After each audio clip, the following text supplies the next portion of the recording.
That day, mysterious magical gates suddenly appeared out of nowhere in the sky, portals leading straight into dungeons. Behind each gate lay an entirely different world teeming with countless terrifying monsters of every shape and size imaginable. And those monsters came pouring out in a relentless flood. The only ones capable of stopping them were the awakened, people who had unlocked magical abilities, and they fought together using their powers to take down the invading beasts. Amid the brutal chaos of that battle, surrounded by swarms of melee monsters on the ground and flying horrors filling the sky, a team of heroes stood shoulder to shoulder. The Golden Seekers Squad, Fine Gold, Ingolf von Dietz, Fine Gold, Claudia Burjo. Each of them wielded unique abilities. One could command flames, Fine Gold, Nathaniel Cavell. Another manipulated wind to clash with the airborne monsters, Fine Gold, Iwako Heidke. And there was also a cold-faced girl of unknown identity who fought valiantly with a thunder spear crackling with lightning, Fine Gold. After a fierce exchange of blows, as the five of them held the line together, a monster suddenly lunged toward an ordinary civilian with no mana, knocking the terrified person to the ground where they screamed in panic. Someone, anyone. Dietz glanced over at Burjo and shouted for her to help the civilian. Hey, go save those people in trouble right now. But Burjo just lazily propped her cheek on her hand and drawled indifferently, but there's too many. While the others hesitated and passed the buck, the green-skinned monster raised its claws toward the trembling civilian curled up on the ground, clutching their head in fear. Just as it seemed the monster was about to crush the life out of them, a foot came flying from nowhere and slammed into its face with devastating force, caving in one entire side of its skull. Caught completely off guard, the monster was sent flying backward and crashed into a wall with a thunderous boom that shook the area. A tall man in a sharp suit and long flowing coat appeared. He tilted his head slightly to check on the person still kneeling on the ground and smiled warmly. Everyone's still okay over there. Overflowing with confidence, he turned to his teammates and declared, I've got this one covered, Find Gold, Misato Kawakairo. In a flash, Kawakairo leaped high off the ground. He gathered power into his right hand, aiming straight at the dense swarm of monsters below. A cold, piercing light flashed in Kawakairo's eyes. With a barrage of precise strikes targeting every weak point, he wiped out the entire group of monsters in front of him in a single devastating move. His teammate Heidke stared in awe at the scene and marveled. He's insane taking on that many monsters all by himself. Cavell, standing silently behind, simply observed without a word. The girl in the tight red outfit glanced toward the gate without much surprise. With time attribute magic, he can see the future. He already knows exactly what those monsters are going to do next. As they watched Kawakairo charge forward to slaughter a fire-breathing dragon-like beast while still wearing that confident smile of certain victory, the whole team reached the same chilling conclusion. That guy, he's no longer human anymore. The battle paused momentarily once every monster that had emerged from the gates was finally eradicated, their corpses strewn across the ruined city streets. Kawakairo led the Golden Seekers squad to stand before the massive serpent-like monster right in front of the final gate. He called back to his teammates.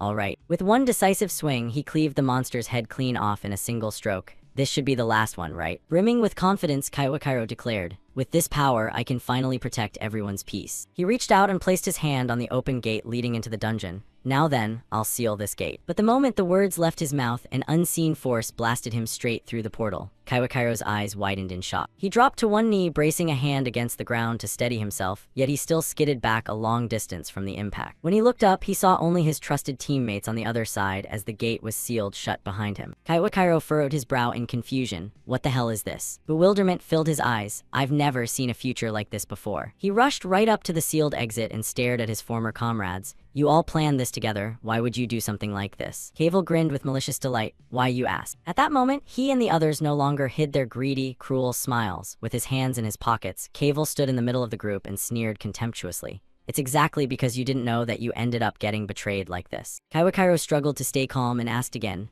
what? The girl in the tight red outfit shot him an arrogant glance. You're a level 100 monster who can use time attribute magic. Burjo smirked and added, we just wanted to make money safely, that's all. Dietz ground his teeth in fury, and yet you kept insisting on helping people. Heidke pointed accusingly at him. You dragged us into this dangerous mess. And Cavell sealed it with a triumphant laugh. But today will be the last time. He raised his hand in a mocking farewell to the people who had once been Kawakairo's teammates, then arrogantly turned his back and walked away cheerfully. See you around. On his side of the gate, Kawakairo pounded relentlessly against the barrier, watching their retreating figures with a sliver of desperate hope. You guys serious? Let me out of here. In anguish, Kawakairo asked himself, just for those reasons you betrayed me. He remembered the days they had fought side by side, the six of them laughing and getting along so well. As the leader of the Golden Seekers, I always did everything I could to protect the world from the monsters and keep everyone safe. I always charged to the front lines in every battle, and yet, Kawakairo gritted his teeth and kept hammering the seal, rage blazing in his eyes. Why? Before he could find any answer to his question, a fresh wave of monsters surged toward him from behind like starving beasts. Kawakairo spun around and killed one with a single strike, but then he realized in horror. Behind him stretched an endless horde of monsters, swarming like flies. He activated his ability, his eyes glowed as he peered into the future. I can escape from here, my future is. The vision he saw shattered him completely. Death torn apart by the claws and fangs of those monsters. Kawakairo let out a hollow laugh. It doesn't exist anymore, does it? Alone against the overwhelming tide, the monsters charged at him in a frenzy. He clenched his teeth, channeling all his fury into his fist. Kawakairo leaped into the air, preparing to smash down on the entire crowd of monsters in front of him, but they kept coming in endless waves like ants. After a grueling fight, Kawakairo, covered in wounds, collapsed to his knees on the ground, head bowed, arms hanging limp. Blood poured from every injury, pooling into a large puddle beneath him. I couldn't change the future after all. He lifted his head, eyes ice cold. Maybe there's no other choice. Kawakairo stared at the monsters still rushing toward him. Other than accepting death, They swarmed over him, tearing into his battered body. Fresh blood sprayed everywhere. Yet Kawakairo refused to stop fighting. He kicked the nearest monster skyward, even as countless more surrounded him. I won't die meaninglessly like this. Kawakairo's hand still gripped a monster's head, desperately channeling his magic. I'll reincarnate and become stronger. He fought like a madman, continuing to resist, then reached the absolute peak of power. I will take revenge. This rage, I'll carve it into my soul forever. Kawakairo swung his fist into the empty air. Until the day I can exact my vengeance and wash away all this regret. A powerful surge of energy enveloped his body and erupted from his palm straight into the sky, blasting the surrounding monsters away momentarily. His entire body convulsed in agony as blood streamed from every orifice. The light stretched on endlessly before condensing into a blinding glow. The scene shifts to another place. Someone slowly opened their eyes. The person dressed in a hospital gown sat up, slipped on some slippers, and tried to stand. He looked at his reflection in the mirror. A somewhat pale young boy stared back through the glass. He touched the mirror, a mix of joy and coldness in his eyes as he murmured, "Looks like the reincarnation worked."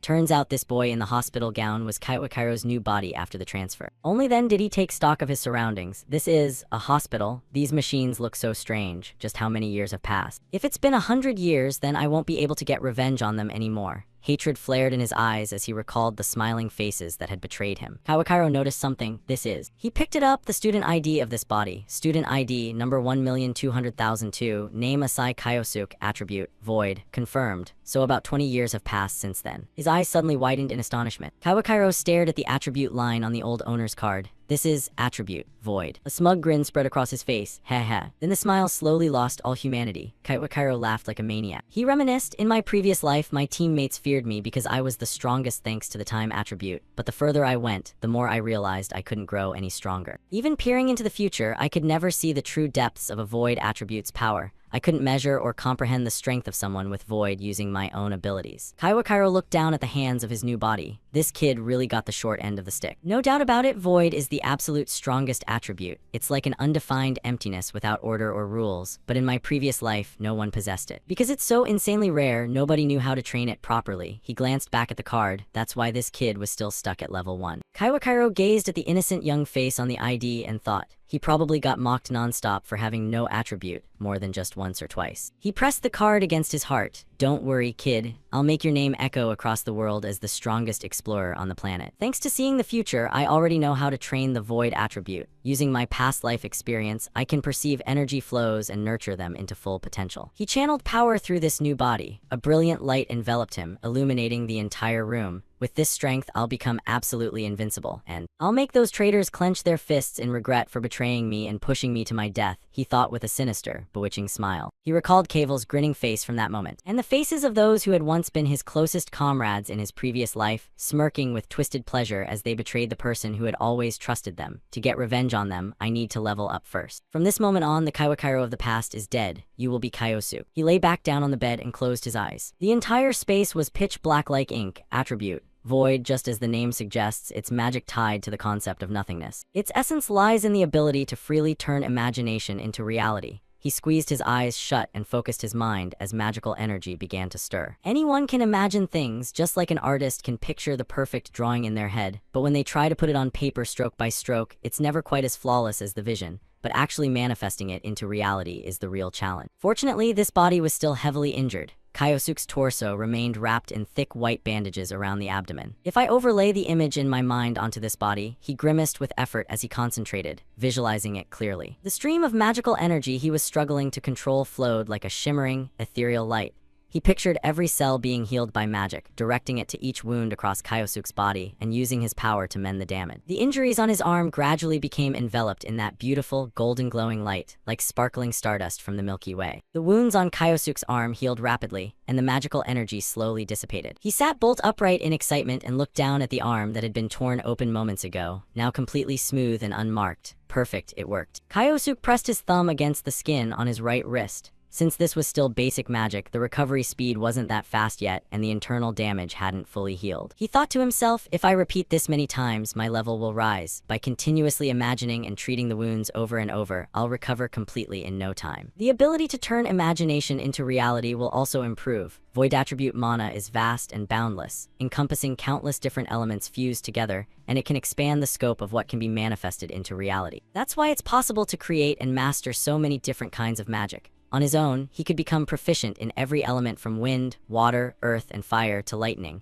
and eventually the images in his mind would be perfectly realized in the real world. That mirror-like barrier will no longer hold him back. It will shatter, giving the void attribute the space it needs to grow, expanding as vast as the endless cosmos itself. Kyosuke smiled. At that moment, a middle-aged doctor holding his chart stood stunned at the door. You're finally awake. Kyosuke turned his head to look at him. The doctor hurried over to check on him. Don't move too suddenly. You were seriously injured after that monster attack. Kyosuke lifted the blanket and lay back down on the bed. I see, so that's what happened to this kid. The doctor smiled brightly at him, and yet, even in critical condition, you woke up like you were blessed by a miracle from the saintess herself. Kyosuke lifted his head curiously. What did you just say? The saintess, what's that about? The doctor looked surprised. You don't know. Kyosuke honestly shook his head. The doctor's face flushed with reverence as he thought of her. The saintess of the 5 holy stars, of course. Kyosuke's expression went blank. I have no idea. What are the 5 holy stars? The doctor adjusted his glasses and frowned at the chart again. Right, you just woke up. It's understandable that you're confused. He gave some instructions and left the room. Anyway, I'll do a full checkup on you now. I'm going to prepare the equipment. Stay right here and don't move, okay? As soon as the doctor left, Kyosuke threw off the blanket and sat up. The saintess, the 5 holy stars, are they some famous adventurer family or guild that rose up in the last 20 years? He walked over to the TV remote on the bedside table. Leveling up is essential. But I also need to figure out the current situation first. He picked up the remote and pressed the power button. The TV came on. Special news report today, revisiting the level 555 dungeon disaster from 20 years ago. The screen showed footage of monsters flooding the streets amid chaos and destruction back then. Perfect, a special report on the very event where I was betrayed. Kyosuke focused intently on the broadcast. The culprit was. The screen displayed an image of his previous self, the leader of the Golden Seekers Party, a level 100 user of the time attribute named Masato Kawakairo. Kyosuke jolted in shock. What? He couldn't believe it and stared fixedly at the screen. I'm the culprit. What the hell is going on here? The footage replayed scenes of monsters emerging from gates and ravaging the city in flames and smoke. He foresaw the disaster but told no one, plotting to exploit the chaos and take over the world. The remaining members of the Golden Seekers stopped him. They are the great heroes known as the 5 Holy Stars. The camera panned to his 5 former teammates. After a fierce battle, Masato Kawakairo was defeated and the dungeon was successfully sealed. The news anchor's voice continued. It's a legendary feat everyone knows about. Even now, the 5 Holy Stars lead the world in various fields. Kyosuke stood frozen in front of the TV. Today we have experts here to discuss. He abruptly turned off the TV. His reflection stared back at him with his head bowed. He covered his mouth as laughter began to bubble up, growing increasingly manic. He sank into rage. Not only did they betray me, they smeared my name too. They sacrificed me. The image of his bloodied face flashed through his mind. And in return, they're hailed as celebrities, celebrated as true heroes, shamelessly claiming the glory while the whole world praises them as saviors. Kyosuke's hand trembled with fury around the TV remote. I will never forgive them, never. He clenched his teeth hard. His eyes burned with hatred. All of them, I'll send every single one to hell. The hospital room fell deathly silent. He took a deep breath to regain composure. Kyosuke turned toward the bedside table, but I have to be careful. I can't let them notice me yet. He set the TV remote down on the table. Then he reached for the phone. Right. The boy looked at the screen. The school this kid was attending is. He smiled with interest. The phone screen lit up just as I thought. The principal of Takugo Adventure Training Academy, one of the 5 Holy Stars, Iwako Hideki. Kyosuke gripped the phone tightly. I woke up and already know exactly where I am. Lucky break. He sat down on the bed, resting his chin thoughtfully. But Iwako is extremely cautious. He's not the type to show weaknesses easily. At that moment, his gaze flicked to the student ID card on the bedside table. The card displayed his current identity and level. The level gap right now is way too big. I can't beat him yet. Kyosuke flopped back onto the bed. He spread his hand open and stared at it intently. I can't do anything at level 1 right now. I'll focus on leveling up and then go after him. He clenched his fist, eyes resolute. Just wait, Iwako, you're my first target. A few weeks later, bright sunlight streamed into the room. Kyosuke stood in front of the mirror, twisting and stretching his body. Perfect. I can move without any issues now. He slipped on his jacket. The doctor standing behind him couldn't believe it. No, it's unbelievable. In just a few weeks, you've made a complete recovery. The doctor thought happily of his idol. Could this really be a blessing from the saintess? Kyosuke, tying his tie with his back to the doctor, replied coldly, "It's not that, doctor." His face turned icy. "Everything is thanks to my own power." Kyosuke walked out coldly. At the door, he raised a hand. "All right, thanks for taking care of me." The doctor watched him go. "Ah, sure, take care of yourself too." He stepped out of the hospital under a clear blue sky. "Now then, I've got the basics covered." He slipped his ID card into his pocket. "My current level should be enough. Time to warm up a bit and then head into a dungeon." The boy flashed a confident grin. "Sounds good, doesn't it?" Kyosuke recalled the conversation with the doctor back at the hospital, where the doctor had sighed heavily while explaining the current situation of this body. I heard what the doctor said. Apparently, Kyosuke's entire family perished in an accident. He slipped both hands into the pockets of his jacket and walked alone down the busy main street. The boy silently addressed the original owner of this body in his mind. "I really do feel sorry for the Kyosuke who went through that." Then he closed his eyes and thought, "But for me, it's actually a good thing, because it means I can do whatever I want without any ties holding me back." Kyosuke took one step forward. Right across the street ahead of him stood a gate. Curiously, he pulled out his phone to check the map. "So this is the place, huh?" After sizing everything up, Kyosuke pulled his hood up and raised his face mask, his eyes filled with determination. "To level up and get stronger, I want to test myself right here." He walked over to the security checkpoint and placed his card on the counter. The guard immediately grabbed his wrist to stop him and barked, "Hey, kid." Kyosuke yanked his hand back and shot the guard a cold glance. "What's the problem?" The guard tensed up under that stare. "You." He had already seen the info on Kyosuke's card. "You're only level 27. This area requires adventurers to be at least level 30 to form parties and enter. And you're planning to go in alone. That's basically suicide." Turns out the guard was just worried about his safety and had reacted so urgently. He grabbed Kyosuke's wrist again, T.O. Chinese letter him, but Kyosuke stayed completely calm and replied, "I think that applies to normal cases." But our main character brushed off the kind guard's hand. He held his card up high so the guard could see it clearly. "I'm a student at Takigo Adventure Training Academy. As long as I sign the consent form, it'll be fine, right?" Kyosuke had done his homework before coming here. He stood there staring at the guard. "I already looked into all this while I was still in the hospital." The guard hesitated awkwardly. "Yeah, that's true, but..." While the two of them were still arguing without reaching a resolution, a voice rang out from behind Kyosuke, making his eyes widen. "Come on now." He turned around to look. Right at the base of a tree across the street stood 3 guys watching him. The one leaning against the tree spoke up. "That's enough already." The orange-haired guy smirked and said, "They're only saying that because they're worried about you." Another one looked at Kyosuke with mocking eyes and added, "Aren't you just a newbie? You should know your place better." Kyosuke glanced at them but didn't bother responding. He turned back to the guard watching the gate and pointed at the tablet screen on the counter. "I just need to sign here, right?" Without waiting for an answer, Kyosuke grabbed the stylus and decisively signed his name under the "I agree" line on the screen. The guard tried to stop him again. "Wait," but Kyosuke ignored him. After signing, he tossed the stylus back onto the counter and walked off coldly under the worried gaze of the security staff. Now there's no issue anymore, right? He headed alone toward the gate, waving casually back at the guard who was still trying to stop him. "Anyway, thanks for the concern, appreciate it." Seeing him walk off like that, the guard quickly turned and pointed at the 3 guys clustered under the tree. "Hey, you 3, sorry to bother you, but please keep an eye on that kid." The kind-hearted guard really was a good person, he told the 3. "Letting him go in alone is basically sending him to his death." The shortest one with the split bangs sneered in annoyance. "Huh." He stepped forward aggressively. "Why the hell do we have to do that for some random punk?" But before he could finish, the purple-haired guy with glasses, who hadn't spoken until now, laughed and patted his teammate's shoulder. "Actually, this is perfect." The glasses guy continued. "If no one's watching." The other 2 stared at him in surprise. With a sinister look on his face and malice in his eyes, he glanced at them. "Then whatever happens to him won't matter, right?" The 3 immediately caught on and grinned wickedly, excitement building as they dashed toward the gate. Some punk acting all tough. He's got another 100 years of training before he's ready. The good-natured guard, completely unaware he just asked the wrong people for help, cheerfully raised his hand to wave them off in thanks. "Sorry for the trouble. I'm counting on you guys." The 3 followed Kyosuke through the gate. On the other side was a long tunnel lit by torches on both walls, but the endless path ahead showed no sign of our main character anywhere. The glasses guy said with glee, "All right, same as always." The orange-haired one laughed along with his buddy. "Kill the kid, then blame it on the monster." The 3 recalled someone they'd killed in a dungeon before, a young guy whose body was covered in wounds, blood splattered across the walls and floor.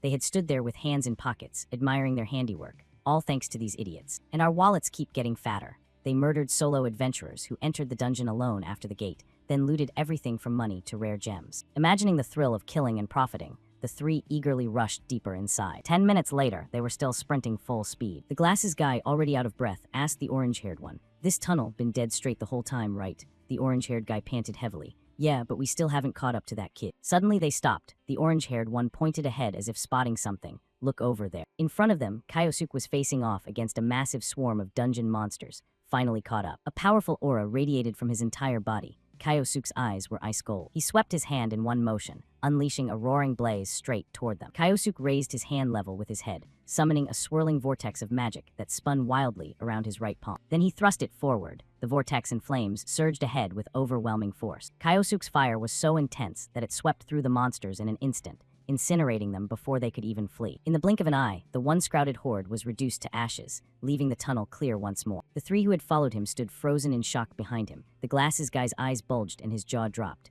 No way. The short one couldn't believe his eyes either. He took out a high-rank monster all by himself. The corner of the orange-haired guy's mouth twitched stiffly as he pointed at Kyosuke. More importantly, isn't that rare drops right in front of them? A glowing pouch overflowed with gem-like items, and more precious stones were scattered across the ground around. The three scumbags' eyes lit up at the sight of the loot pouch. Their mouths hung open in greed. "If we sell that, we could live comfortably for 6 months easy." They'd been watching and noticed Kyosuke was still focused on picking up the gems without any reaction to their presence, so they started scheming. "Looks like the kid hasn't noticed us yet, dumbass. That rare loot is ours now. Just kill him." Without hesitation, the three sprang into their dirty plan. One leaped forward. The orange-haired guy had already climbed onto the tunnel ceiling. The glasses guy looked up at his teammate's position and smirked. The short one was also in place. The glasses guy glanced over and nodded to confirm once more. All three robbers unleashed their magic simultaneously, attacking toward Kyosuke. "Right now, kill him." Our main character pulled down his mask and cursed under his breath. "Fucking hell." He activated his magic, spun around in fury, and shouted at the cowardly trio.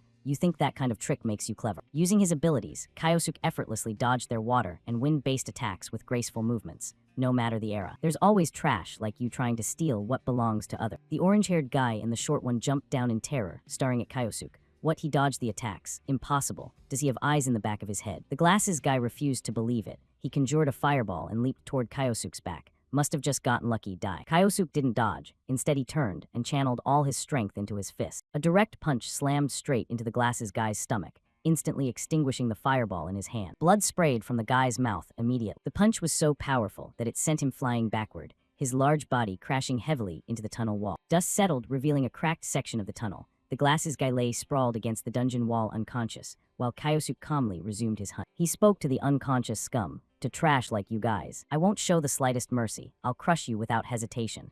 The two remaining teammates froze in fear, not daring to make a sound. Kyosuke stomped his foot on the ground. "And I won't hesitate to use you as stepping stones either." He looked like the Grim Reaper incarnate, his eyes blazing with hatred as he glared at them. "The revenge I carry officially starts right now." The sky outside the gate remained as clear and peaceful as ever. At that moment, another person stepped into the dungeon. A handsome man in a cloak stood with his arms crossed arrogantly. Tsudai Yoichi, one of Iwako's subordinates. "I came here after hearing that a student from the academy entered the dungeon alone." He looked at the three corpses lying on the ground. "But why are there newbie adventurers dead here?" Iwako stared at the scene and wondered to himself, what the hell actually happened here? The scene shifts back to the outside world, deep into the night, lights still on in one apartment building. Kyosuke sat in his room staring at the ID card in his hand. In that level D dungeon, I was already able to level up and test out void magic. He focused intently on the information displayed on the card. "My new spell is information concealment." Kyosuke grinned sinisterly, "But it's not just faking my level, I can even erase dungeon entry records. Pretty damn useful, huh?" He lay back on the bed, raised his phone to check the news. "Tomorrow's my first day at the academy, huh?" The phone screen showed a notification from the day before. "Pay up already, wake up you attribute-less loser." He frowned in realization, so that's what it was. The next morning, students were on their way to school. Kyosuke was also heading to class with his backpack when someone called his name. "Kyosuke." He turned around to look. A cheerful, energetic, and adorable girl waved at him, his classmate, Asahi Karin. "Good morning, feeling better now?" Kyosuke replied politely, "Thanks, I'm fine." She looked genuinely worried about him. Hearing he was okay, she let out a relieved sigh. "Phew, I was really worried about you." Kyosuke's gaze softened as he looked at the friend in front of him. So even the original Kyosuke had someone who cared about him. At that moment, another voice cut through their conversation. Well, look who it is." Kyosuke tilted his head to glance over. The guy continued in a mocking tone. "Isn't this the attribute-less punk who barely survived?" Kyosuke looked and saw three guys with green and red hair approaching him with sneering attitudes. To protect a weak level 1 weakling like you, I should get some compensation, right? The leader strutted arrogantly. You've got it with you, don't you? I'm a little short on cash right now, so. Hearing that, he immediately remembered the message from last night. Yep, these are the bastards. Karin stepped forward to shield Kyosuke. She looked a bit scared but still bravely stood up for her friend. Stop it. Kyosuke just got out of the hospital. Her action surprised him. He noticed her hand gripping the strap of her bag, trembling nonstop. Kyosuke looked at Karin. He stepped in front of her. Thanks, but I'm okay. The two lackeys behind burst out laughing like they'd heard the funniest thing. Haha, listen to this attribute-less shrimp talking tough. Don't act all hard just because there's a girl watching. The leader cracked his knuckles with a cocky attitude. Let me remind you, you're useless. You can't even use magic properly. You guys are the ones who need reminding of your place, Kyosuke shot back bluntly. The three immediately stopped laughing, stunned as if they couldn't believe he'd said that. Our main character stood before the bullies who had tormented the weak Kyosuke and reminded himself inwardly. Unlike trash like you guys, don't worry, kid. I'll make your name echo across the world as the strongest adventurer. He raised his hand. I'm a man of my word. Kyosuke's action made the leader's blood boil. He summoned a fireball above his head, losing control in rage as he yelled at the main character. What the hell are you babbling about? Karin saw it and anxiously warned, using magic outside the dungeon violates school rules. But the guy ignored her and snapped, shut up. This attribute-less trash is the one who's wrong for daring to talk back to me. He hurled the fireball straight at Kyosuke. Take this. Kyosuke stood tall without flinching. Kyosuke furrowed his brow. His right hand also gathered fire magic. With a casual flick, his own fireball shot forward. Kyosuke's fireball was 3 times larger than the other one. The two spheres hurtled toward each other. A loud explosion rang out as the fireballs collided, scattering countless sparks between them. The two lackeys gaped in shock. No way, isn't that the same type of magic? Since when could he use that? The leader was also stunned. He couldn't believe his eyes. What the? Kyosuke looked at the scum with an ice-cold expression. That's all you've got. His words felt like a slap in the face to the bully. The guy gritted his teeth and hissed, you bastard. The leader immediately turned to his lackeys. Hey, you two, stop standing there. Take him down now. The two underlings obeyed and unleashed their magic toward the main character. Yes, sir, taste this. Once again, it was wind and water, just like the defeated robbers in the dungeon. Our main character didn't even bother dropping his backpack. He raised his hand and simultaneously cast water and wind magic. With one swing, his spell clashed head-on against their attacks. The three bullies were now truly terrified. What the hell is this? How many types of magic can he even use? I've never heard of anything like this. Before they could recover from their panic, Kyosuke asked a short, chilling question that froze them in place. Satisfied yet? Kyosuke snapped his fingers. Now it's my turn. A massive surge of mana erupted behind him, swirling like a violent storm. Kyosuke advanced step by step with both fists clenched. Don't worry, I won't kill you guys, at least not yet. The three bullies finally panicked and turned to flee for their lives. Fuck. Kyosuke's voice rang out like a demon from hell. Kyosuke asked you guys for help back then, right? He grabbed the leader by the shoulder. So what did you do to him at the time? His eyes now held no emotion, cold and mechanical like those of a killing machine. Never mind, I don't need to hear the answer anymore. He clamped one hand tightly over the leader's mouth, making the guy sweat in terror. Scum like you guys, the leader desperately grabbed Kyosuke's arm with both hands but couldn't resist the overwhelming strength. Kyosuke coldly judged him, always saying the same damn lines. The guy was already crying in fear, and because of that, no matter what you say, I won't stop this fist until it lands.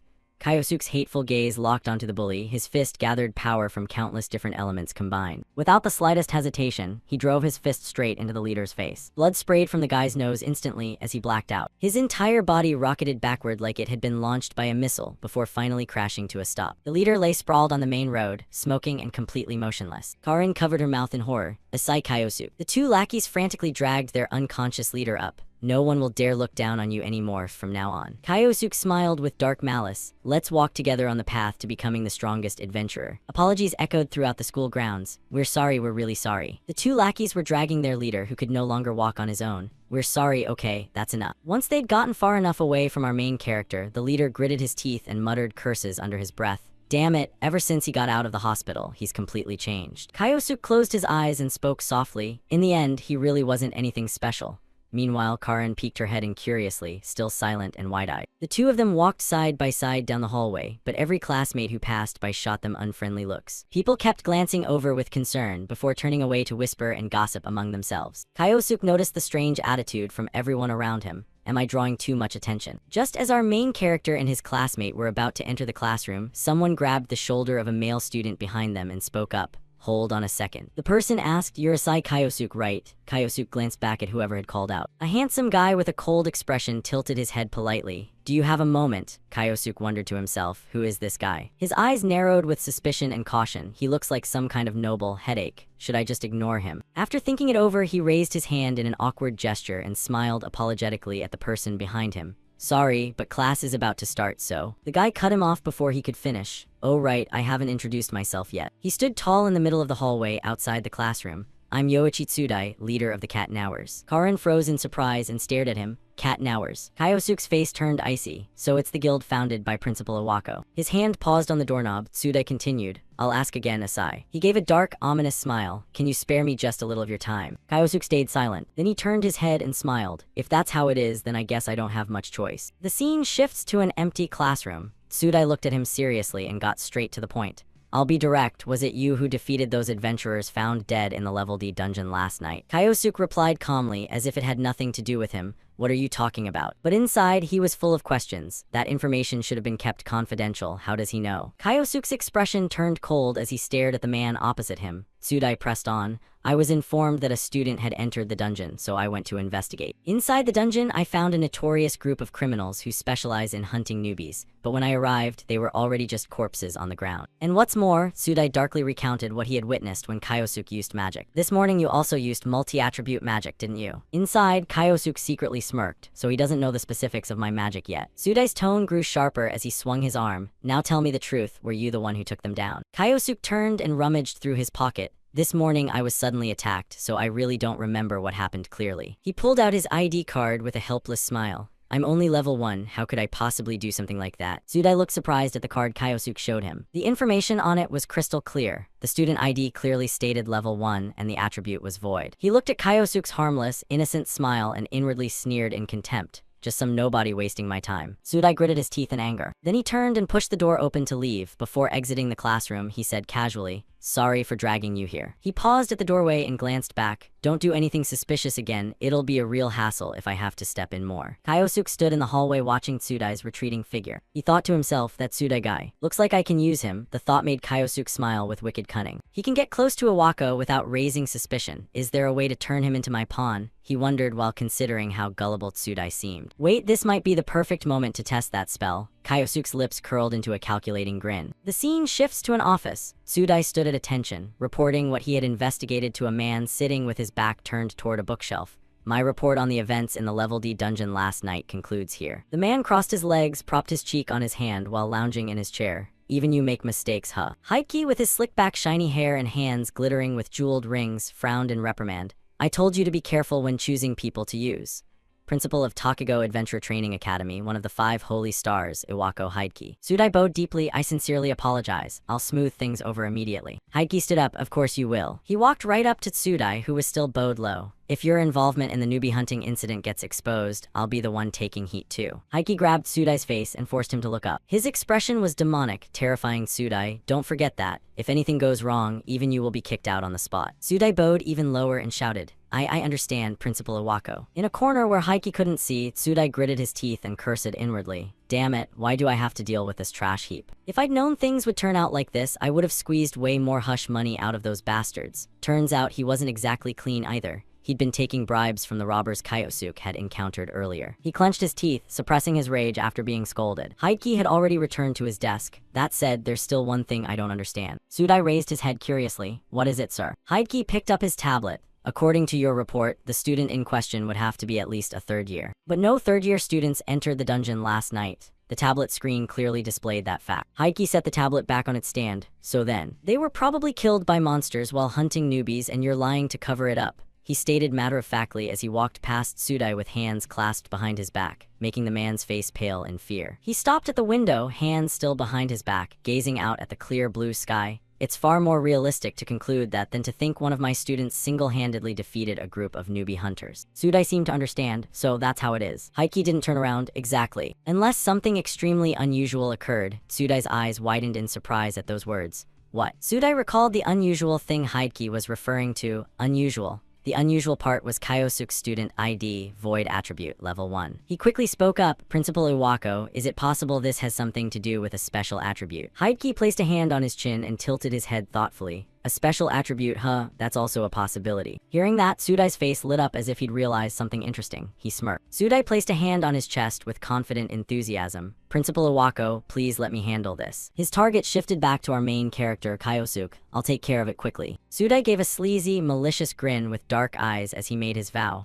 I'll resolve this problem completely. Torches blazed on the wall, casting bright red sparks that danced through the air. Several guys in matching outfits unleashed massive surges of power, all aimed in the same direction. Spotting the frenzied monkey in front of them, one of the guys shouted urgently, I see it heading that way. Suddenly, the monkey grew enormous. It let out a terrifying roar, its blood-red eyes glaring as if ready to devour everything around it. At that moment, someone focused a torrent of power into their palm, forming a swirling vortex-like circle. The blast of energy shot straight into the increasingly out-of-control monkey, making it scream in agony. The students watched in fear as the monkey slowly collapsed before them, cold sweat dripping down their faces. Sudai was the one who had just defeated the monkey. He raised his voice to the others. Students, do not break formation. After witnessing that display, every trainee wore an expression of admiration and exclaimed in unison, Yoichi is amazing. No surprise, he was personally chosen by Principal Iwako. Maybe I should join the cat and hours too. Sudai stood silently gazing at the pile of monster corpses stacked on the ground, then said quietly,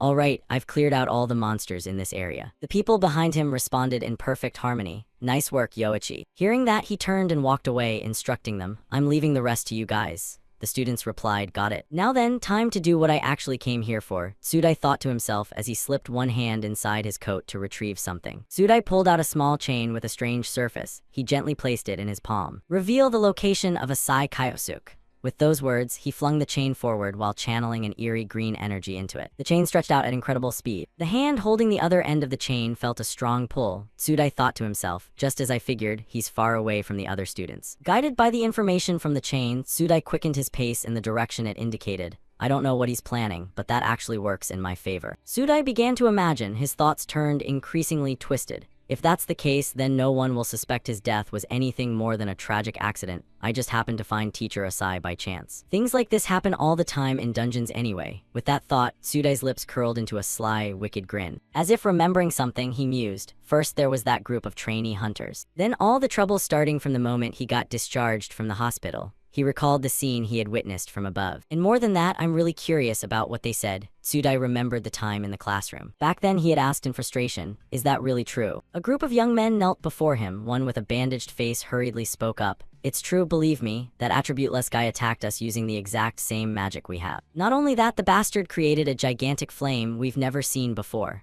The red-haired guy's voice trembled as if reliving something horrifying. In the red-haired guy's memory, Kyosuke walked forward with an enormous flame towering dozens of times larger than his body roaring behind him. Sudai looked at them in disbelief and sighed. I can't believe this. Suddenly he stood up and said calmly, all right, I've asked everything I needed to. The group panicked and trembled as they asked, so then? Sudai, already turning to leave, paused and said coldly, hey, educate them properly. I don't need weaklings who lose to someone as useless as that. No way, that's not what you promised. The red-haired guy shouted, reaching out to chase after him but being held back by the others. A green-haired guy with injuries all over his face suddenly spoke. That guy has, his words made Sudai, who was about to walk away, stop in his tracks. Stopped being human. As he uttered those words, the guy's face was filled with pure terror as if he had seen a demon. His eyes were vacant and lifeless. Now guided by the chain, Sudai arrived at a vast open area. Only the sound of his footsteps echoed everywhere as he walked and thought about that guy's expression. That fear wasn't normal. Sudai told himself, to be sure, I put him through the Cat and Hours special training class, but all he showed was an extremely powerful illusion. He kept walking. Behind him lay scattered corpses of defeated monsters. He must have used some kind of artifact or something. I'm pretty sure he took out those trainee hunters using underhanded methods. With that thought, he let out a smug chuckle. Sudai looked down at the path ahead and spotted the corpse of a goblin covered in wounds lying on the ground. Another monster corpse. Did Asai Kyosuke do this too? He wondered, puzzled. He examined the blood on the monster's body and analyzed it himself. Just a single ordinary strike? It seems what they said wasn't complete nonsense after all. But this kind of power isn't anything to be afraid of, he declared, his face brimming with arrogance. Sudai thought of Heiki, the principal of Takugo Academy, and inwardly judged. Even Iwako, the one expelled from the 5 holy stars, could do this much. His thoughts were filled with certainty. Right now, I have no choice but to follow his orders, but one day I'll surpass him. And then I'll take his place at the head of the 5 holy stars and rule the world. Tsudai indulged in his grand delusions. A triumphant smile spread across his face. His eyes gazing forward grew deeper and more ambitious. He calculated silently, but to achieve that, no one can know about my connection to those trainee hunters. As for Asai Kyosuke, the one who could cause more trouble later, I need to make sure a small, unfortunate accident just happens to befall him. He grinned so wide it seemed his mouth might split to his ears. The chain continued pulling him forward. Tsudai muttered to himself, he must be around here somewhere. Finally, the chain slowed as if it had reached its destination. He retracted it and hid behind a corner to observe. All right, what's he doing in a place like this? Tsudai peered around the corner. Suddenly his face twisted in horror, eyes wide open, cold sweat pouring down nonstop. Right in front of him, Kyosuke was sitting atop a pile of monster corpses. A smug smile on his lips as he spoke. You're late. I've been waiting so long I got bored. Tsudai quickly ducked back behind the wall, his whole body trembling. What the hell? My presence should have been completely concealed. Kyosuke smiled and asked calmly, you're wondering how I could detect your presence, aren't you, Yoichi? Tsudai gritted his teeth, eyes full of disgust as he thought, can he read my mind? At that moment, Tsudai stepped out and asked irritably, what the hell are you anyway? Hearing that, Kyosuke replied calmly, I heard Iwako chose you, but you're not as impressive as I expected. Kyosuke looked down with ice-cold eyes, his voice lowering. The way you hunt newbies and extort money from them, it's exactly like that coward Iwako. Tsudai's face flushed with anger. What? How do you know about that? Kyosuke jumped down, his voice slow and deliberate.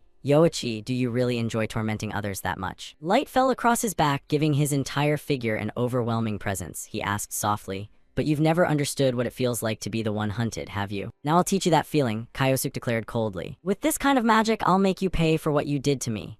With those words, Kyosuke's face turned utterly frigid as he stared at the man before him, his expression mixing cold menace with eager anticipation. Seeing Kyosuke's overwhelming presence right now, Tsudai roared in fury. You're a dangerous bastard. Way too dangerous, he growled through gritted teeth, his eyes blazing with even more rage. But the moment the words left his mouth, he summoned his sword, a blade shining with blinding golden light, radiating an otherworldly surge of power. For the sake of my ambition. Tsudai charged forward, attacking while boldly declaring, I'll defeat you here no matter what it takes. Kyosuke casually sidestepped the strike, his entire body relaxed with both hands still in his pockets, looking utterly nonchalant. Kyosuke gathered power into his palm and taunted with a mocking tone. That's it. Is this really all the strength you've got? He unleashed the flame from his hand. It roared outward, massive enough to swallow everything in its path. Tsudai swung his sword and shouted arrogantly, you think you can beat me with that level of power? Right after he spoke, he looked up to see another mysterious green bolt of lightning hurtling toward him. Acting on pure reflex, Tsudai quickly raised his sword to block the incoming attack. A few stones scattered at his feet from the impact, but then a golden aura enveloped them. Surprisingly, those stones rose into the air as if preparing to strike back. Tsudai gripped his sword tightly, his whole body tensing into a full combat stance. He glared at Kyosuke in fury and ground out through clenched teeth. Damn it, he really can use multi-attribute magic. What the hell is your void attribute even? Before he could finish, Kyosuke lunged from behind him, eyes sharp and deadly. Tsudai sensed something and his eyes widened in shock. He spun around and barely managed to block the strike with his sword in time. You damn bastard, you're always getting in the way of my plans. Tsudai spat the words through gritted teeth. After the clash, both were forced back, sliding across the ground and leaving long trails in the dirt. Kyosuke spoke indifferently, your plans, huh? Tsudai shot back with full confidence. That's right, one day I'll surpass Iwako. He laughed loudly as he voiced his ambition. And then I'll take his place and become one of the 5 holy stars. Kyosuke asked coldly, why Iwako specifically, why him? There are plenty of other 5 holy stars. Tsudai narrowed his eyes and smirked slowly, because he's someone who was once expelled from the 5 holy stars. If I become one of them, I'll have the right to rule the world, he said, his expression as if stating the obvious. Suddenly he paused, then grinned happily. So when you think about it, targeting the weakest one makes perfect sense. Kyosuke turned his head away, his face filled with disgust at Tsudai's filthy scheme. He uttered a single word, coward. Tsudai immediately flared up. What did you just say? A layer of eerie green light enveloped Kyosuke. He rested his sword on his shoulder, propped one hand against it, and spoke to Tsudai. I was actually worried you'd already gotten close to Iwako. But if your ambition is this pathetic and small-minded, then I don't need to worry at all. Kyosuke looked down at him, his entire face radiating contempt and revulsion for Tsudai's actions. Hearing those words, Tsudai, who had been smug just moments ago, suddenly lost control. His eyes bulged as he stared at Kyosuke standing before him. The guy gripped his sword in rage and charged. Shut your mouth. What's wrong with wanting power? What's wrong with wanting money and women? He swung his sword frantically while shouting. He screamed right in Kyosuke's face, trying to justify his twisted mindset. Strength that lets you trample over others and no one dares say a word. That's the kind of power I want, he roared, face to face with the eerily calm Kyosuke. Tsudai laughed savagely and full of greed. Once I become one of the 5 holy stars, I can do whatever I want, and when I reach that position, I'll finally get my hands on the Saintess's weakness, and then I'll make that woman mine. Sudai laid bare his vile, depraved thoughts, ideas so disgusting anyone who heard them would feel utter contempt. The two continued clashing. Kyosuke replied coldly, "It seems what you're saying isn't even worth listening to. Time to end this." With those words, Kyosuke delivered a powerful sword strike that sent his opponent flying backward. Sudai looked up at the shattered fragments of his own sword in terror and cried out, "No way, my sword." Kyosuke casually tossed his own sword aside. "Thanks to your useless, rambling nonsense. I've already finished preparing that spell." Hearing this, Sudai screamed in fear, "No, don't come any closer." "Now then, let's see how well you dance," Kyosuke said coldly, his pitch-black eyes glinting with razor sharpness. The moment he finished speaking, Kyosuke closed the distance and unleashed a spell on him. Absolute hypnosis. As soon as it activated, Sudai, who had been struggling, went completely still. His face turned blank and vacant. Then he toppled over like a statue, hitting the ground with a loud thud. Kyosuke gazed down at him thoughtfully and mused inwardly. This magic requires breaking the target's spirit first, but once it's triggered. "Hey, stand up!" At Kyosuke's command, Sudai's joints slowly began to move. Some unseen force lifted him upright. His body remained rigid like a wooden puppet. Sudai tilted his head and replied in a lifeless monotone, "Yes, sir, I have stood up." Kyosuke smirked with satisfaction as he looked at the man before him, thinking, "Looks like it worked perfectly." He gave the order slowly, "For now, focus on completing your mission. I'll give further instructions later." Sudai responded in an eerie, mechanical way, "Yes, I understand. Kyosuke frowned slightly at the repetition and commanded, "Switch back to normal speech." After that order, the light returned to the other man's eyes. He no longer looked completely soulless. Sudai turned and began walking back the way he came, replying, "I'll return and lead the group now." Kyosuke watched silently as he walked away slowly, his expression shrouded in mystery. Suddenly Kyosuke smiled. A glint of triumph flashed in his eyes. At that moment, as Kyosuke stepped out from the dark area, a sweet voice called out. Karin ran up to him, worried. "Kyosuke, where have you been? I was so worried." Kyosuke smiled apologetically. "Ah, sorry, I was just talking with Yoichi for a bit." Karin looked surprised. "Huh, with Yoichi, what did you two talk about?" He replied calmly, "Just a little about turning dreams into reality." Karin smiled and asked, "So did you get any good advice?" Kyosuke thought back to Tsudai's vacant, hypnotized expression and couldn't help feeling a thrill of amusement. He answered evenly, "Yeah, I got some really great advice. Thanks to it, one of my dreams is definitely going to come true." Karin beamed happily. "I hope your dream comes true soon, Kyosuke." Hearing that, he replied, "Yeah, I hope so too." Suddenly, a voice called out, "The special class is about to end. All students gather immediately." Karin heard the announcement and urged him, "Come on, Kyosuke, we can't get left behind." Watching Karin's back as she walked ahead, Kyosuke thought to himself, "I'm really glad I joined this class. Because in the end, I've finally obtained a pawn that Owako will never suspect." He smiled, a smile tinged with subtle joy and a hard-to-detect smugness. In the principal's office at Takigo Academy, Hideki lounged in his plush principal's chair, swiveling around with an irritated glance at the person before him before asking, "Well, any progress on that trainee hunter incident?" Sudai bowed respectfully and handed over a file. "Yes, sir, as predicted, a student with a special ability is involved in the matter." The file belonged to someone they both knew well, complete with a familiar ID photo. The student is Asai Kyosuke, a first year with the Void attribute. Sudai reported seriously to his master. "I've detained him at the usual location and interrogated him. He admitted to using multi-attribute magic to defeat the trainee hunters." Hearing that, Hideki suddenly paused at the odd detail. He glanced up and asked, "Multi-attribute magic, what are you talking about?" Just as he expected, Hideki was bound to be surprised by what he'd gathered. Sudai smirked inwardly with malice. But he chose not to fully confess so as not to ruin the plan, saying instead, "The details are still unclear. If you give me more time, I'm confident I can investigate further." Then he suggested, "By the way, it's been a while since we worked together. Why don't you handle this one personally, Principal?" He wore a sly, scheming expression, his eyes glinting dangerously as the corner of his mouth curled upward. Hideki didn't suspect a thing. He tilted his head back, stared at the ceiling and thought for a moment, then agreed. "Doesn't sound bad." He cracked his knuckles with a series of pops, his eyes filled with boredom and the craving for fresh entertainment. "It's been ages since I tortured anyone. I'll make sure to repay him generously for all the trouble he's caused both me and you." Sudai didn't hesitate. "In that case, let's..." Before he could finish, the phone rang, cutting him off. Hideki frowned at the desk phone ringing at this hour and clicked his tongue, wondering who it could be. He waved Sudai off dismissively. "I'll head over later, go on ahead." Sudai bowed respectfully. "Yes, sir, see you then," and withdrew. Hideki picked up the receiver. Iwako speaking. A sharp, mocking female voice came through. "Oh my, if it isn't the great principal himself, thank you so much for choosing our company in yesterday's bidding." Hideki recognized the voice instantly and snapped irritably, "Cut the act." Lei Ryuaxi, the woman on the other end, was stunningly beautiful and impeccably stylish. Clearly someone of high status with short, elegantly styled hair and an aura of wealth. She smiled, "Not falling for it, huh? After all, we're partners, we split the government subsidies together." She was the CEO of Lei Company, one of the 5 holy stars, Lei Ryuaxi. Hideki leaned back comfortably. "You haven't changed a bit, have you?" I don't have time for games right now, I'm busy, so let's talk another day, refusing her since he still had to personally handle the earlier matter. Ryuoxi mocked, a man who rules an academy and pockets funds for himself like you, busy with what exactly? Hit right in his sore spot, Heidki flared up, watch your mouth, but something more pressing came to mind, cooling his anger. Forget it.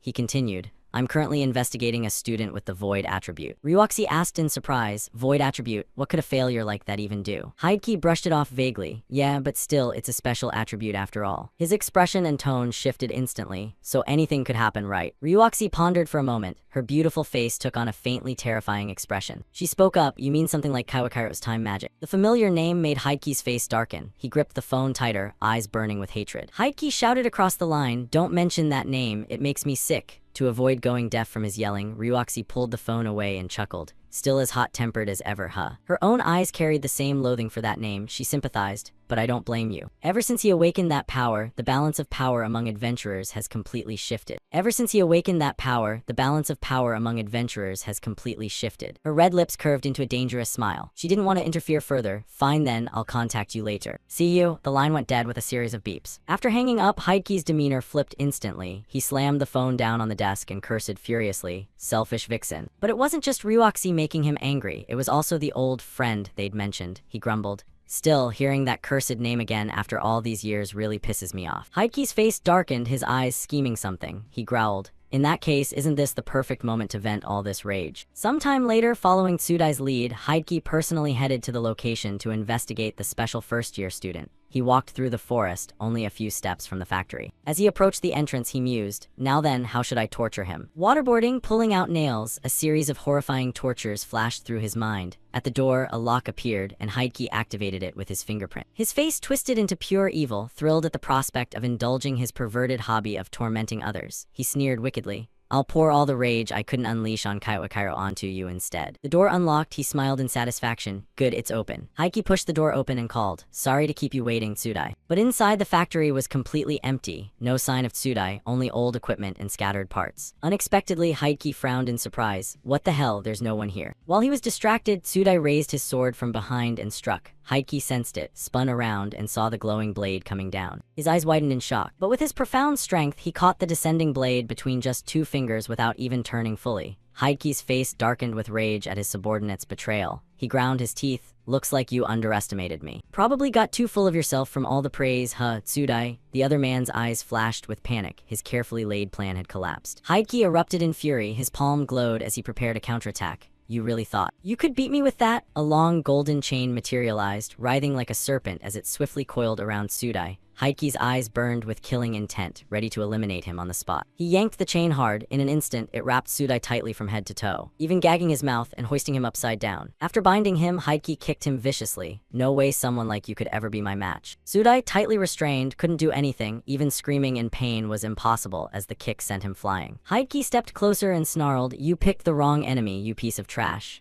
Tsudai struggled desperately, eyes wide with terror as he watched the approaching footsteps. Heidki loomed over him, fists clenched in rage. You destroyed yourself over stupid ambitions, Yoichi Tsudai. A voice suddenly rang out, still as foolish as ever, huh? Heidki jolted, heart skipping a beat. Someone else had been here the whole time and he hadn't noticed. He spun around toward the depths of the factory, stammering, who's there? From the shadows, Kaiosuk stepped forward, kneel before the strong and exploit the weak. He looked at the man before him with mockery. Looks like you're still as greedy and foolish as back then. Heidki's eyes bulged in fury. Someone dared to act so brazenly on his turf, he threatened. How dare you insult me? I'm the principal of this academy. Still the same as ever, lording power and authority over others. Kaiosuk walked forward slowly with hands in his pockets, replying calmly, self-destructing over foolish ambition. Sounds like the perfect self-introduction for you, Iwako Heidki. Hearing that, Heidki boiled with rage, his face flushed red, veins bulging on his forehead as he roared, who the hell are you, you bastard? Kaiosuk strode out confidently in his school uniform, hands still pocketed, moving slowly and deliberately. Heidki shouted, I'll expel you, give me your student ID number right now. The angrier Heidki got, the more Kaiosuk enjoyed it. He smiled wickedly and soothed, now calm down. We've finally reached this point, so let's take our time and chat a little, just the two of us. Kaiosuk had waited for this day for so long, the irreconcilable grudge from his previous life would now be settled slowly. Outside, twilight descended, bathing the treetops in a nostalgic golden hue, a perfect backdrop for settling old scores from the past. Seeing Heidki losing his composure, Kaiosuk calmly suggested, Why don't we have a little chat, just you and me? Iwako Hideki, Kyosuke boldly called the man by name while staring straight at him. He, the principal of a prestigious academy, was being addressed so directly by some insignificant student. Hideki ground his teeth in fury. You dare mock me? His hand began glowing again, just like when he had confronted Sudai earlier. Rocks and clumps of earth of all sizes around them rose into the air under his control. Hideki clenched his fist, eyes blazing with rage, brimming with confidence. I'll show you just how vast the gap in strength between us really is. Take this advanced earth magic. From the ground erupted a colossal hand mimicking his own but 100 times larger, forged from rock and soil. The massive hand soared high above. It clenched into a gigantic fist and hurtled forward like a devastating punch. Hideki's pupils glowed golden as he channeled his earth-manipulating power, his own hand mirroring the enormous fist in a tight grip. His lips curled in contempt. A mere student like you can't possibly dodge this. He thrust his powerful fist forward with a roar. Die. Instantly, instead of moving himself, the colossal fist shot straight toward Kyosuke under his command. Kyosuke stood perfectly still and defiant as the fist closed in right before his eyes. A tremendous collision erupted, earth and stone flew everywhere amid a thick cloud of dust and smoke. Hideki threw his head back and laughed in deep satisfaction. This is the price you pay for a nobody student daring to defy me. Through the haze after the attack, the half-collapsed factory flickered into view. The ground cracked wide from the sheer force, and no trace of anyone remained inside. With power like that, an ordinary student would either be obliterated or left dying. Hideki smirked smugly. Maybe I went a bit overboard. Guess I'll need to find another spot for some proper torture. Still, I don't even know who you are, but I'll stick around to watch you die. The explosion had kicked up so much dust that mud flecked his face. He reached into his coat for a handkerchief to wipe it off. Hideki dabbed at his face and slowly approached the ruined factory to witness Kyosuke's end, grumbling, "What a pain." Then he froze in surprise, staring ahead. As the dust finally cleared, a figure stood exactly where it had been, unmoved amid the wreckage, as if nothing had happened. Hideki halted. What? Kyosuke walked slowly toward him. Though he had initially suggested peace, Hideki had rudely attacked first. Kyosuke furrowed his brow and asked calmly, I said I just wanted to talk a little, did I? He wasn't injured or even scratched, not a speck of dust on him. Hideki stared in utter shock. What? You're completely unharmed after taking my advanced magic. No student has ever. Furious, he pointed straight at him and demanded, Who the hell are you? Tell me your name right now. Kyosuke smiled at the question, rubbing his chin provocatively. Who am I, huh? You still don't know who I am? His face darkened, eyes gleaming with accusation. Of course, reincarnation was beyond anything Hideki could imagine. He snapped. What? I don't know any scum like you. Quit messing around and give me your name. Kyosuke rubbed the back of his neck and murmured with a smirk. I'm honestly really hurt by that, Iwako. Have you truly forgotten me already? His current appearance and tone perfectly echoed how Kaiwakiro, his old friend, had once spoken to Hideki. Hideki's face drained of color and terror. His mouth trembled. No, you're. He staggered back, legs buckling as he turned his face away, refusing to accept it. Impossible. Hideki couldn't believe his eyes. He clutched his head in denial. That guy was clearly. His eyes suddenly lit up as something dawned on him. The fear vanished from his face. You bastard. Stop with the cheap act. You watched the old news reports, didn't you? He glared at Kyosuke with utter contempt. Grinding his teeth, he spat. That guy Misato Kaiwakiro. He raised his hand, summoning a surge of emerald green power. Hideki roared in fury. He's already dead. A massive vortex swirled around him, filled with countless flying rocks and earth. Kyosuke closed his eyes and sighed, looking at his old friend. He stepped forward slowly. You've always been like this, only believing what's convenient for you and ignoring everything else. Hideki could no longer hold back. Terror gripped his heart, but outwardly he snarled, Shut up with your nonsense. One more step and I'll crush you. Kyosuke smirked. I see. You were swayed by the sweet words of those around you. As he spoke, he gathered power. A small golden orb began forming and growing in his palm. Hideki didn't notice, too panicked by Kyosuke's words. Kyosuke questioned sharply, and that's exactly why you betrayed me, Misato Kaiwakiro, didn't you? His gaze pierced straight through Hideki's soul. The deepest hatred he carried wasn't from outsiders, but from his closest friend. Hit right in his guilt, Hideki screamed, Shut up! He hurled his attack with full rage. But since Kyosuke had chosen to confront him openly, he had prepared for everything. His eyes blazed as he raised his hand to gather power. As Hideki's strike came rushing in, Kyosuke unleashed his magic. A brilliant golden beam sliced straight through the emerald green assault. The attack was nullified instantly, disintegrating before Hideki's stunned eyes. He stared wide-eyed at the familiar technique, muttering, that magics. It was exactly what Kaiwakiro had used back then. In his memory, his old friend had employed a similar move to annihilate monsters. Hideki's redirected attack slammed into the nearby ground with a deafening boom and thick smoke. The two men faced each other, strangers yet intimately familiar, as trees around them swayed violently from the explosion's force. Hideki dropped to his knees. Impossible. He couldn't believe it. We definitely sealed him in that dungeon. Looking at his broken old friend, Kyosuke approached and explained, I was imprisoned and thrown into the depths of despair. Kyosuke bowed his head slightly, staring down at the wretched Heike who had caused the tragedy of his life. His eyes burned with the hatred carried over from his previous existence. Heike stammered hesitantly, "You really are Misato Kawakairo." Kyosuke knelt on one knee and replied, "It took quite a while, didn't it?" He broke into a bright, genuine smile. "Long time no see. I'm really glad you still remember me, Iwako." Heike knelt on the ground, looking up in stunned disbelief, and hesitantly asked, "You're Misato Kawakairo." Suddenly he shot to his feet with decisive force. He waved his hand and shouted loudly, "Don't take me for a fool. That would mean he died and came back to this world." Stubbornly clinging to his own conviction, Heike once again began channeling his skills. He declared with murderous intent, "If you're a ghost, then stay quiet and accept your fate." This time it wasn't just one. 5 simultaneous attacks surged toward Kyosuke at once. Kyosuke lightly shifted his footing. He effortlessly dodged every single one of Heike's techniques without even using his hands, keeping both tucked casually in his pockets. Kyosuke looked upward. The earth-forged fist controlled by Heike immediately slammed down from above straight toward the ground, and Kyosuke sidestepped it with perfect rhythm. Heike clicked his tongue in irritation and cursed, "Cheeky brat." He thought to himself, "But I have to seize the upper hand. Even back when we were in the Golden Seekers, I never joined the fights, so to this day, the other 5 holy stars still mock me for it." Rage boiled furiously inside Heike. He clenched his fists tightly, grinding his teeth.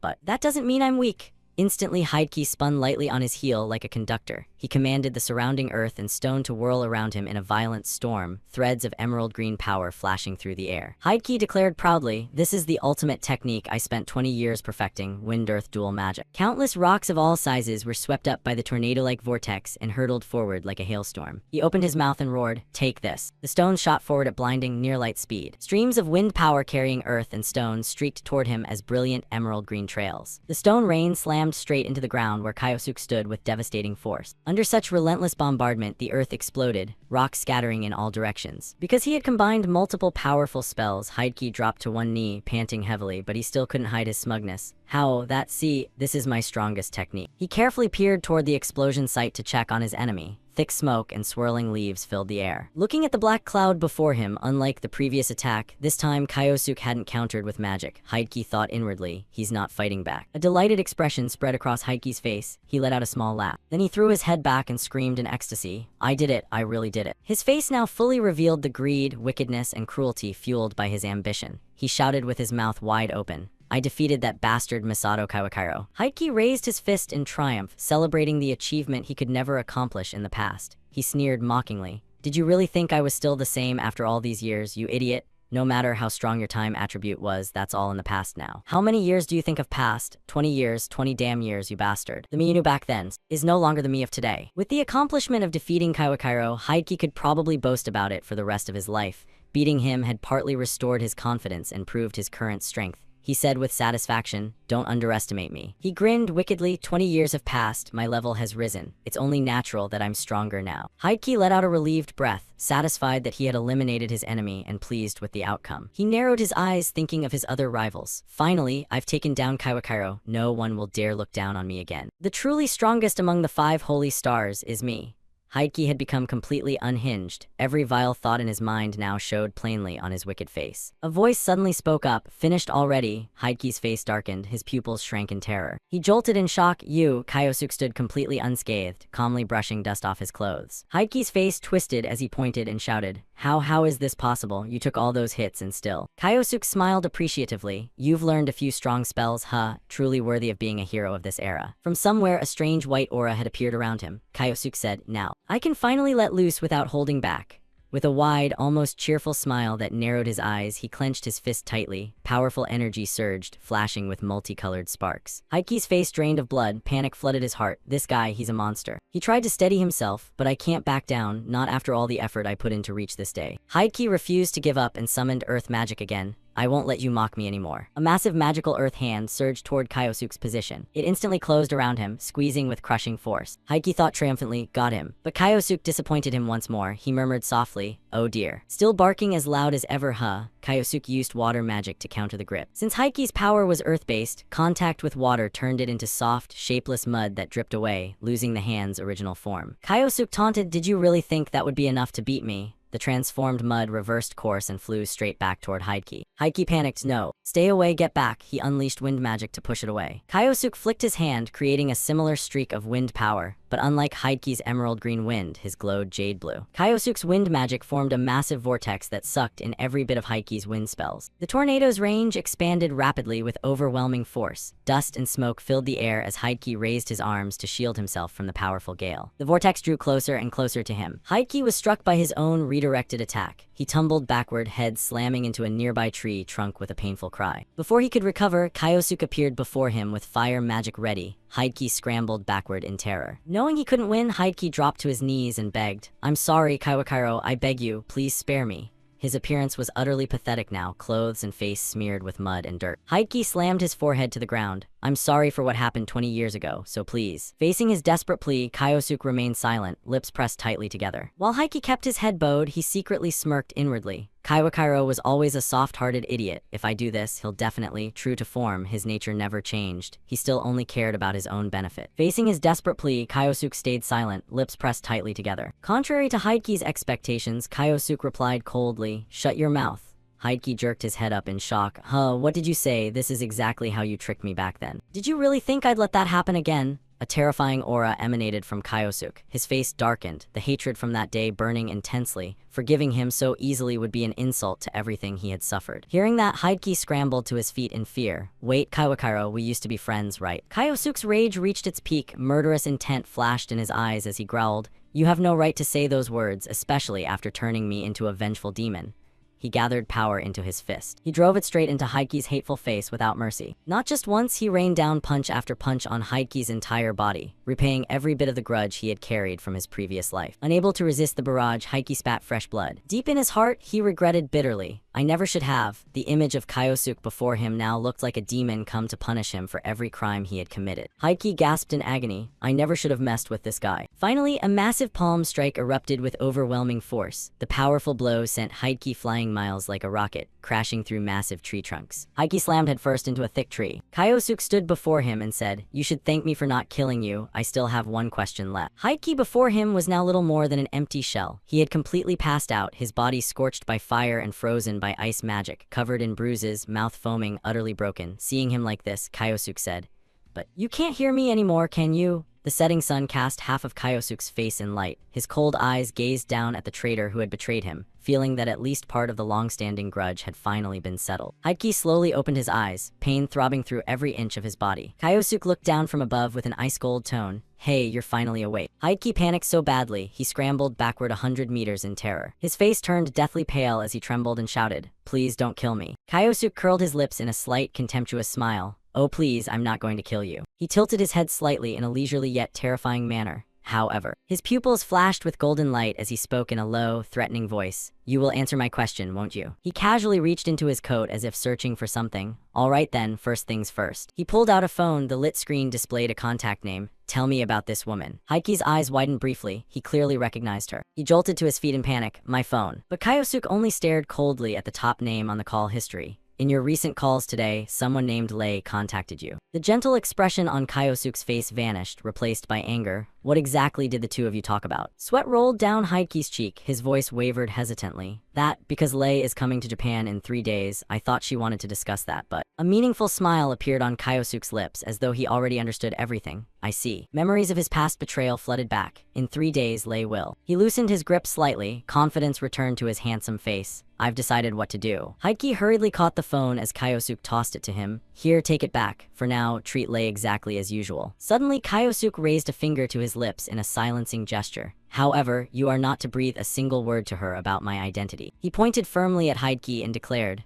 "While you were unconscious, I placed a curse on your heart." A slow flame flickered to life in his palm. "If you tell her who I am." He clenched his fist. The flame instantly erupted into a terrifying explosion. Heiki's face turned ashen and lifeless. Then boom, "Remember to keep your promise." Kyosuke casually turned and walked away, leaving him behind. Deep down, he secretly delighted at having fooled Heiki. "I didn't actually use that kind of magic at all." Right now, Heiki was clutching his head in terror, lips pressed tight. But with Iwako's personality, a threat like that is more than enough. Finally, Heiki collapsed fully to the ground, all willpower drained. I won't use absolute hypnosis on you, Iwako, because I want you to despair while fully conscious. A sinister, wicked smile quietly spread across Kyosuke's face. Flight attendants carefully pushed the refreshment cart down the aisle 3 days later. Ryuoxi gazed thoughtfully at the hazy scenery outside the airplane window. Her bodyguard beside her spoke softly at that moment. Lady Lei, we're almost there. The flight attendant's calm announcement came over the speakers. Ladies and gentlemen, we will be landing shortly at. Suddenly, a panic scream drew her attention. A group of hijackers appeared out of nowhere and seized a flight attendant. This plane is now under our control. One of them pointed a gun at the passengers and ordered, everyone down on the floor now. Then Ryuoxi calmly stood up, seemingly unbothered by the chaos. She walked steadily toward the shouting hijacker, if you don't obey me. In an instant, she appeared right beside him. With one decisive strike, she knocked him down. The man stared wide-eyed in disbelief at what just happened. In mere moments, she had completely neutralized the rest. Passengers throughout the cabin stared in stunned amazement. They cheered her poised, powerful, and captivating presence. 5 Holy Star Lei Ryuoxi were saved. In the end, the hijackers were apprehended as soon as the plane landed. The man greeting her bowed deeply and sincerely. Lady Lei, I don't know how to thank you enough. Her youthful face showed a warm, gracious smile without any pretense. Luckily, I was on this flight. Thanks to that, the airline avoided a scandal. Then she glanced at the gun in her bodyguard's hand. But more importantly, it seems this firearm is a special type that evades metal detectors. Ryuoxi's voice dropped to a near whisper, almost as if conducting an under-the-table deal. Lately, many groups have been using equipment made from dungeon materials. That's why. She placed a sympathetic, understanding hand on the man's shoulder. I need to equip my staff with some self-defense items. The corner of her mouth curved into a dangerous smile. Her tone carried clear threats, like the kind of weapon you're carrying. The man bowed low in fear and replied quickly without daring to protest. Of course, I'll arrange it immediately. Inside the airport, crowds bustled as people searched for their flights. She lightly pressed the phone to her ear and gave quiet instructions. It's me, release the hijackers. Her bodyguard glanced at her with a faint smile. Everything went smoothly, she agreed, unable to hide her amusement. This was quite interesting. Recalling the chaos on the plane earlier, her voice rose with satisfaction. Planting those hijackers turned out to be the decisive move for sealing the deal. The groveling, respectful demeanor of the man earlier delighted her. The excited cheers of people outside the waiting area lifted her spirits even more. Look at that, it seems this incident was quite useful for polishing my reputation. The crowd kept chanting her name in excitement. Lady Lei, truly the hero Lei Ryuoxi. Her practiced public smile appeared as she waved warmly in response. Several black cars pulled up in front of a stern-looking school building. She stepped out gracefully and strode forward. Now then, it's time to handle the reason I bothered coming all the way to Japan. A wooden door bore a sign that read Principal's office. Heidki sat staring blankly out the window, his face covered in wounds. A soft sound drew his attention. Ryuoxi entered with a friendly demeanor. Pardon the intrusion, Iwako. She sat down leisurely and spoke casually. You said you were investigating a student with the void attribute. Any progress on that? His eyes darted nervously. He chose his words carefully. No, it turned out to be a false alarm. Just as you said, that student is nothing but a useless failure. She took a slow sip of tea and continued nonchalantly. Is that so? A rare attribute doesn't mean much in the end, nothing particularly special. But for Heike right now, it felt like ants crawling over hot coals. If he slipped up and said something wrong, the curse would activate immediately. I just need to answer normally. She gently set her teacup down, her tone suddenly turned serious. Well then, let's get straight to the main reason I'm here. Darkness quickly hid the cruel expression on her face. Regarding the new drug we're developing, what do you think about our next test subject? She elegantly crossed her long legs and commented lightly, you've certainly made clever use of this academy's systems. Meanwhile, through the earpiece in Kyosuke's ear came the sound from the principal's office. First, let's start with the student roster. He stood on the rooftop and muttered a quiet curse. How pathetic. His face turned utterly cold as he declared in a low voice. The next one to taste despair will be you, Lei Ryuoxi. The TV in Kyosuke's room droned on stiffly. And now for today's news. Yesterday, 5 Holy Star Lei Ryuoxi arrived in Japan. He listened silently without missing a word, expression blank and unreadable. She received widespread praise for subduing the hijackers, those who. Watching Ryuoxi's smiling image on the news, he thought inwardly. Lei Ryuoxi, one of the ones who betrayed me 20 years ago. She casually glanced at an exquisite hourglass in her hand. She manufactures special weapons from dungeon materials and has apparently amassed quite a fortune from selling them. But he recalled the conversation he'd just overheard. From her talk with Iwako earlier, it seems she's using this school for shady dealings. He stood up and slipped on his coat. On the surface, she's a hero, but behind the scenes, she exploits others for profit. A contemptuous smile appeared on his thin lips. I can't overlook this. Then he stepped out the door and headed straight toward his target. The scene shifts to the bustling, laughter-filled school hallway. He held his phone thoughtfully, calculating his next move. But how exactly should I make my move? On the screen was the latest news about Ryuoxi. Ever since she set foot in this academy, security has been extremely tight. Finally, he settled on his own path. First, while investigating the situation, right then, someone called him from behind. Kyosuke. Recognizing the voice, he greeted softly, "It's you, Asahi." Karin replied cheerfully in her gentle tone, "Good morning." She stepped closer and peeked at his phone. "You're reading about Lady Lei," he glanced over coolly and tossed out. "Yeah, just skimming." Karin's small face lit up with unmistakable admiration. "Lady Lei is amazing, isn't she? Yesterday she took down those hijackers." She paused for a moment before continuing, "And the Great Mountain Serpent clan is really famous too."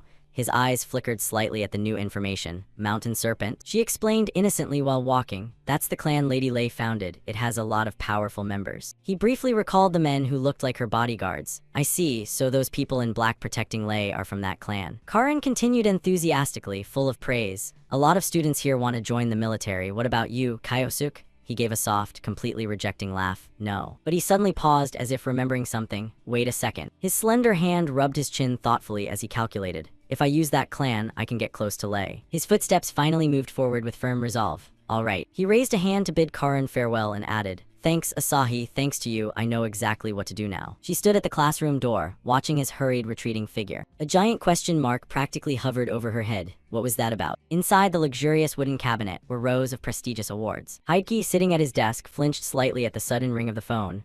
"Huh." He carefully lifted the receiver, his voice barely above a whisper. "It's me." Kyosuke tilted his head back to gaze at the deep blue sky and spoke softly. "Hey, Iwako, I need you to do something for me." On the other end came Heidki's hesitant, timid reply. "What is it?" Kyosuke gave a faint smile and lowered his voice with the request, "If Lei contacts you." The scene shifts to some kind of laboratory. A man bound and kneeling on the floor was surrounded by several researchers. The door suddenly swung open. Light spilled in, illuminating a familiar silhouette. Ryuoxi stood with hands on hips, exuding confidence as she spoke. "How's it looking?" The man, pale with panic, begged desperately, "Please don't inject me with that drug again. If this keeps up, I'll die." Her high heels suddenly appeared right in front of him, making him even more terrified. Without mercy, she kicked him down to the floor. Ignoring his trembling, she coldly declared, "No way, I don't take opinions from lab rats." Her crimson lips curved into a meaningful, delighted smile. "No need to be so pessimistic." The heel of her shoe carefully pressed against his cheek, making his pupils shrink. "If your body adapts to this drug, you'll become even stronger." She turned to leave, snapping her fingers lightly. "So, let's begin." Seeing the syringe filled with red liquid, the man screamed louder, "Please, no, wait, I still." But the researchers swiftly injected the substance into his neck. His entire body stiffened, the scream cut off mid-breath. Soon after, the scream turned into agonized howls. The man struggled violently for a moment before finally collapsing. His face went blank, his words devolved into meaningless groans. After observing, Ryuoxi sighed. This time he lost language ability. "It seems without some magical talent, the drug won't take effect." The door opened again with a soft sound. "We still need more data." Her bodyguard behind her carefully reported the next steps. "We'll soon need additional test subjects."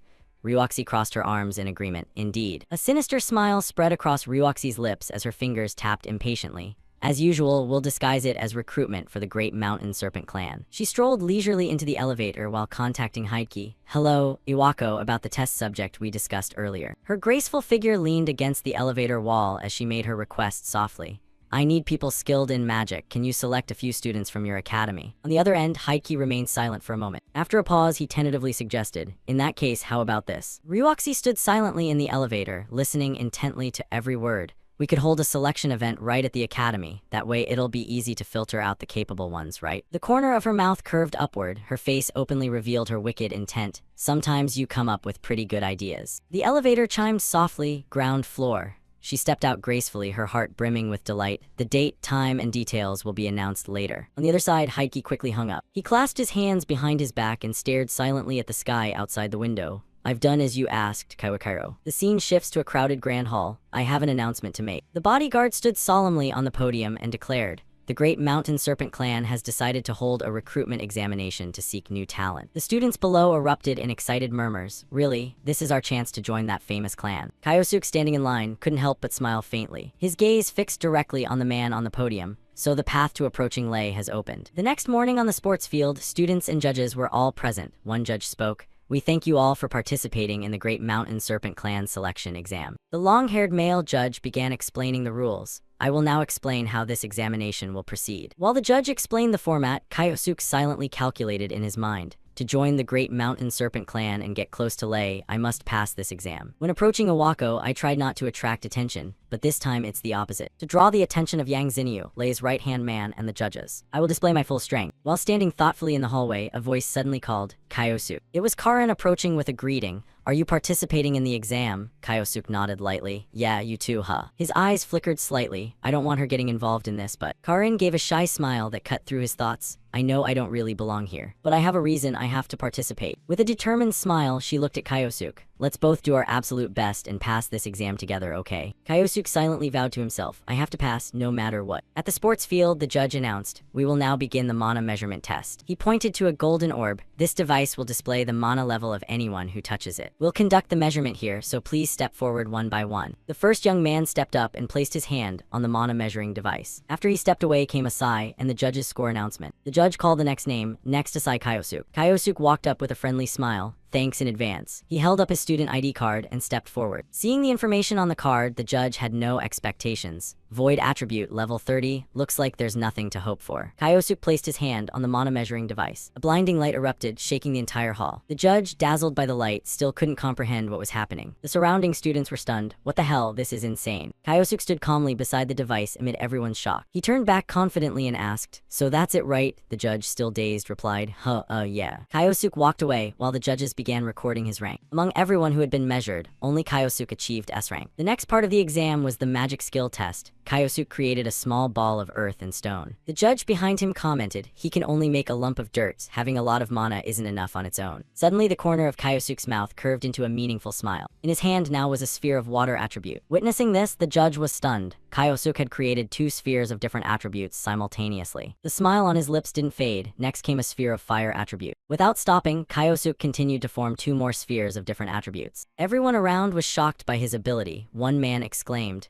creating all basic attributes at the same time. Kyosuke grinned smugly. How's that? A guy with the void attribute. The thing always considered trash can do this much, and it surprises you all, doesn't it? From a distance, Karin ran over excitedly. You're amazing, Kyosuke. Kyosuke encouraged her back. Thanks, you do your best too, Asahi. Now it was Karin's turn. She prepared to demonstrate her ability. Karin focused her mana to showcase her power. The wilted plants on the shelf began to revive thanks to her magic. The stems straightened and started producing flowers. Finally, from those withered sprouts, Karin transformed them into large, vibrant blooming plants. 2 male classmates seeing her ability laughed mockingly. She can only revive wilted flowers, nothing special. Only Kyosuke recognized the uniqueness in Karin's magic. That's light attribute magic, a very rare attribute. But the judges probably won't be able to evaluate it properly. I feel bad for her, but it's better if she doesn't get dragged into this. Mocked Karin bowed her head in embarrassment and walked away. The long-haired male judge from earlier had taken note of her and jotted on his phone, Asahi Karin, worthy of being a test subject. The next round was announced by the judge. Finally, we will proceed to the one-on-one combat test. The long-haired judge pointed toward the people behind him. Your opponents will be them. The students were stunned. You want us to fight members of the Great Mountain Serpent Clan?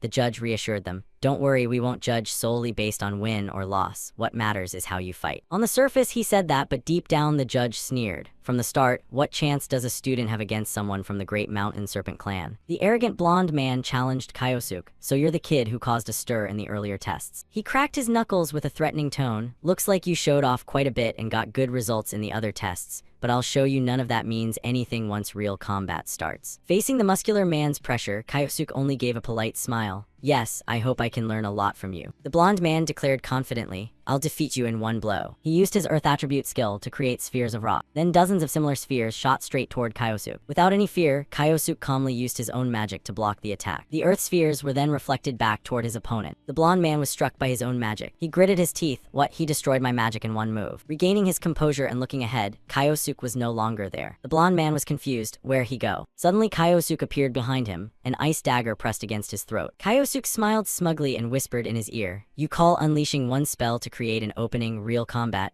I learned a lot from that. The result of the match was announced. Winner Asai Kyosuke. The long-haired judge stood among the stunned crowd. He defeated a member of the Great Mountain Serpent Clan. Just who was this student? Night fell. Ryuoxi sat in her room listening to the judge's report. Lei, the examination has concluded. She asked curiously, did you find any interesting subjects? The judge on the other end replied, well, there was one particularly noteworthy student. Ryuoxi showed interest. Noteworthy student, the judge continued. Yes, he dominated the exam with overwhelming strength. However, it seems he has the void attribute. Ryuoxi pondered, void attribute. Could that be the student Owako was investigating? Thinking of that, she sat up and burst into laughter. Haha. Ryuoxi's eyes sparkled with excitement. Looks like I'm about to get my hands on a very interesting lab rat. In the judging hall, the long-haired judge announced, Now I will announce the names of those who have passed the examination. First, that stern face stared straight ahead. A decisive voice immediately rang through the entire room, Asai Kyosuke. The students around started whispering, everything. Of course he passed. The guy went absolutely insane during the exam. Kyosuke alone wore a satisfied smile. Everything is going exactly according to plan. Now I can get close to Lei. The judge continued reading the list. Next, Asahi Karin. She joyfully answered here. Kyosuke glanced over in mild surprise. Asahi got selected too. He began to ponder. I didn't think just having a special attribute would be enough to pass. It seems Lei is using the academy students for some kind of scheme. There has to be some reason behind Asahi being chosen. Karin was overjoyed with her own result and smiled very happily. Kyosuke also smiled at her, but mixed in was a helpless sigh. He looked at Karin and told himself, it's fine, I won't let them lay a hand on Asahi. I just need to achieve my goal and protect her, that's all. On another new day at the Great Mountain Serpent Clan, a few days after the examination, in front of the building, H. Lei Company, Japan branch. In the office, the long-haired male judge was greeting the students. Welcome everyone, those who have passed the examination. He began explaining the schedule. Today we will conduct the compatibility test before officially accepting you into the Great Mountain Serpent Clan. In addition, Lei Ryuoxi will also be arriving. Hearing those words, our main character's eyes instantly turned extremely dangerous. She will meet you after the test concludes. Please follow me. Kyosuke along with Karin also followed behind the group. While Karin curiously looked around, Kyosuke was deep in thought. I want to confront Lei right away, but I can't leave Asahi behind. Karin said excitedly, stepping into such a huge building really makes you nervous, huh? Kyosuke replied to her, yeah. Karin turned to him again with a happy smile, but thinking about being able to join the Great Mountain Serpent Clan, I'm really thrilled. Kyosuke had a question, by the way, why do you want to join the Great Mountain Serpent Clan? Karin scratched her head shyly, my mom is in the hospital and the treatment costs are pretty high. Kyosuke nodded in understanding, I get it now, you've made up your mind, so she is joining because of her mother, not because of me. Now I have even more reason to give it my all and protect her. The long-haired male judge stopped in front of a basement level. We've arrived. Kyosuke wondered, the basement, huh? After that, all of them stepped down into the basement and stopped at the lobby. Kyosuke scanned the surroundings once, testing equipment, huh, so probably they. At this moment, the long-haired male judge ordered, close the door. The door slammed shut, making everyone confused. Kyosuke commented, no intention of letting anyone out, huh? They're pretty serious about this. Seeing the situation, two young men stepped forward to question, hey, what do you mean by this? The long-haired judge now revealed his scary face and shouted, order. The two young men were intimidated by his words to the point of trembling. The long-haired guy explained, as I said earlier, now we will begin the compatibility test. Specifically, we will check compatibility with a new drug that is being secretly developed. This drug is formulated from materials collected in dungeons. It has the ability to greatly enhance the user's physical strength and mana. The red-haired young man was confused. What? The green-haired guy smiled, so this is a good thing then. Kyosuke spoke up with a question, does this new drug have any side effects? The long-haired guy pointed toward the screen. It'll be quicker if everyone just watches this. A male student who was tied up and about to be injected begged, please stop, I still. The other students who witnessed the scene became shocked and terrified. That male student quickly passed out, drool unconsciously flowing from his mouth. The green-haired young man shouted, what the hell is this? The judge calmly replied, what everyone just saw is a person who is not compatible with the new drug. Is that enough to answer everyone's question? The two young men fiercely protested, don't be ridiculous, there's no way we'll accept that drug. After saying that, they cast magic preparing to attack the judge. The two young men charged toward the long-haired male judge with threats, let us out of here right now. On this side, Kyosuke calmly instructed Karin, Asahi, don't leave my side. The long-haired guy clenched his fist tightly. He effortlessly took down the two young men, causing trouble in the laboratory. The two of them immediately passed out after the judge's strike. After the strike, the long-haired guy looked at the two young men. Oh dear, the number of test subjects has decreased. His gaze began shifting attention to others. The long-haired guy pointed toward Karin and ordered, let's start with that girl over there first. He took the drug and put it into the syringe. That girl is probably a student with the light attribute.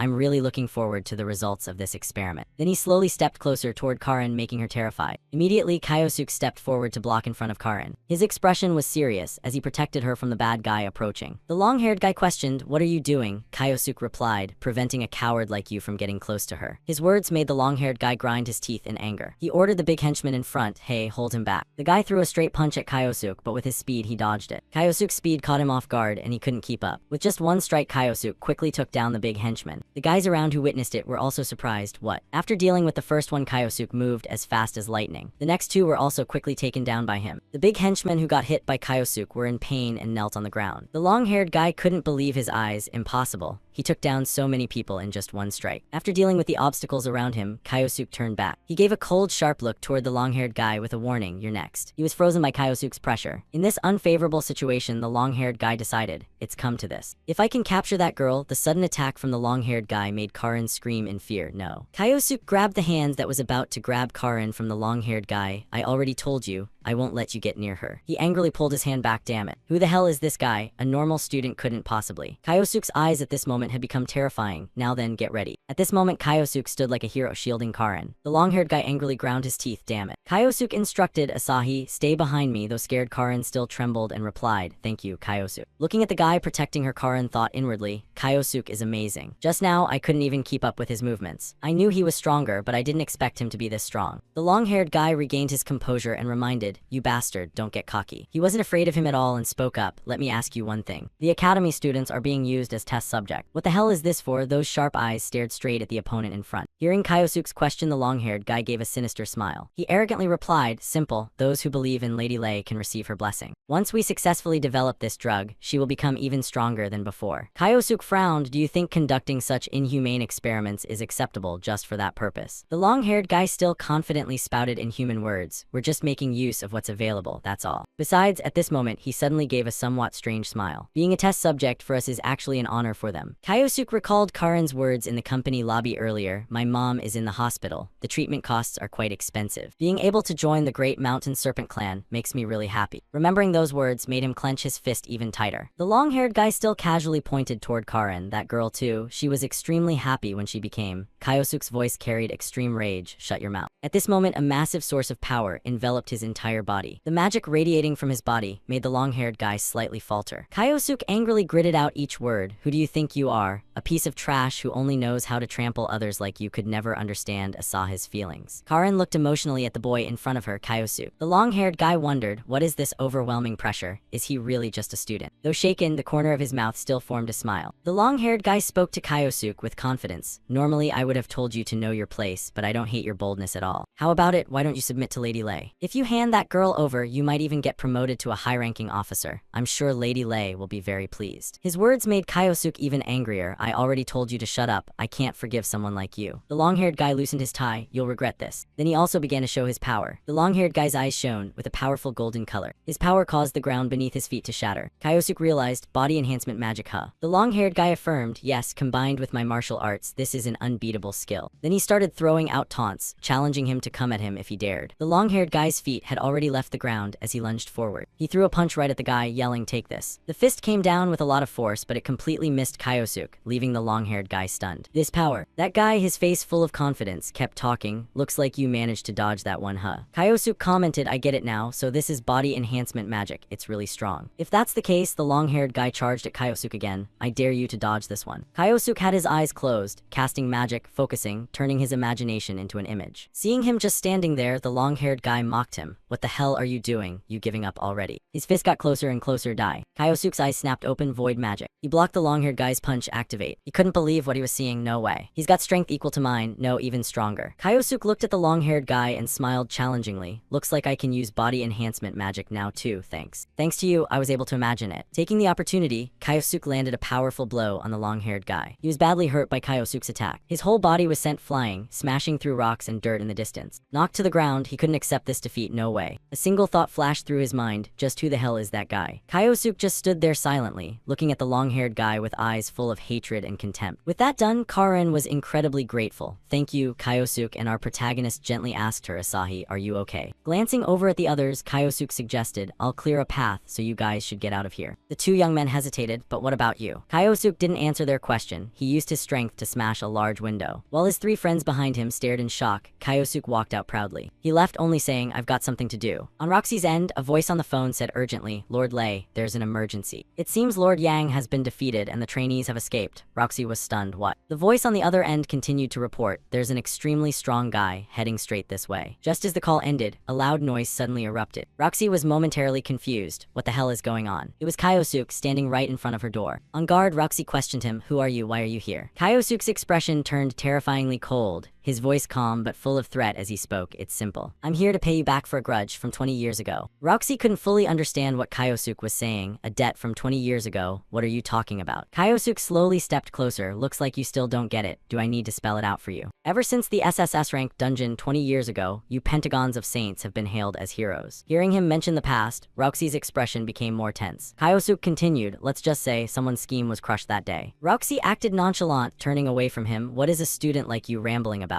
Are you trying to give me a history lesson? Ignoring her, Kyosuke kept going with with his story now, the Pentagons of Saints are all leaders in every major field across the world. They're praised as the heroes who destroyed evil. Roxy interrupted, what exactly are you? Kyosuke cut her off, even so. The truth is completely different. Roxy frowned, her voice laced with annoyance. What did you say? Kyosuke continued explaining, his aura suddenly shifting. You used your own comrades as sacrifices, to reap the rewards and build your reputation. Even now, you trample on the will of those who once fought by your side, am I wrong? Hearing Kyosuke's accusation, Roxy laughed out loud. She scoffed at his words. I was wondering what nonsense you were talking. Don't tell me you actually believe some stupid conspiracy theory. Facing Roxy's attitude, Kyosuke stated firmly, it's not just a conspiracy theory, I know what you did. You yourself pushed your own comrade through that gate. Kyosuke's indictment made Roxy's face turn pale with guilt. She frowned in suspicion. Why, how does an ordinary student know about that? Sensing the conflict in Roxy's thoughts, Kyosuke spoke up, still don't get it, Rei, who I really am. His expression changing, Kyosuke emphasized, I am Misato Kawakiro. Hearing that name, Roxy panicked. No way, Kyosuke cut her off forcefully, it already happened. I used the very power that made you call me a monster back then. A level 100 guy who can use time magic really is a monster. Every word Kyosuke said made Roxy more afraid. She was shaken by the truth, unable to believe it. No way, Kawakiro, are you really here? Kyosuke confirmed, I also know exactly what your Rei company is secretly doing. If I expose that, your reputation will be destroyed. Roxy angrily waved her hand and yelled, don't mess with me. Kyosuke kept slowly walking closer. Don't mess with you. I should be the one saying that. Because of what happened 20 years ago, and because you trampled on the hopes of a girl who gave it her all. I will never forgive you for that. Faced with his threat, Roxy suddenly smiled. She held her head up arrogantly. Don't underestimate me. You're not in Misato's body anymore. Roxy clenched a staff tightly in her hand. Now that you've dared to show yourself in front of me, I'll make you regret it. She used her magic to attack Kyosuke. The power was so strong it shook the whole room, covering it with cracks. Kyosuke used his speed to dodge one of Roxy's attacks. Holding the staff, Roxy proudly explained, what do you think? This is the power of a weapon developed by Rei Company. It's forged from dungeon materials, harder than any metal. Let me show you how sharp it is. Saying that, she leaped into the air, aiming her attack at Kyosuke. Facing Roxy's continuous assaults, Kyosuke dodged them all. A powerful blow aimed straight at his face, but it couldn't land. Seeing this, Roxy mocked him. Looks like dodging is the only thing you're good for. Suddenly, she realized something was wrong. Why aren't any of my hits landing? Kyosuke spoke calmly, I see. While dodging Roxy's attacks, he commented, you've been too busy playing the corporate queen. Your moves have gotten sloppy. Now you're not much better than Iwako. Kyosuke appeared behind her, making her freeze. She shouted loudly and charged at Kyosuke, enough talk. Just then Roxy's weapon went through him. She was triumphant, got him, I hit him, but before she could celebrate, Kyosuke's voice sounded again, too bad. Kyosuke appeared behind her, making her freeze. Instantly she stood there frozen, why you? Then Roxy gritted her teeth, realizing, was that void magic? I've never heard of it working like this. If that's the case, the weapon was ready for another strike. She started applying fire attribute magic to her weapon. Her eyes blazed with anger. I'll finish him with the next hit. I'll shut that big mouth of yours for good. Take this. The power seemed ready to burn everything in its path as it shot forward. Roxy charged wildly, engulfed in a huge flame. The spear, combined with fire magic, thrust straight into Kyosuke. But without much effort, Kyosuke stopped the spear tip with 2 fingers. Roxy exclaimed in shock, no way. Looks like that's all the power you've got. Kyosuke glared at her mockingly. You're actually worse than you were 20 years ago. Sensing the situation was bad, Roxy decided, if that's the case, then I have no choice but to use that. She got ready to use another spell. Kyosuke was momentarily taken aback. You're going to. A flicker of surprise showed in his eyes. Just then Roxy grabbed a red syringe. Then she pointed the needle at herself. Instantly, a surge of purple magic enveloped her body. Kyosuke's expression immediately became tense, his brow furrowing. Roxy's whole body began to transform. You're willing to go that far. Her eyes filled with murderous intent as she spat out the words, you monster. Not long after, the purple energy layer slowly dissipated, revealing Roxy's body now fully transformed into a half-monster state, and after the transformation finished, she let out a scornful chuckle.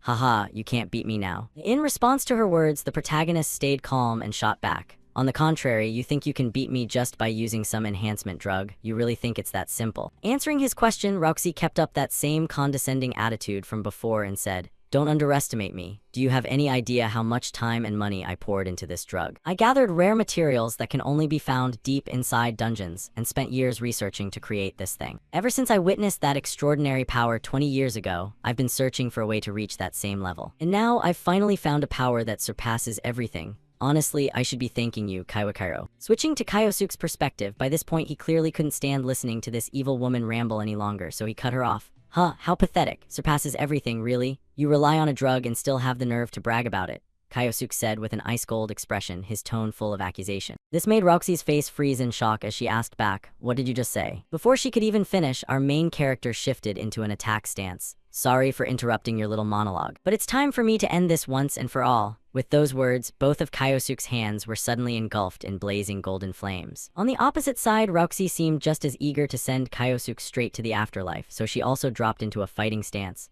Fine, let's settle this right now. We'll see who the real strong one is. The moment she finished speaking, her body shot forward like a rocket, moving as fast as the wind, closing the distance to Kyosuke in an instant. However, facing this attack, the protagonist simply tilted his body slightly to the side and completely dodged it. Too bad for the wall behind him. After taking Rauxi's direct hit, it shattered into countless chunks of debris flying everywhere. As for Rauxi, after landing her move, she spun around and taunted Kyosuke. How's that? This is the result of my research. I'll send you to your death one more time. She charged again while shouting, attacking at a terrifying speed that even made Kyosuke inwardly flinch. Before he could even raise a proper defense, Rauxi's massive hand slammed straight into his chest. The sheer force of the impact sent the protagonist's body flying backward like a cannonball. Seeing that she'd landed a clean hit, Rauxi smugly thought to herself, I've won. Unfortunately for her, her celebration didn't last long. Suddenly, she felt a sharp pain shooting up from her foot, forcing her to look down in a hurry. She realized that, at some point, a razor-sharp ice shard had pierced straight through her left foot. The excruciating pain shot all the way to her brain, making her small body collapse to her knees on the floor, while Kyosuke calmly walked up to her with both hands in his pockets and said,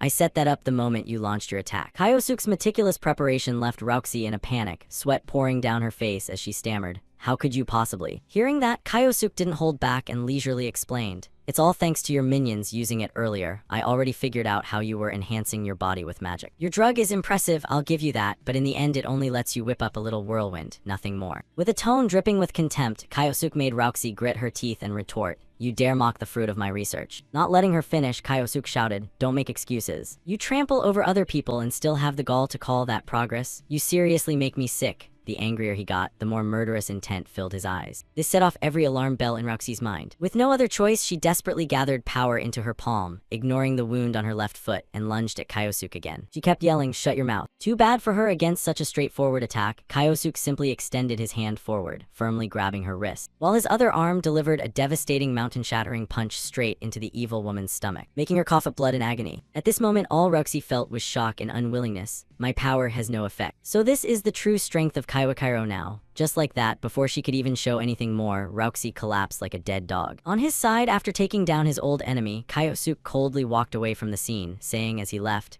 Lay, right from the start, that was never real strength. Right after he stepped out of the building, a familiar voice suddenly called out from behind the protagonist. Kyosuke turned around and saw it was none other than his friend Asahi. Oh, Asahi, you're okay, Kyosuke replied with a warm smile. Good to see you're safe too. At the same time, not far away, a group of reporters started buzzing about the building explosion. Hey, it's exactly like the tip said. Lei Corporation just got attacked. Hearing them, Asahi turned to the boy next to her with some suspicion. Was that you? Of course, Kyosuke played dumb, who knows. He shrugged, then drifted into his own thoughts. Now the truth about Lei's crimes is out, the test subjects are safe, and Lei has lost everything. From Asahi's perspective, noticing the thoughtful look on the protagonist's face, she spoke up worriedly. Hey, Kyosuke. I still don't fully understand what's going on, but if you hadn't been there, I probably wouldn't be standing here right now. So thank you really. Asahi's words caught Kyosuke a little off guard, but he quickly gave a faint smile and reminded himself, Right, I almost forgot, helping others used to be my whole reason for living. Time flew by, and by that evening, news of the Lei Corporation attack had spread everywhere, with a female newscaster's voice coming from the TV.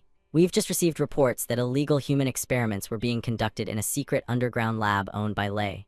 Rauxi, one of the 5-star saints. The incident came to light after the facility was attacked by an unknown individual. She is currently showing signs of memory loss, and the identity of the attacker remains a mystery. Back to Kyosuke, hearing the newscaster, he felt a spark of curiosity. Wonder how the rest of them will react. Then suddenly the anchor's voice turned urgent. We have a breaking update. 5-star Saint Nathaniel has just issued an official statement. Those words made Kyosuke's expression darken instantly, his eyes filling with killing intent as he stared hard at the screen. On the TV, the blonde man began speaking. On behalf of the 5-star Saints, I stand here to deliver an urgent message. We are deeply saddened by the incident involving Lei. Rauxi was our comrade. We feel profound regret for not noticing her fall from grace sooner. He spoke while putting on an act of great sorrow, but that fake performance couldn't fool Kyosuke's eyes for a second. If anything, it only made the protagonist more irritated. Didn't notice, so the 5-star Saints are just gonna pretend they knew nothing. Just like they did 20 years ago. They haven't changed one bit, lying without even blinking. Willing to do anything to protect their precious heroic status. People like me and Asahi aren't even worth being called potential to them. We're just stepping stones. Nathaniel Cavell, judging by how he acted back then. It's very likely he was the mastermind behind getting me exiled. Makes sense, he's always been the scheming type, careful with every move, and even now, no one knows where he really is. Kyosuke calmed down a bit and pulled out his phone, as if about to contact someone. In another scene, inside an unfamiliar church, a girl was kneeling before an altar, seemingly in prayer. Behind her, a stranger approached and spoke. "That's what he said, Lady Claudia." Up front, Claudia didn't bother turning around and just replied coolly, "I see, understood, you may go." With that, she clasped her hands again and continued her prayer. "Lord, please guide us toward a future filled with light." Cutting to the training room, there was Ingolf. He also received a reminder from his subordinate.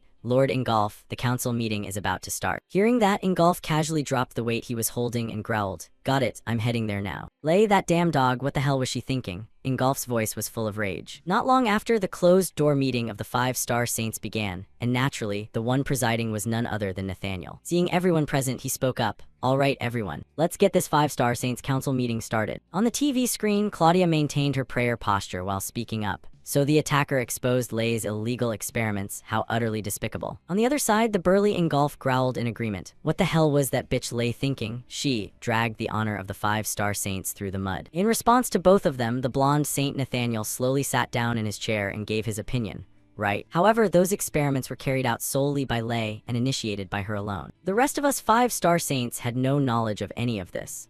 For someone like Nathaniel, how could he possibly not have known? Yet he decided to pin the entire blame squarely on Lay's head. Speaking of the traitor Heike, he immediately understood Nathaniel's intention and couldn't help but admire it inwardly. As expected of Nathaniel, he's always so rational. In other words, they're just dumping all the guilt onto Lay and abandoning her completely. I don't know about Claudia or Ingolf, but Nathaniel definitely knew about Lay's experiments. And yet he's discarding her so easily.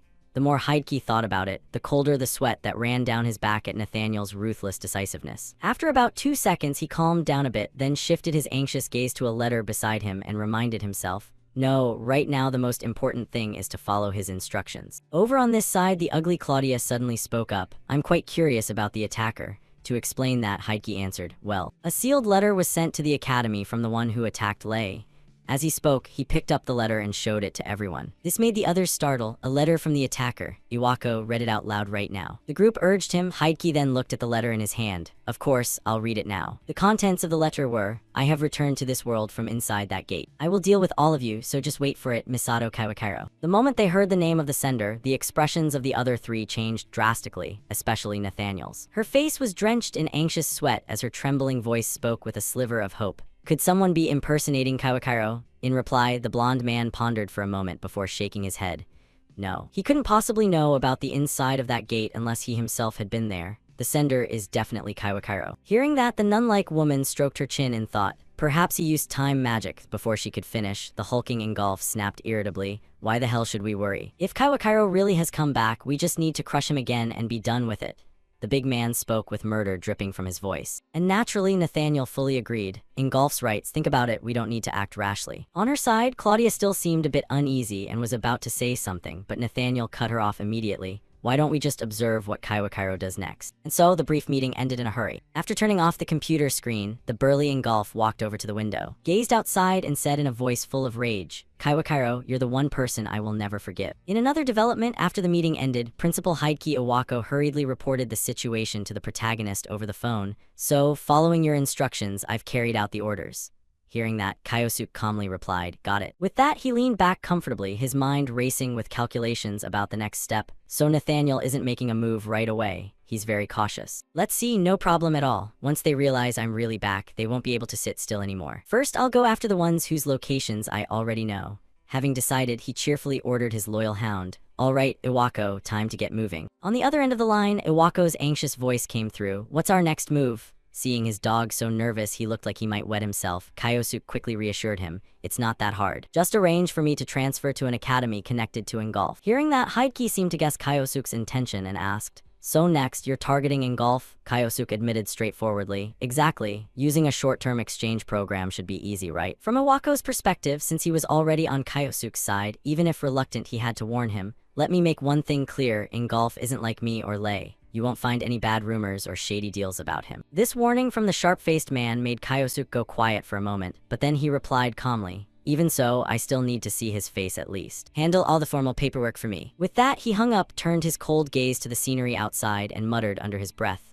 even if there are no rumors about him. That doesn't change the fact that he betrayed me 20 years ago. Time passed quickly. Thanks to Iwako's arrangements, our protagonist soon received a slot for studying abroad. Switching to Kyosuke's viewpoint, at this moment he was looking around at the surroundings and whispered, "So this is Germany. They've confirmed a connection between this country's academy and Ingolf. I'll use the German academy to get close to him. But first I need to head to the school." With that thought in mind, the protagonist quickly set off. Before long, he was drawn by a noisy commotion. These damn leeches. And of course, Nathaniel completely agreed with this. Ingolf's right. Think about it, we don't need to act rashly. However, Kyosuke couldn't understand what they were saying about the foreign language issue. Thinking back, they were speaking a completely different language here. Guess I'll use Void for automatic translation, Kyosuke thought. No hesitation, he immediately activated his magic and spread it around. Soon enough, the words started flowing clearly into his ears. The guy in the brown jacket laughed and said, "Don't be like that. Come on, little lady, just hang out with us for a bit, what's the harm?" Next to him, the one in the black coat chimed in, "Come with us, we won't waste your time. Let's go." In response, the black-haired girl kept her annoyed expression and shot back, "That's exactly why I called you leeches. I'm not going anywhere with street trash like you." Her words seemed to anger the two thugs. "What did you just say, bitch? Too cocky, we're gonna have to punish you." As he spoke, the black-coated one reached forward and grabbed the girl's shoulder tightly, making her face darken. But right at that moment, an intervening voice rang out. "Hey, why don't you assholes fuck off and leave her alone?" The sudden words drew the attention of all three. The brown-haired thug turned and barked at Kyosuke, "Huh, who the hell are you?" On his side, Kyosuke didn't hold back. "I said get the fuck out, you pieces of trash." The non-stop insults immediately drove the two thugs into a rage. Without any hesitation, both of them gathered power into their fists, forming blazing golden flames as they charged forward, determined to teach Kyosuke a lesson. "You fucking dog, don't underestimate us," they roared while swinging their flaming fists at Kyosuke. Too bad for these two, they had no idea how strong the guy in front of them really was. With just a casual flick of his hand, Kyosuke sent them flying, leaving them sprawled out like dead dogs. This left the black-haired girl stunned. Just one move and he took them both down. Who the hell is this student? Luckily on this side, Kyosuke didn't go too hard on them, so the two thugs quickly came to and scrambled away in a panic. "We were really sorry." Watching them flee in such a pathetic mess, the black-haired girl turned to Kyosuke and didn't forget to thank him. Yeah, thanks for helping me out." Hearing that, Kyosuke just shook his head lightly. No big deal. With that, he glanced around and noticed the crowd of onlookers chattering non-stop, some even pulling out their phones to snap pictures, which made him feel pretty uncomfortable, so he said, "Looks like we've drawn a crowd. Let's get out of here quick." Just like that, the two of them hurried away from the chaotic spot and kept walking. Behind him, the black-haired girl seemed lost in thought. "The last time someone helped me like this was when I met that person." Time flew by, and soon Kyosuke and the mysterious girl had put quite a distance between themselves and the scene. Once there was no more gossiping crowd around, the mysterious girl finally spoke up. "Hey, I just wanted to thank you again for what you did. Thanks to you, things didn't get any worse." For Kyosuke, dealing with those thugs was just a casual favor, so he didn't think much of it. "I already told you, don't worry about it." In his mind, he mused about her attitude. She seems like the responsible type. That said, I feel like I've met her somewhere before. Unlike Kyosuke, who had a bunch of questions swirling in his head, the black-haired girl turned to him and asked, "By the way, that uniform, you're a Japanese student, right?" The question snapped him out of it, and he nodded. "Oh yeah, that's right. I just arrived here today on a short-term exchange program. I'm on my way to the training academy." He explained calmly, and whether it was fate or not, the black-haired girl broke into a smile and offered, "In that case, let me walk you there as thanks." With someone willing to guide him, our protagonist wasn't dumb enough to refuse. He nodded and said, "Thanks a lot." And so they kept walking together for a while longer, chatting as they went. Kyosuke asked, "Are you traveling around the world or something?" To that question, the mysterious girl shrugged and admitted, "Yeah, well, I have my own circumstances." Her vague but natural reply sparked a bit of curiosity in Kyosuke. "She's about my age. It's pretty rare to see a girl traveling solo like this." Unable to hold back his curiosity, Kyosuke asked, "Isn't it dangerous going alone? Don't you end up in situations like that one pretty often?" Hearing him say that, the mysterious girl waved her hands frantically and laughed. "Nah, I'm fine. I might not look it, but I know a few spells." Her words didn't ease Kyosuke's concern at all. In fact, they made him worry more. In his mind, the protagonist thought quietly, but didn't she just get grabbed a minute ago? Brushing that aside, the short-haired girl stroked her chin and continued, "By the way, you're studying at the training academy, right?" Kyosuke replied. "Is there a problem?" The black-haired girl glanced at him. "Well, it's all about achievements. A lot of students there think the same way. They have this whole class ranking system, like their own little hierarchy. And there's even a reward point system based on performance." Hearing that, Kyosuke just nodded lightly. "Got it." In his head, he quickly pieced together what she meant. Sounds like they take the merit-based system way more seriously than back in Japan. Like Iwako said, Ingolf often holds regular training sessions for the top-tier students. So if I want to get close to Ingolf, I'll have to make a name for myself in that merit-driven environment. This is perfect, exactly the kind of challenge I like. Thinking about it, Kyosuke couldn't hide the excited look on his face. Back to the mysterious girl, she soon pointed ahead and reminded him, "Look, we're here." That's the Lansing Training Academy. Right in front of them stood an enormous academy campus. Seeing they'd arrived, Kyosuke waved goodbye to the mysterious girl. "This is far enough, thanks again." From behind, the black-haired girl waved back, "No problem at all." "Oh, I haven't introduced myself yet. My name's Shirato Seiyuki."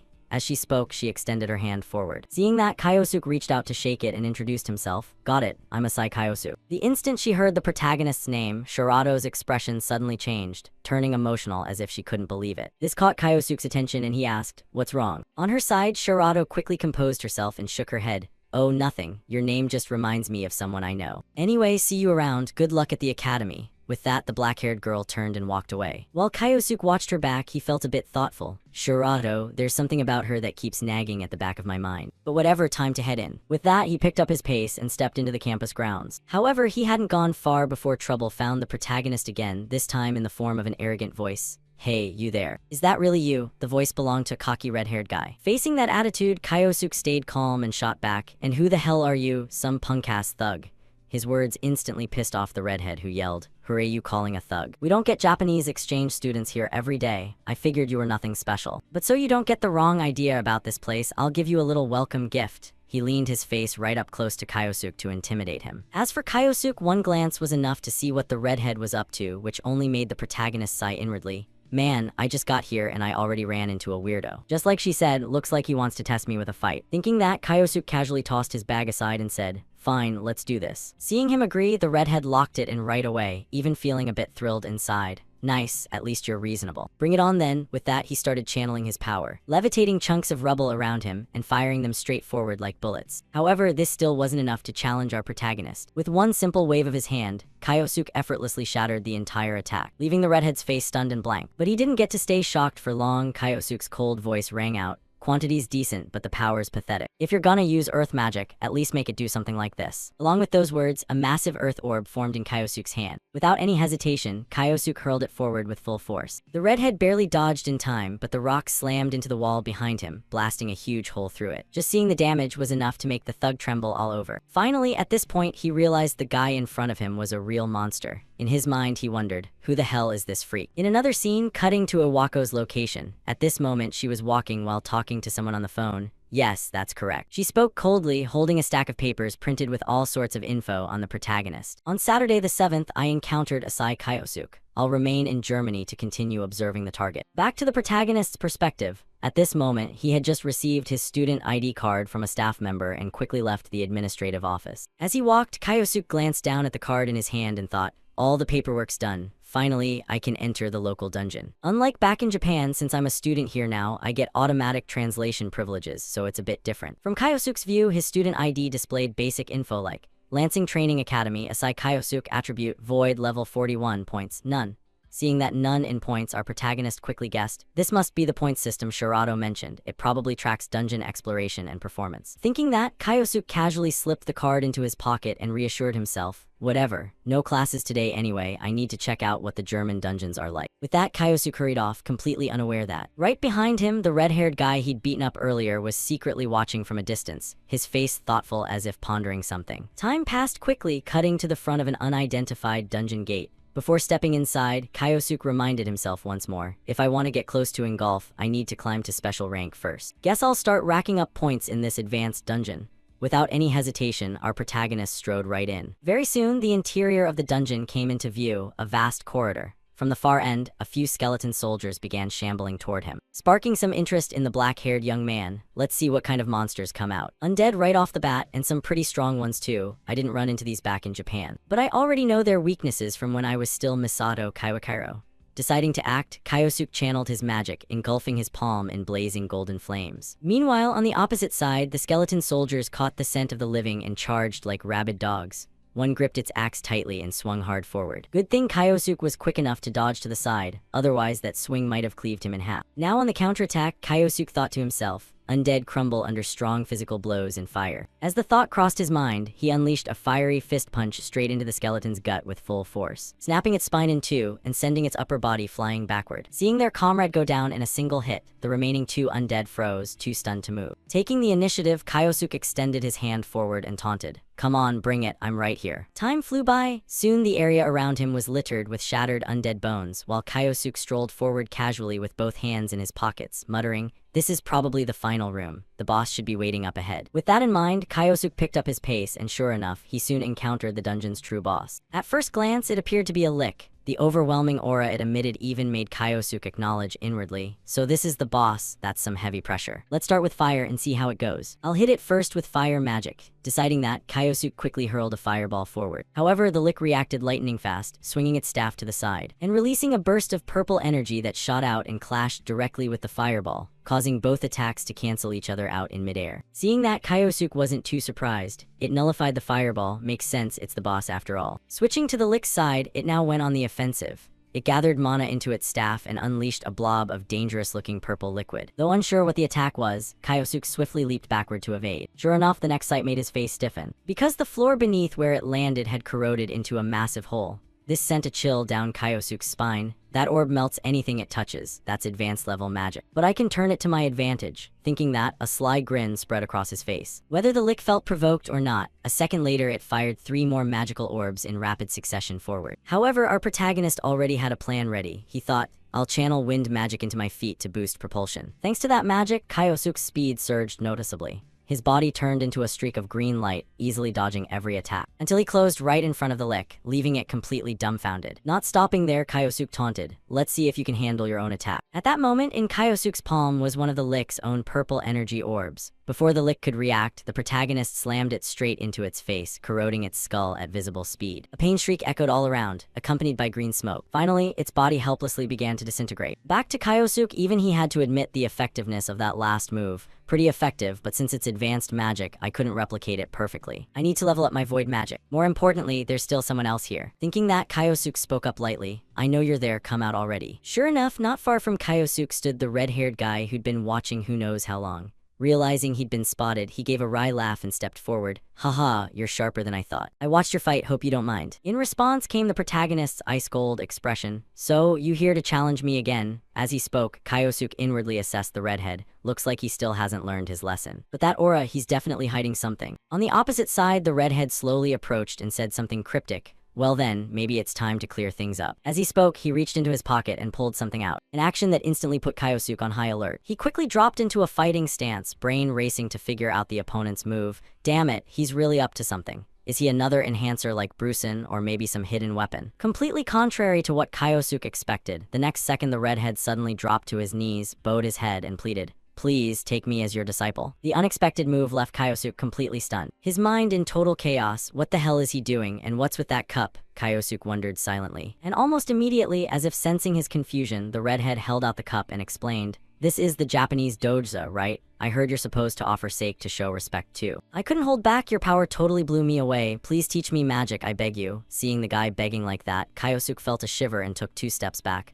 "Are you messing with me?" he muttered. However, the redhead pressed on. "That fight just now was insane. I feel so stupid for picking a fight with you." From Kaiosuk's perspective, he could only sigh at the absurdity. Great, now things just got way more complicated. Thinking that, suddenly Kaiosuk sensed something and quickly turned to slap the red-haired guy's shoulder. The redhead thought Kaiosuk was about to accept him as a disciple. But a second later, not far from them, a massive explosion erupted, sending rocks and debris flying everywhere. The cause was a gigantic skeletal dragon's claw slamming down onto the ground. Turns out the lick earlier wasn't the real boss. Seeing its appearance, the red-haired guy's face went pale, while Kaiosuk's brows furrowed tightly. So that lick wasn't the final boss after all. Looks like the true boss is showing up now. Beside him, the red-haired guy, after seeing the boss monster's form, quickly recalled something from memory and said, "If I remember correctly, I've seen this thing in books before. It's a skeletal dragon, the monster that wiped out an entire village a long time ago. Rumor has it Lord Ingolf barely managed to take it down, but how the hell is it here?" He said in a daze, while Kaiosuk, after hearing that, turned his head and replied coolly,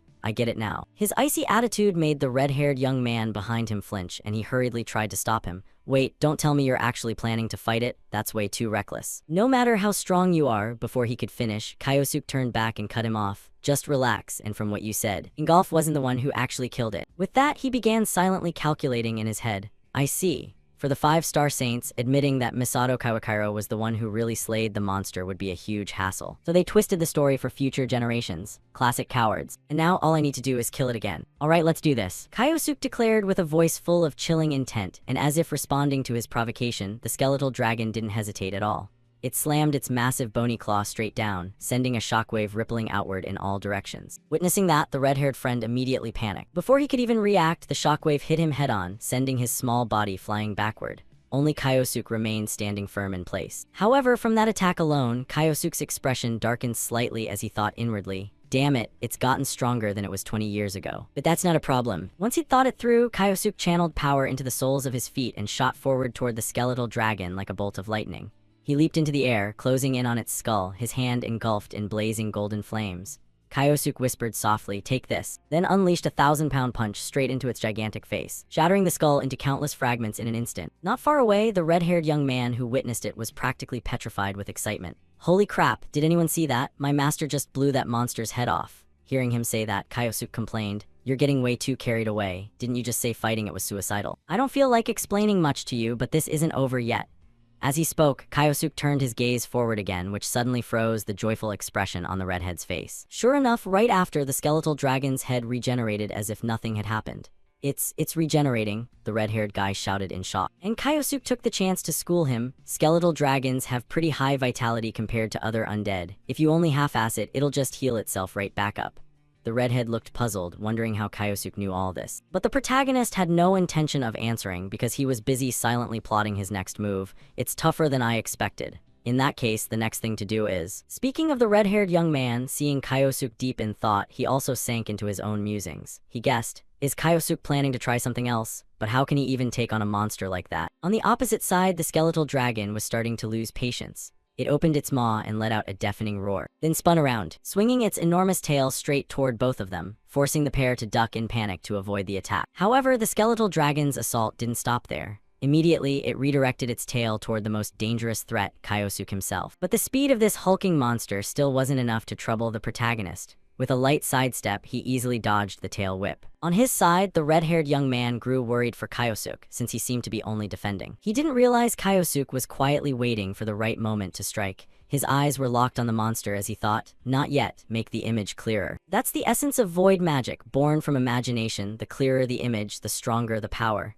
As he thought, he began gathering some kind of magic into his palm. Unfortunately for the skeletal dragon, it had no idea. It kept charging forward with its mouth wide open to attack. The moment it closed in on Kyosuke, it unleashed a terrifying heat wave from its maw. Seeing Kyosuke take a direct hit like that, the red-haired young man was so terrified he nearly wet himself. He shouted desperately, "Master." But just a second later, his eyes widened in disbelief. Because when the blinding light faded, what appeared before him was Kyosuke gripping the skeletal dragon's razor-sharp jaws tightly, no matter how much it thrashed. Kyosuke's hand clenched harder as he channeled his magic, forming a spiraling torrent of water that enveloped the skeletal dragon's entire body, and finally froze it solid, rendering the gigantic bony frame completely immobile. Witnessing the battle's end, the red-haired young man was left gaping in astonishment. Unbelievable, you're way too strong. Time passed quickly. Not long after, the two of them exited the dungeon, and of course the red-haired guy was still chattering excitedly behind the protagonist. Master, wait up. Hearing that, Kyosuke let out an exasperated sigh. Why do you have to sound so cheesy? In reply came the redhead's bright grin. Hey, you know it's all out of respect. As he spoke, he noticed Kyosuke staring intently at his student ID card and asked curiously, "Something on your student card bothering you?" Kyosuke nodded and explained, "I'm just calculating how many points one dungeon clear gives." "You're Mateo, right? How do those points affect class rankings?" Kyosuke asked, and Mateo stroked his chin thoughtfully. Before explaining, "This is just a rough guide, but every 10,000 points bumps you up one class. So to reach the special class, Kyosuke, you'd need around 30,000 points. But unfortunately, dungeon points are fixed, and that skeletal dragon you just took down doesn't give any extra." After hearing that, our protagonist quickly did the math. "I got 500 points from that dungeon, which means I'd have to grind it 600 times just to qualify. Looks like reaching the special class is gonna take some serious time," the protagonist said lightly, while Mateo looked a bit surprised and exclaimed, "As expected, you're aiming for the special class." At that point, as if suddenly remembering something, Mateo cheerfully suggested, Oh, there's a shortcut to rack up points faster. Before he even finished, Kyosuke shoved his killer glare right up close and demanded, "Tell me," Mateo yelped in fright. Whoa, too close. It's a celestial festival happening in a month. It's an event where ranked students compete directly and assign challenges, and the winner gets 20,000 points. Just hearing the reward made Kyosuke's eyes sharpen like never before. Nice. If I take first place, I'll close the gap to engulf in one shot. Thinking that, Kyosuke clenched his fist and declared, "I'm taking first place in this celestial festival." Just like that, time flew by. 1 month later, on the day of the Academy's Celestial Festival event, right now every student planning to compete for extra points had gathered at the venue, and the announcer's voice echoed all around. All right, the Celestial Festival officially begins. In one corner of the plaza, Kyosuke, who was dead set on joining the special class as fast as possible, naturally couldn't miss this. Right beside him stood Mateo, who cheerfully said, "The festival's finally here, master." To that, Kyosuke just gave a cold nod in acknowledgement. Meanwhile, in his mind, he was already calculating how to claim first place quickly. If I rack up enough points and take the top spot here, I'll get promoted straight to the special class. That way, I'll be one step closer to the bastard who betrayed me 20 years ago. Ignoring him, up on the high platform, the Academy professor's explanatory voice continued. Your task is simple. Seize the gemstone at the top of the tallest tower. The method doesn't matter. You can fight your way up or climb straight through. The choice is yours. Show us the strength you've trained for. The stern tone made Mateo break out in a nervous sweat. In contrast, Kyosuke cracked an excited grin. In his head, he thought, sounds exactly like something merit-obsessed students would do. Perfectly suits my style. A moment later, as if regaining his composure, Mateo started shadowboxing to warm up while shouting enthusiastically, "Master, we're taking first place no matter what." Hearing that, Kyosuke could only sigh wearily. When I heard the Celestial Festival only takes pairs, I had no idea what to do. Lucky for me, I already had a partner ready. Before he could dwell on it more, a familiar voice called out from ahead, "Hey, Kyosuke." The newcomer was none other than Shirato. Her appearance surprised Kyosuke a bit as he asked, "You're here too, Shirato?" Shirato smiled brightly and replied, "Yup, I came to watch you shine." Standing nearby, Mateo perked up at the sight of a pretty girl and eagerly asked, "Who's this beautiful lady, master? Your girlfriend?" In response, the protagonist delivered a swift chop to his head. Cut the jokes. Before their greetings could continue, suddenly the students around them erupted in excited shouts. "Hey, look over there." Right in front of them was a massive screen, and what shocked everyone most was the figure appearing on it. None other than the traitor Ingolf himself. His appearance filled the protagonist's face with murderous intent, as if he wanted to charge up and fight right then and there. Cutting to the stands, a black-haired professor smiled and said, "Lord Ingolf, we're honored to have you join our festival." Ingolf replied with a light shake of his head, "No need to fuss, I'm just curious about this event. Let's see if any golden eggs are hiding among these young mages." Back to Kyosuke, his face was still radiating killing intent, and seeing that look, Shirato seemed to be lost in her own thoughts. Not long after the announcement rang out, "Contestants enter the tower now." Following the command, everyone hurriedly stepped into the tower. Very quickly, the interior came into view, a spiral architecture with multiple staircases leading straight upward. On their side, seeing others rush ahead, Mateo said, "All right, let's go, master." Kyosuke nodded in agreement. However, things couldn't be that easy. Before the group could even climb to the next floor, a massive explosion suddenly erupted. The cause was a gigantic wolf. Its appearance made Mateo's eyes roll back like he was about to faint as he groaned. "Oh, come on," right from the start. Kyosuke shrugged and replied, as expected, they already ranked the creatures beforehand. Hearing that, Mateo quickly turned and asked, "What do we do now, master?" Before the question even finished, he realized that at some point the protagonist's figure had vanished. Mateo frantically looked around and witnessed Kyosuke charging forward, slamming a fist straight into the giant wolf's face and knocking it out cold to the side. After taking down the staircase guardian monster, the protagonist casually turned back and reminded him, "What are you waiting for? Hurry up." Mateo nodded in a daze. "Ah yeah, coming right up." Just like that, the two of them quickly ascended to the second floor. At the same time outside, their entire battle was being broadcast for everyone to watch. And sure enough, the traitor Ingolf began paying attention to him. His eyes narrowed slightly as he muttered, a Japanese student." Unlike his reaction, the other students were awestruck and cheering nonstop. "Holy crap, that guy one-shotted the monster." Even Shirato broke out in a cold sweat at the power Kyosuke displayed. She whispered to herself, "I knew he wasn't ordinary." Switching to Mateo's position, he just finished off a monster when Kyosuke asked, "You okay?" In response, Mateo gave him a thumbs up and declared, "I'm still full of energy, master." Seeing his little disciple was fine, Kyosuke quickly moved on. "Good, then no more hesitation, let's keep going." Mateo followed wearily behind. And so they continued climbing the stairs upward, until Kyosuke noticed something. He shouted, "Stop!" Sure enough, right then a huge explosion appeared ahead of them. But this explosion wasn't caused by a monster, it was man-made. The culprit was a blonde student who used magic to block their path. His creepy laugh echoed, "Hee hee, you guys aren't getting past us."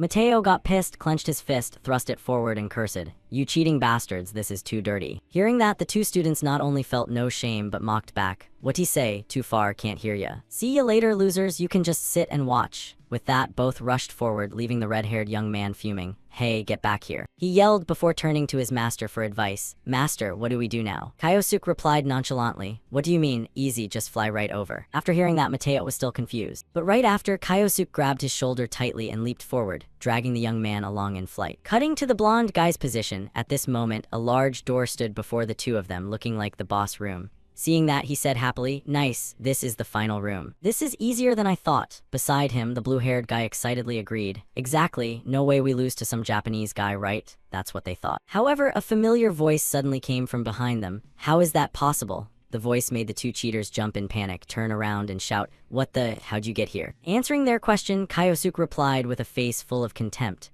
"I hate to break it to you guys like this, but the obstacles you set up barely slowed me down at all." Behind him, Mateo was nearly dead on his feet but still mustered the energy to back his master up. "That's right, we're nowhere near losing to clowns like you. You're done for," he said while trembling and pointing forward. While the two students sensed Kyosuke wasn't simple and proactively cast magic first, "Don't underestimate us, we'll crush you," both shouted loudly. However, in Kyosuke's eyes, their casting speed was painfully slow. Before their magic could even form, he charged in and delivered a chop to the back of both their necks, making their eyes roll back as they collapsed unconscious on the spot. Seeing that, Mateo was stunned at first but immediately burst with joy. "Wow, I didn't even see him move." Setting aside that minor skirmish, the two opened the door and stepped into the final room. Inside was a crystal orb placed on a stone pedestal. Kyosuke guessed that crystal was the gemstone needed for the task, and Mateo excitedly said, "Yes, we're the first ones here." But nothing's ever that easy. Kyosuke quickly realized it's not over yet. Right after his words, several armored knights suddenly appeared around the crystal, as if summoned from somewhere, leaving both of them wondering where they came from. This situation even startled the professors watching from outside, who were confused. What the? Armored knights? That wasn't in the program. Only the traitor Ingolf looked amused, because he was the one who set this up. In his mind, he thought, perfect, let's see if they can overcome this challenge. Next, a sly grin spread across Ingolf's face as he said,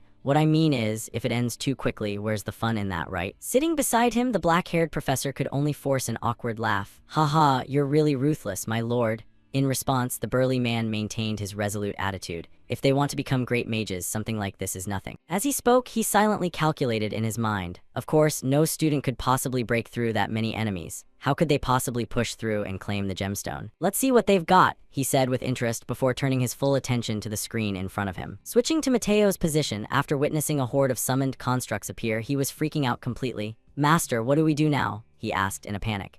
Kyosuke, for his part, had only one answer in this situation. "If we don't defeat them, we can't get the gemstone. We have no other choice." Hearing that, the red-haired young man quickly turned and asked for more details. "Defeat them, but there are so many, and they look tough as hell." Kyosuke replied with a completely serious expression. "Even so, I still have to do it. If I want to achieve my goal, I have to make it happen." Seeing the unwavering determination on his face, even though Mateo was still worried deep down, he could only muster the courage to say, "All right. In that case, I'll support you, even if it's just a little."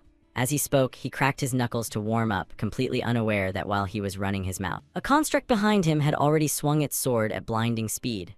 Luckily, Mateo reacted in time and ducked, otherwise he'd have been sent straight to the afterlife. On the other side, Kyosuke was facing an attack from another construct. However, its strike wasn't even worth worrying about for our protagonist. Instantly, he activated body reinforcement magic, enveloping his entire body in a faint golden aura, then casually pinched the tip of the blade between his fingertips. Next, Kyosuke gathered energy into his right hand, clenched it into a fist, and punched straight forward, sending the entire construct flying into the air. This sight left the students watching from outside gaping in shock, with voices ringing out. He took it down barehanded. Back to Kyosuke's position. At this moment, he charged again and unleashed another fiery fist strike, sending the construct's body flying backward and knocking over a whole group of others in a tumbling heap. Just like that, with a single blow, not a single construct around the protagonist remained standing. Witnessing that, Mateo couldn't help but admire silently in his heart. Master really is on another level. Not just him, even the burly Ingolf watching from afar had to acknowledge it inwardly. That Japanese kid's got some seriously useful magic. Is he planning to take them all on solo? But it won't be that easy. As he thought, he slammed his fist hard against the table. Sure enough, just as he'd predicted, inside the tower, the constructs he'd just defeated hadn't even been down for 3 seconds before another wave was summoned in their place.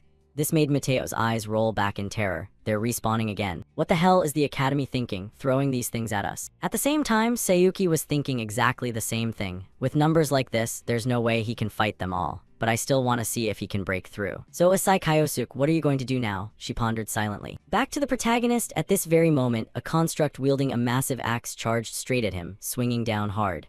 Luckily, Kyosuke was agile enough to leap back and dodge in time. He quickly scanned the area and mentally counted the enemies. About 30 of them, that's a lot. But compared to back then, this is nothing. Unaware of Kyosuke's inner thoughts, the constructs up ahead began attacking again, giving him no time to rest. Right then, 2 of them hurled their spears forward like arrows. In response, Kyosuke used earth magic to raise a dirt wall and block the assault. However, the constructs coordinated perfectly. While the front ones pressed the attack, several others circled behind him for a sneak strike. But Kyosuke had already noticed. He swung his arm, unleashing wind magic. That sliced out a blade of air, blasting the entire group behind him far away. Yet almost immediately, more constructs took their place and slowly closed in on him. This made his eyes narrow in irritation as he thought to himself, taking them down one by one is pointless. I want to wipe them all out with one powerful spell. But in a situation like this, I don't have time to build a new image from scratch. Which means, the best option is a spell I've seen before. That way, I won't waste time recreating it. Whatever, let's just go with it. Kyosuke let out a sigh as he recalled the magic that Principal Iwako had once used. Next, he activated his void magic, causing the surrounding rocks and debris to suddenly float upward, as if controlled by an invisible force. Witnessing this, the burly Ingolf was so shocked he shot up from his seat.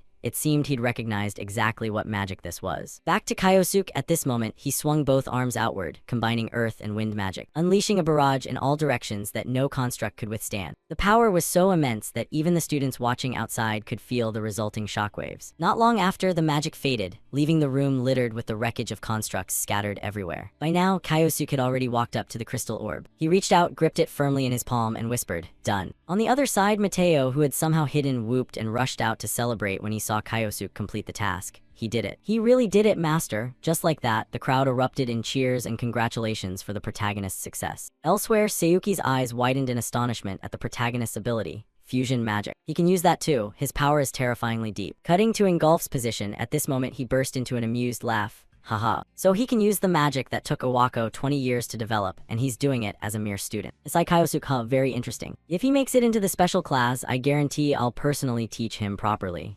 As he spoke, a cunning, fox-like expression spread across his face. In the auditorium, a person standing on the podium announced, "Now it's time to reveal the students who will be promoted to the special class this semester. Asai Kyosuke, please come up to the stage." Kyosuke calmly pulled out his chair, stood up politely without saying a word. Down below in the audience, a group sitting at the edge whispered among themselves, "That guy's seriously talented. He only transferred here a month ago and he's already pulling off results like that. You saw him at the festival too, right?" One guy sitting with his arms crossed spoke up enviously. "This is insane. How can a human even do something like that?" Sitting next to him was Mateo, who lightly touched his chin with a smug little smile and replied, "He's my master after all. Doing something like that is pretty normal for him." The man on the podium spoke again. "Next up is the armband ceremony, and we have a very special guest with us today." Suddenly, something shifted in the depths of Kyosuke's eyes. He frowned in suspicion and thought to himself, "A guest, huh? Don't tell me," he continued in a hoarse voice. "Please give a warm welcome." A man in formal attire slowly parted the curtain and stepped out. He smiled as he revealed the figure. "Lord Ingolf, this stage is yours." Hearing such an imposing name, the crowd below jolted and erupted in murmurs. "What, for real?" Dietz casually picked up the armband with a calm expression. On this side, Kyosuke shot a cold, emotionless glance as he judged the man. "Ingolf, he's personally come to the academy. What the hell is he plotting?" Dietz had already approached him, observing his expression before smirking and speaking. "You really entertained me quite a bit back at the Celestial Festival." Kyosuke's expression shifted. He politely lowered his gaze and hesitated before replying, "It's an honor." He slowly handed the armband over, and Kyosuke gently took it. Unexpectedly, Dietz leaned right up to Kyosuke's ear and coldly called out his name, "Asai Kyosuke, come to my estate tonight." Down in the audience, Mateo and the others shared the same confusion and asked, "What's going on? What did he just say to him?" On stage, Dietz waved his hand in greeting to them while cheers erupted nonstop from below. The noise still hadn't died down when he swept his coat and left the room. Kyosuke gripped the armband tightly, coldly staring at the man's retreating figure in deep thought. "Ingolf, just what the hell are you scheming?" The sky had turned pitch black, and there stood a grand, luxurious castle. At that moment, in the grand hall, the butler placed a hand over his chest and respectfully answered, "Asai Kyosuke, correct. We've been waiting for you." Kyosuke slipped his hands into his pockets, his face completely calm as he followed the butler while pondering, "What does Ingolf want to talk about? Wait a second, does he already know I'm Misato Kaiwakairo? Damn it, I wanted more time to prepare. If he already knows, then I don't have any other choice." The butler stopped at a room. Kyosuke paused slightly to observe. As the door slowly opened, Kyosuke steadied himself and thought, right here, right now, this could turn into a fight. He looked into the room and saw the lavish spread of food on the table with Dietz already seated. He gave a faint smile, knife and fork in hand, slicing into into the beef while looking at him and saying, "You've arrived, take a seat." "We'll talk after we eat." Kyosuke approached the table politely and replied, "Please excuse me." His eyes filled with cold indifference. He thought suspiciously to himself, so what's this really about? The meal was cleared away. Diets looked straight at Kyosuke's calm face and said nonchalantly, "Once again, I have to say, your performance at the Celestial Festival was truly impressive, especially that fight at the highest level. You really caught my attention. Now then, there's something I want to say." He lowered his face, a glint of killing intent in his eyes as he spoke coldly. "Just what exactly are you hiding?" That look sent a shiver through Kyosuke. He thought uneasily to himself, shit, does he know? Under the table, his hands clenched together as he weighed his options. No, that can't be it. If he really knew I was Kawakiro, he would have said it outright. He must be probing something else. At that moment, Diets leisurely touched his coffee cup and mentioned, "The fusion spell you used at the highest level, that was Iwako's lifelong work. He spent 20 years creating it, so how exactly are you able to use it?" Hearing that, Kyosuke unconsciously smiled, regaining his composure as he guessed, just as I thought. He's only curious about my magic. He looked straight at him and explained, "Back in Japan, Master Iwako gave me special training." Diets lifted the steaming coffee cup in a hoarse voice and replied, "So that's when you learned fusion magic?" Kyosuke politely responded, "Yes." Kyosuke put on a cheerful fake smile, proudly adding, "He really was an amazing teacher. I owe him so much." Hearing that, Diets gave a faint scoff. He pondered for a moment, then said, "Looks like that's exactly something he would do. The kid uses it very proficiently. However, don't abuse that power, or you'll end up like Misato Kawakiro, the one who nearly tore this world in half." Hearing Diets mention his former name, Kyosuke's face showed not even a hint of panic. He turned his back to Kyosuke and brought up the old topic. "Surely you've heard about it. The SSS-class catastrophe dungeon from 20 years ago. He drowned in his own power, and in the end he came up with a twisted plan." Diets' face filled with anger and envy as he spoke irritably, luring the monsters out of the dungeon. "His plot to wipe out the rest of us, his former allies." Kyosuke's expression changed. He froze at Diets' words and thought in disbelief. What? Over here, jealousy etched deep into the man's eyes as he scowled and continued. Also, he could become the only hero left. With that mindset, Kawakiro carried out his plan that day. Fortunately, we stopped him before everything went to hell. Now Kyosuke's fingers clenched into fists, trembling under the table as he struggled internally. Bullshit, what the hell is this? Those bastards, I can't let this slide. Suddenly, Diets turned his face away and spoke in a low voice as a reminder. "That's why I'm warning you, don't let power consume you." Kyosuke cut in seriously and replied, "It's fine, sir. Power exists to fight evil." His face filled with confidence and determination as he declared, "And I'll do whatever it takes to become stronger than anyone else." In the depths of Diets' pupils appeared the image of the boy, and deeper still the shadow of Kawakiro. A satisfied smile spread across his face as he rasped out, just like back at the festival, "You're incredibly interesting." "Very well, I'll reward that spirit of yours." Right then, Diets moved closer to Kyosuke, who looked up at him suspiciously and asked, "A reward?" He lowered his gaze and replied, "Yes. For the next training period, I'll personally be your sparring partner." His probing eyes looked down at him as he spoke with a cold smile. "Of course, if you agree." Kyosuke stood up, pulled his chair back politely, and said, "I understand. It would be my honor to receive guidance from you." The two stared directly into each other's eyes. Night fell, stars appeared in the sky, familiar people walked the streets. Kyosuke's face was icy cold as he walked and thought deeply. "Ingolf, that's the best reward I could possibly ask for. Just you wait. I'll crush you with everything I've got and settle the grudge I've carried for the past 20 years. The day of the regular training session for the special class. In the school, along the training classroom corridor, a group of soldiers casually chatted with each other. "Hey, today's the regular training day, right, for the special class." One guy with a book slung over his shoulder spoke nonchalantly to the one next to him. "So jealous, they get to meet Lord Ingolf in person. Wish he was training me too." Before he could even finish, the guy felt a chill run down his spine from behind. He shivered and glanced back. A murderous gaze was locked on him. It was Kyosuke, sitting on the bench glaring at the one who just spoke. The two of them paled instantly. The other one stammered in panic, "Hey, let's go." The first guy hurriedly mumbled in agreement. The two scrambled away in a hurry, leaving Kyosuke alone with a cold face staring straight ahead, muttering the name, Ingolf. "Finally, I can settle this debt once and for all. He promised to spar with me in today's training session. He's probably just planning to teach some curious kid a lesson, but for me, it's different. I'm going to completely crush him and make him regret betraying me 20 years ago." Right at that moment, on the school's training field, a hoarse voice rang out, "All right, the regular training session begins now. Please welcome Lord Ingolf." As soon as he finished speaking, someone slowly appeared before their eyes. Diets walked forward while observing the soldiers' reactions and responded. Instantly, Kyosuke's eyes narrowed. He calmly pondered in his mind, "Here he comes." He took a few steps forward and spoke as a reminder, "I trust you all, the most elite students of the academy. Every day you continue honing your skills as usual, but sometimes observation itself is training. So today, I've decided to heat things up with a sparring match. No need to worry like that, I've already chosen my opponent." Diets looked straight at Kyosuke's face, gave a faint smile, and called out to him, "Isai Kyosuke, please step forward." In a flash, Mateo was already up in the stands, eyes wide as he blurted out, "Holy crap. Worth skipping class for this. Master is actually fighting Lord Ingolf." Suddenly, he noticed noticed someone down below and thought suspiciously, that girl was at the Celestial Festival too. Mateo rubbed his flushed nose and guessed, I get it now. Things are going well between Master and her, huh? Down below, Sayuki felt a chill down her spine. She crossed her arms silently and imagined, I sense some weird stare somewhere, but whatever, forget it. A 5-star saint praised as a hero of the world, let's see what he can do. When facing an opponent like this on the arena, Dietz' long coat fluttered slightly as he spoke in a low voice. Now then, shall we begin? Kyosuke's gaze remained calm as he assessed. He steadied himself and judged, Ingolf is one of the toughest among the 5-star saints. He's on a completely different level from Iwako or Lei. But today, the one who will kneel will be you. Seeing him fully prepared like that, Dietz clenched his fingers and unleashed his power as he declared, I'll make the first move. His power surged down to his hand, and he swiftly swung it forward. The punch aimed straight at the target he'd locked onto. A terrifying whoosh echoed out. That fist was about to reach Kyosuke, who hurriedly raised his hand to dodge. The soldiers nearby also quickly backed away, murmuring in shock, what sealing magic. Even Sayuki hastily raised her hand and silently guessed, no, just the shockwave from that punch alone tore through the air. Right then, Kyosuke dropped low to the ground, unleashing his full body strength as he sneered contemptuously and thought,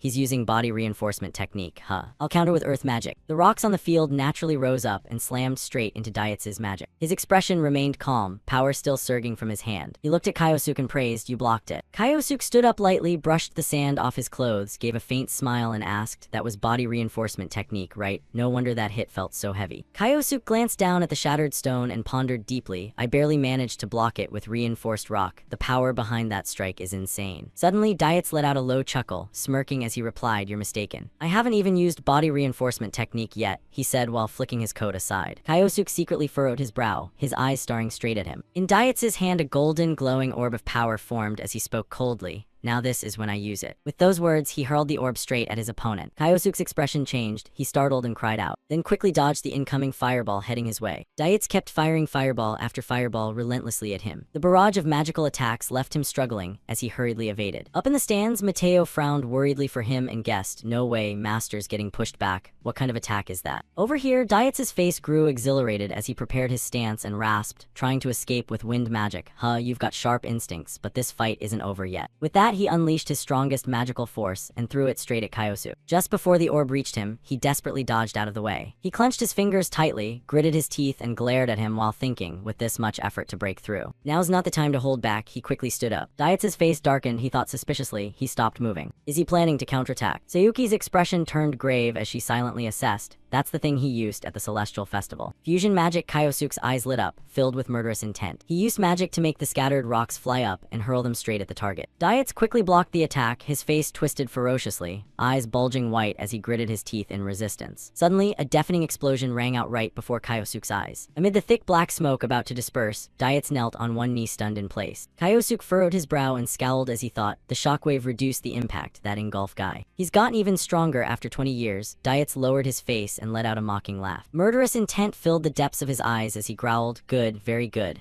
I shouldn't hold back anymore either. Behind Dietz, a blinding power erupted. Kyosuke raised his hand to shield his eyes. Beneath his palm, he calmly let out a sound. Dawn is coming, he stared straight ahead suspiciously guessing. What is that magic? Dietz lowered his gaze to Kyosuke, his face full of provocation as he spoke coldly. Come on then, let's continue this battle. A terrifying surge of magical power erupted from Dietz. Kyosuke took a deep breath, a spell even I don't recognize. He saw the man beckon with a full provocative gesture, so he's mastered that move in the past 20 years, huh? Keeping a cool head, he assumed his stance, no big deal, let's see how he fights with it. Kyosuke's eyes flashed brightly. His hand reached forward, the ground began to crack open, starting with this move. Dietz frowned and dodged earth magic. His eyes narrowed like blades. This is a wide area attack, he won't be able to avoid it, and the ground where he had just landed split apart, throwing him off balance. Seizing the opening right in front of him, he spread his arms to activate the next technique. Once his footing is broken, I'll unleash a fusion spell to take him down. A powerful strike shot forward as he declared, fusion magic. Mateo, watching from the sidelines, cheered even more enthusiastically. Yes, Master's using fusion magic now. Sayuki beside him was also drawn into the fight. He's losing balance midair. This is the perfect opportunity. Just as she predicted, the blow was about to land. But no one noticed that the corner of Dietz' mouth had quietly curved upward. He tensed his body and let out a loud shout. Kyosuke was thrown off rhythm by the action. What is he doing? Those rocks were blocked barehanded by him. Little by little, Dietz began to reverse control over the swirling earth and stone aimed at him. The technique was literally torn in half by him. The rocks and debris were forcibly pushed aside in both directions. Dietz stood there completely unscathed. Kyosuke couldn't believe his eyes. He just sliced right through my fusion magic. Sayuki couldn't help but break into a cold sweat at that terrifying power. Unbelievable. he neutralized a spell at that level. He spoke to him in a low voice. That attack was truly excellent. Diet's entire body remained intact and enveloped in magic, but it can't penetrate my mana armor. Only then did Kyosuke realize mana armor. I get it now, that golden light is his armor. His hand clenched a little tighter, but to withstand fusion magic without a single scratch, that durability is absolutely insane. He smirked. This armor doesn't just protect me. Dietz took one step forward. It turns my body into a weapon, combining attack and defense into one. That's the essence of my mana armor. In a flash, he charged forward with a smug smile. Here I come. His whole body leaped into the air, fist clenched tight. Kyosuke hurriedly jumped back a step. With just one blow, he shattered the spot where Kyosuke had been standing moments ago. Mateo jolted and yelled, "What the?" Flying rocks kept slamming into Kyosuke nonstop. It took a while for the dust to finally settle. He wiped the blood from his cheek with his hand. Damn, engulf. He's so much stronger than 20 years ago. Diet still stood tall as ever, and that mana armor of his is extremely troublesome. His eyes narrowed, his mind no longer as calm as before. I have a way to counter it, but that spell isn't perfected yet. I don't know if I can even pull it off. Twisting his wrist casually, he spoke, "You're not coming at me. Guess I'll have to end it then." Next, Diet shot forward like lightning. I'll finish this fight. Kyosuke frowned in frustration. Damn it, I have no other choice anymore. One hand gripped the other tightly, gritting his teeth as he poured power into that palm. Seeing this, Diet chuckled inwardly. Is he trying to create something? You think that can stop me? Suddenly, the space around him went pitch dark. Diet looked bewildered, not understanding a thing. Seeing him straining to continue the technique, he narrowed his eyes sinisterly. Diet's right hand swung and knocked Kyosuke flying. He couldn't dodge in time and took the full hit. Gritting his teeth through the pain, he clicked his tongue in regret. As expected, I'm still not proficient with it. After a moment, he managed to stand steady and face him again at this rate. Suddenly, Diet relaxed his fist. To Kyosuke's astonishment, he spoke up, "That's enough." Diet said indifferently, "This is more than sufficient for a sparring session. We'll end today's training here." But this only made Kyosuke's face darken further, his hand clenching so hard it trembled. He casually announced to the students, "The regular training session is over. You're dismissed." The students hurried after him, praising Lord Ingolf. That performance was truly amazing. It really inspires the students. Someone laughed and said that Asai guy put up a pretty good fight too, but in the end Lord Ingolf had him cornered the whole time. Another nodded. A 5-star saint really is on another level. Only Mateo came over to comfort Kyosuke. "Master, you did really well, but when facing Ingolf, no one blames you." He said nothing but thought to himself, "I underestimated him. Right now I can't beat Ingolf." His hand clenched with determination. "I need to push void magic further and become even stronger." Around them, the usual lively chatter and laughter of the students continued. Seiyuki silently watched Kyosuke's retreating back. No one here realizes what kind of potential Asai Kyosuke is hiding. Diet strode away from the crowd. He recalled the feeling from the fight just now, that moment. What was it? Bloodlust? No, something else. A delighted smile appeared on Diet's face, but it's been a long time since I had such an intense battle. Then he turned away with a solid back. Doesn't matter. Asai Kyosuke. Diet chuckled to himself once more. He's not the type to end here. Holding a glass of top-shelf red wine in his hand, Dietz calmly leaned back into the armchair. He gently swirled the wine in the glass and mused thoughtfully. It's been a very long time since a battle truly got me this excited. His hand carefully applied just enough force to keep the wine from spilling, but that boy Asai Kyosuke, I never expected him to be that strong. He recalled the fleeting moment of shock during the fight, especially in that instant. I actually felt fear. Diet's deep eyes reflected on the surface of the wine glass as he thought, come to think of it, memories from long ago suddenly flooded back. I felt that sensation once before. A scream from the past echoed in his mind. That person stood before a younger Dietz and said lightly, all right, looks like I win this time, huh? He knelt on the ground and looked up to ask Kaiwakairo, what was that just now? You've always kept that magic hidden from me, haven't you? He laughed with his hands on his hips. You almost took me down back there, and besides, I had to save my trump card until the very end, right? The young Dietz sighed inwardly. You haven't changed at all, always completely outside my expectations. As he stood back up, he let out a sigh. That's exactly why you're my eternal rival. Once he straightened himself, Dietz suggested again, how about another round, Kaiwakairo? Dietz now clicked his tongue thoughtfully. Damn it, the wine's making me way too nostalgic. Suddenly his face darkened completely, but the past has been tainted. There's no washing it clean anymore. Another unavoidable sigh escaped, but still, I remember that thrill. He brought the glass to his lips and took a sip, when fighting someone on the same level. Dietz' eyes lit up as if anticipating something, so come on then, Asai Kyosuke. Perhaps the uncertain future of that boy, show me what you've got. Kyosuke lifted his head to gaze at the deep cavern before him. 20 years later and it still looks the same. Looks like I can make good use of this place. Both fists clenched tightly. Right now I'm not strong enough to take on Ingolf. I need to start training from scratch again. The entrance exuded an extreme ominous aura. Fortunately, this dungeon is the perfect spot for that. Step by step he advanced inside. The pressure here made every step feel unbearably heavy. It has a gravity field, far stronger than outside. Kyosuke realized no wonder Ingolf can throw such powerful strikes. If I take one of those head on, I'm done for. He lightly raised and lowered his hand with determination. So first things first, I need to make this body tougher. Just thinking about it almost made him want to laugh. Once I can face him head on, the magic I've been developing will deliver the finishing finishing blow. Ahead lay a dragon's den and tiger's lair filled with thousands of monsters, yet he had only one target, just you wait, engulfed. Time passed quickly, and now it was 3 days later. Sayuki watched the stream of people passing by thoughtfully. That's strange. Since that day Asai Kyosuke hasn't returned to the dorm at all. The black-haired girl wondered to herself, where could he have gone? Suddenly she spotted a figure trudging wearily after class. Sayuki recognized him. That's Mateo, looking wilted like a dead flower, mumbling, "No master around, this is so boring." Her call snapped Mateo back a bit. Hey. Mateo's eyes widened. Master's fangirl is here. Hearing that, Sayuki inwardly cursed, "Fangirl my ass." Suddenly she realized the benefit of that assumption. Oh right, if everyone thinks that it actually makes things easier for me, do you know where Kyosuke is? Mateo scratched his head awkwardly. I don't know the exact spot, but I heard he went to the Eastern Forest for training or something like that. Sayuki narrowed her eyes and thought, the Eastern Forest, could it be? A moment later, the black-haired girl quickly turned and ran off. Got it, thanks, leaving Mateo behind waving confusedly. No problem. The red-haired guy still innocently thought, wow, she's really enthusiastic. Not long after, Sayuki had tracked her way to the forest where the dungeon was hidden. A dungeon concealed deep in the woods. Yes, that's the perfect place for training. She bit her lip and questioned herself, but how did he even know about it? He shouldn't know anything about this place. A suspicion rose in Sayuki's mind. Could it be? Little by little, it was as if she was pulling back a curtain hiding a shocking secret. It's possible. Sayuki's eyes flashed, cold sweat rolling down her cheek. Asai Kyosuke is Misato Kawakiro. The black-haired girl recalled about a month ago. Her superior had summoned Sayuki at the time. I've been given a classified order. She remembered every page of the documents handed to her. Investigate anyone who might be Misato Kawakiro in disguise. And the image of him appeared clearly. Asai Kyosuke was on that list. Sayuki's hand clenched over her chest. If he really is Misato Kawakiro, then I. Her footsteps grew heavier with each passing moment. The pressure here made Sayuki pant for breath. I've been here once before for another mission, and it's still as brutal as I remember. The pitch-black tunnel ahead seemed endlessly long. Asai Kyosuke has been training in here. Fortunately, she had found the person she was looking for. Kyosuke stood motionless amid a pile of neatly sliced monster corpses. There he is. But something around him felt completely off, to the point that Sayuki hurriedly hid herself without daring to show, but his aura has changed entirely. Looking around the cavern in horror and all these monsters, did he take them all down alone? Sayuki's eyes narrowed. This is. The overwhelming presence radiating from Kyosuke's entire body made her swallow hard. Beyond anything I could have imagined. As she left the dungeon, Sayuki hurriedly contacted someone. Yes, that's right. The black-haired girl spoke cautiously. At this rate, he might actually surpass Lord Ingol. The other end let out an intrigued sound. And what about the possibility that he's Kawakiro? Sayuki was silent for a moment before answering. Very high, ma'am. The person on the other side chuckled softly. She spoke with delight, just as I thought. And at her feet, dozens of people knelt. Things are about to get very interesting. Burjo spread her arms wide and declared loudly, everything. Her brilliant blue eyes sparkled with excitement. Is unfolding exactly according to the will of the gods. Deep in the dim cavern, faint purple crystals emitted a soft glow that illuminated the surroundings. Kyosuke stood beside the corpse of a dragon and muttered, it's done. He rubbed his wrist with a delighted tone as he concluded, this time it will reach Ingol. In a modern room, a man was about to leave when the phone on the table suddenly rang. He turned back to look at the device, inwardly puzzled and thinking, who could that be? This man was none other than the 5-star saint Iwako Hideki. Hideki didn't hesitate and immediately picked up the call. Hello. On the other end, a middle-aged man spoke calmly. It's me. The moment he heard that voice, Hideki recognized it instantly, engulfed. He asked cautiously, what's the matter, only to hear Dietz coldly state his request. There's something I want to ask you. He continued, about a student named Asai Kyosuke. Upon hearing that, Hideki's eyes widened in shock. After a while he had spilled all the information. Dietz listened and replied calmly, I see, that's all I wanted to know. Hideki replied with a trembling voice, all right. Ending the call, he placed the receiver back down. Hideki was terrified as he thought anxiously. Ingolf asked me about Asai Kyosuke's past, but I can't tell him that he's actually Kawakiro. He clutched his head in dread and inwardly screamed, if I say it I'll die for sure. On Dietz's side, he stared at the phone deep in thought. His mood grew heavy as he pondered, Iwako is hiding something, but I can't find any solid proof. Dietz turned to leave while considering, in that case next would be. Suddenly he noticed something on the floor. It was an envelope. Dietz looked at it suspiciously and thought, did someone slip this under the door? He picked up the envelope and opened it, curiosity rising as he wondered who sent this. The moment he saw the contents, Dietz's eyes widened in horror. This is. He gripped the letter tightly as hatred surged within him. I understand now. Dietz ground his teeth in fury. I knew it. Old memories flooded his mind. On a high cliff, two people sat together. The short-haired one apologized sadly, sorry about today, Kawakiro. The one beside him replied casually, it's fine. Kawakiro leaned over to look at Dietz and said, your homeland was destroyed. Of course I had to help. He turned to him with some hesitation and advised, but are you sure about this? Conquering the dungeon the nation demands would surely benefit you more. He tilted his head back to the sky with a mocking, sarcastic tone. they're just high-end mighty folks showing off their power. Kawakairo said frankly, I'd rather help those who truly need it. Diets laughed at that and commented, good grief, you're kind to the core. He looked at the scene ahead again and said cheerfully, besides, Kawakairo sincerely praised, this place really is beautiful. Hearing that, Diets proudly explained, it's called Keld Hill, the best spot here to watch the sunset. Sensing his joy, Kawakairo followed along and observed, I see, you really treasure this place. Suddenly Diets called his name, Kawakairo. Kawakairo glanced at him, curiously waiting for what came next. His expression turned serious as he declared, I want to become stronger. Diets' voice was resolute as he confessed, not just for my homeland, but so many places are threatened by dungeons. Hearing that, Kawakairo laughed happily and said, why not, I'll work with you. He stood up energetically and declared passionately, alright, I've decided to train harder while in this country. Diets couldn't hold back a smile as he followed, let's do it, Kawakairo replied excitedly, it's settled then. Back in the present, he stood by the window lost in thought. After that, we often met up on that hill to push our limits together whenever we had free time. Recalling a certain moment, Diets suddenly furrowed his brow tightly, his eyes turning icy cold, but he couldn't suppress the resentment as he thought, but then a sea of flames completely engulfed his mind. In the past, a young Diets was running desperately through a blazing inferno. Reaching a spot, he suddenly halted, his eyes filled with horror and disbelief. What shocked him was Kawakairo's figure standing ahead laughing loudly. Remembering this, Diets clenched his fist in rage and resolved inwardly, I won't drag Nathaniel, Claudia, or the other 5-star saints into this. He declared with hatred, I'll end Kawakairo with my own hands. At the academy, Kyosuke was walking down the corridor. He pondered as he walked, the next regular training session is in a week. That's when I'll face in golf again. Kyosuke coldly vowed, this time I will definitely. Suddenly someone called out, breaking his train of thought, Master. From behind, Mateo rushed over excitedly shouting, Master, you're back. Seeing this, Kyosuke asked curiously, why are you running like that? Mateo answered honestly, the principal told me to give you this letter. He repeated suspiciously, a letter. His friend confirmed and handed it over. Here it is. Kyosuke calmly opened the letter to read. After finishing, his eyes widened slightly in shock. Mateo leaned in curiously, wanting to see. What does it say? But Kyosuke quickly folded it and turned to leave, nothing. His friend stood there confused, whispering, Master. Behind him, Seiyuki was hiding behind a pillar, seriously watching everything. A while later, on a lush green hill, a figure stood waiting. Diets noticed the movement and greeted, you've arrived. Kyosuke looked at the back ahead, calmly asking, Keld Hill, the reason you called me here is. He spoke plainly, pointing it out, exactly, I know who you are now. Diets turned to stare at him, coldly exposing, aside Kyosuke no Misato Kawakairo. Kyosuke didn't confirm anything but asked calmly in return, you called me here for that reason. He turned fully and stated clearly, isn't it obvious? Diets unleashed power surging around his body and said, I called you here. He declared in ultimate fury, to erase your existence from this world. Hearing that, Kyosuke replied just as coldly, is that so? We feel the same way then. He channeled power enveloping his body and declared, I'll send you off myself. Kyosuke stood tall and declared firmly, I have one question for you. He took on a dangerous tone and warned, you claim you're absolutely sure I'm Misato Kawakairo. How can you be so certain? Diets tensed up and brushed it off, you don't need to know, but I'll tell you this much. He frowned as he announced, this has nothing to do with the 5-star saints, this is purely my personal matter. Kyosuke pressed on asking, so that's why you chose this place? Diets replied straightforwardly, exactly. Suddenly he grew imposing and cautioned, don't make the mistake of underestimating me. Diets ground his teeth in rage, I will never forgive you. Kyosuke showed no fear and sneered, what a coincidence, I feel exactly the same way. Right after that, the boundary between the two of them was clearly drawn, both radiating murderous intent. Diets surged with power, raising his superpowered fist high. As you saw in our sparring match, my mana armor blocks every attack. Immediately, his body was clad in golden armor, whether physical or magical, it doesn't matter, meaning. Diets charged forward furiously and roared, Kawakairo, you have no chance of beating me. As soon as the words left his mouth, he unleashed a powerful punch straight at Kyosuke. Diets kept up the relentless barrage, not giving his opponent any room to counter. Kyosuke stood in a defensive stance, ready to receive Diets' strike. He stared intently at Kyosuke and taunted, so what are you going to do now? Diets recalled the moment Kyosuke lay in pain on the ground from their previous spar.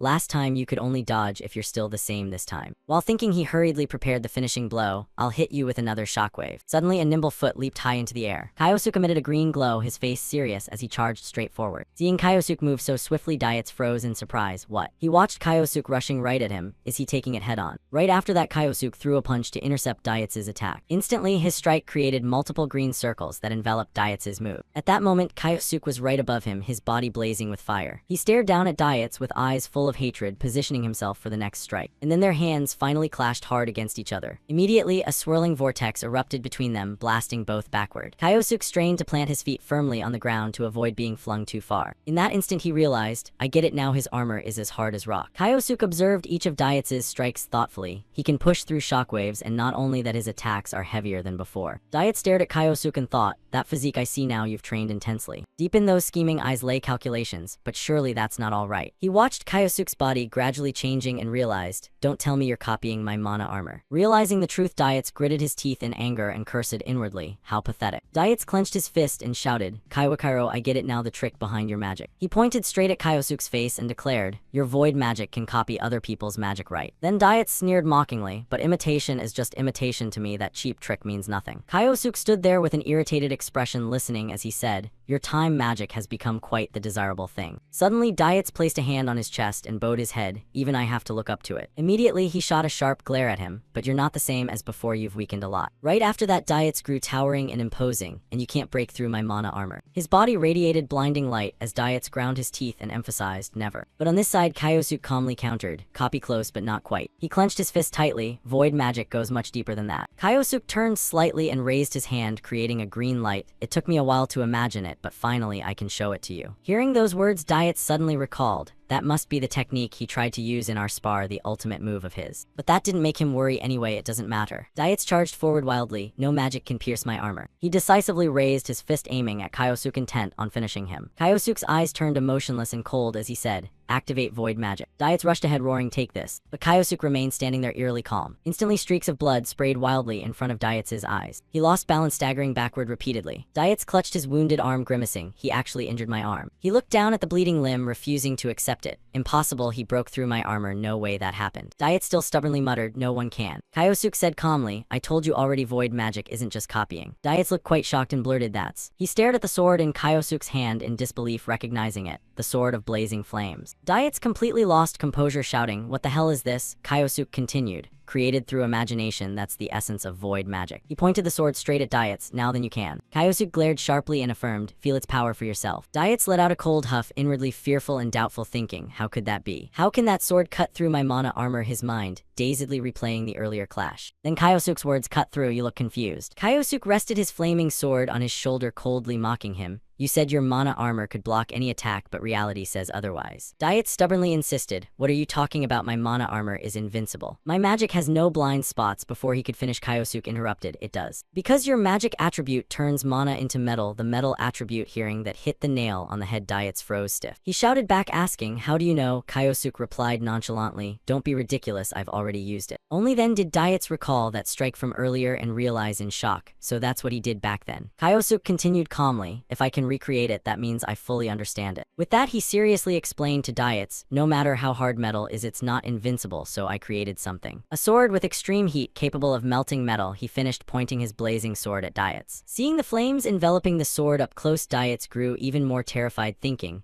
my mana armor has endured countless spells without a scratch, even fire attacks were nothing yet. How much heat did he pour into that sword? Kyosuke still defiantly pointed the blade at Dietz in challenge. But he coldly stated the blunt truth, slapping him in the face, accept it, engulf, you can't block my attacks anymore. Dietz ground his teeth in fury, cursing, don't underestimate me. He stubbornly declared, one little trick doesn't mean you'll win. Then his entire body erupted in raging flames, sending the surrounding ground flying in all directions. Dietz charged straight at Kyosuke. He raised his fist fiercely, saying, I'll smash that arrogant face of yours. As his fist came down, Kyosuke blocked it with his sword. A vicious glint flashed in Kyosuke's eyes.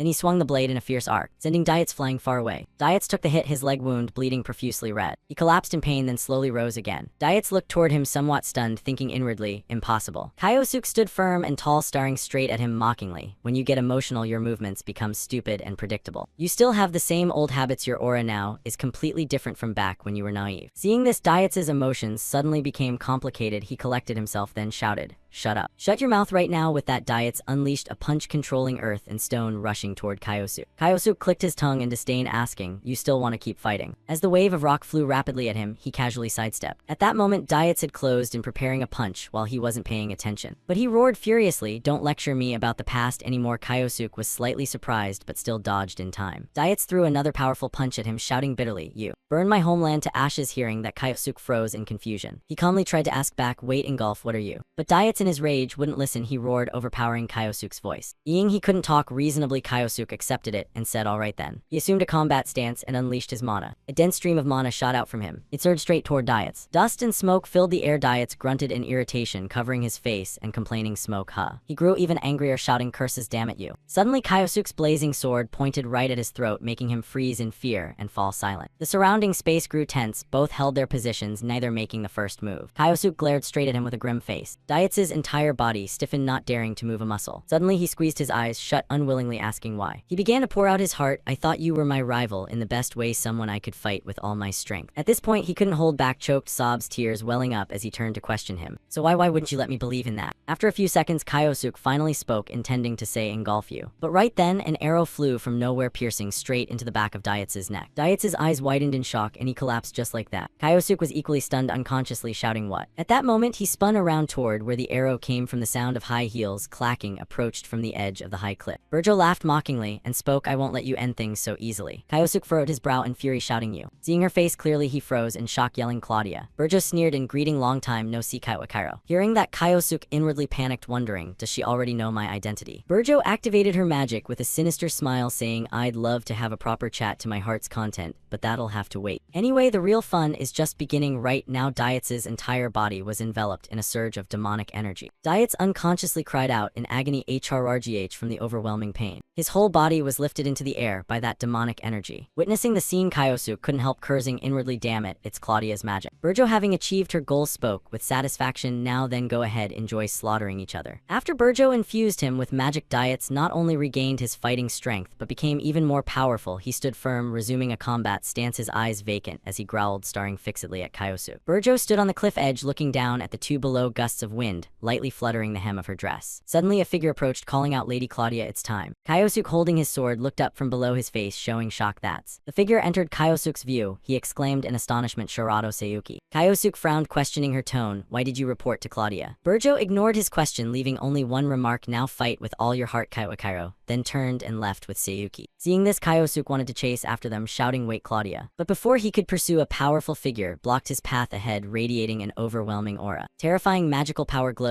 and surged from the man's body. Transparent armor fragments wrapped around Daiats's form. He clenched both fists and let out a long roar. Kaiosuk gripped his sword tightly, assessing, inwardly engulfed. Clearly, he's no longer in control. He recalled the sight of Daiats collapsed on the ground. Earlier, Claudia must have used her hypnosis magic on him. Kaiosuk realized a truth. Even the perfect hypnosis I once used on that Yoichi guy was really just a copy of Claudia's original hypnosis magic. He looked at the raging figure ahead and sighed inwardly. If she used it on engulf, this is going to be a huge pain. Kaiosuk swung his fire sword forward, resolving inwardly, however, I have no choice but to charge straight in. At that moment, Daiats suddenly threw his head back and let out a massive roar to the sky. After roaring, he launched an attack on Kaiosuk, who saw it and assumed a ready stance. Plan stays the same. Kaiosuk observed every movement of Daiats with sharp eyes, calmly reading him. Each step he took crushed the ground, sending rocks flying everywhere, showing just how much power Daiats was pouring out. He charged with ferocious momentum, so fast he left afterimages. In the blink of an eye, Daiats appeared right in front of Kaiosuk, his powerful fist following right behind. Seeing such terrifying speed, Kaiosuk's eyes widened in disbelief, blurting what? Fortunately, Kaiosuk reacted in time, raising his sword to block one of Daiats's punches. But the force still pushed him back a long distance. Kaiosuk felt his hand go numb from the impact. He groaned in pain, inwardly exclaiming, what kind of strength is this? Kaiosuk stabbed his sword into the ground to stop himself from being pushed further. Sweat dripped as he gritted his teeth, staring ahead warily. After that punch, Daiats's hand was also badly injured. He clenched his fist, growling, muscles bulging to their absolute limit. Kaiosuk opposite him held the same defensive stance, observing his muscles are swelling violently. That means he looked at the mindless Daiats ahead, guessing the reason. I've heard humans unconsciously limit their own strength. Did she use hypnosis to remove that limiter? Just thinking of the possibility made Kaiosuk curse furiously, damn it, Claudia.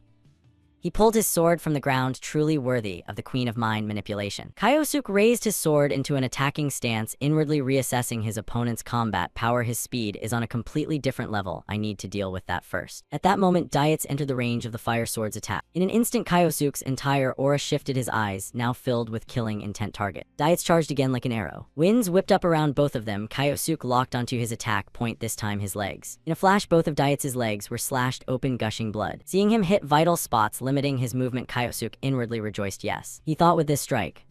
But before Kaiosuk could think further, Daiats moved as if nothing happened. He rushed forward, throwing a straight punch at Kaiosuk. Not just one, he punched relentlessly without pause. Under that fierce onslaught, Kaiosuk could only passively defend and keep retreating. Kaiosuk's current situation was somewhat strained. He fought while cursing inwardly, damn it. Kaiosuk watched the mindless figure who only knew to attack forward even after taking that hit. Suddenly, for some reason, Daiats's movement stuttered for a moment. Kaiosuk also noticed the change. That abnormality caused his punch to graze past Kaiosuk. Kaiosuk quickly retreated, assuming a defensive stance. He watched Diet suddenly stop and stand still not far away, inwardly wondering what's going on. Diet's current state looked off, he clutched his face, roaring in pain. Kyosuke observed the purple energy around his body, gradually dissipating, unsure, asking, is the toxic aura around him fading? Kyosuke guessed, has the hypnosis worn off? No, Claudia isn't the type to be careless. He put on a serious expression, pondering, if she's using engulf, she must have calculated every detail perfectly. Kyosuke closed his eyes, thinking something feels off, but I'll think about that later. His mana armor is crumbling. Seeing the opportunity, he seized it. If so, Kyosuke's hand began casting magic. He assumed an attacking stance, saying, let's end this engulf. With that, Kyosuke shot forward like an arrow, tearing through the wind. Diet seemed to sense the danger and whipped around. He immediately threw a reflexive punch. Their attacks collided, unleashing a terrifying shockwave. Both the sword and fist were repelled backward, but it didn't end there. Kyosuke had a follow-up, take this. He began charging his ultimate move, firing a shockwave straight at him. At such close range, Diets couldn't dodge. The shockwave slammed right into his chest. And finally, an explosive impact rang out. At that moment, on the vast grassland far in the distance, a range of rolling mountains stretched across the horizon. Diets was knocked out cold. Kyosuke was supporting his body. Diets trembled as he forced out each broken word, I lost. Kyosuke replied calmly, as if nothing had happened. Yeah, I won again. Hearing that, Diets laughed with an unreadable look in his eyes. Haha, you're still as sharp-tongued as ever. He admitted, fighting you always gets my blood pumping, but clashing with you has confirmed one thing for me. Sunlight poured over everything. Diets used his last bit of strength to say, you're not the one who burned my homeland. Kyosuke frowned in confusion, asking, burned your homeland? What the hell are you talking about? At night, when the moon had risen high, its gentle light bathed the entire grassland. Diets lay on the ground, slowly opening his eyes.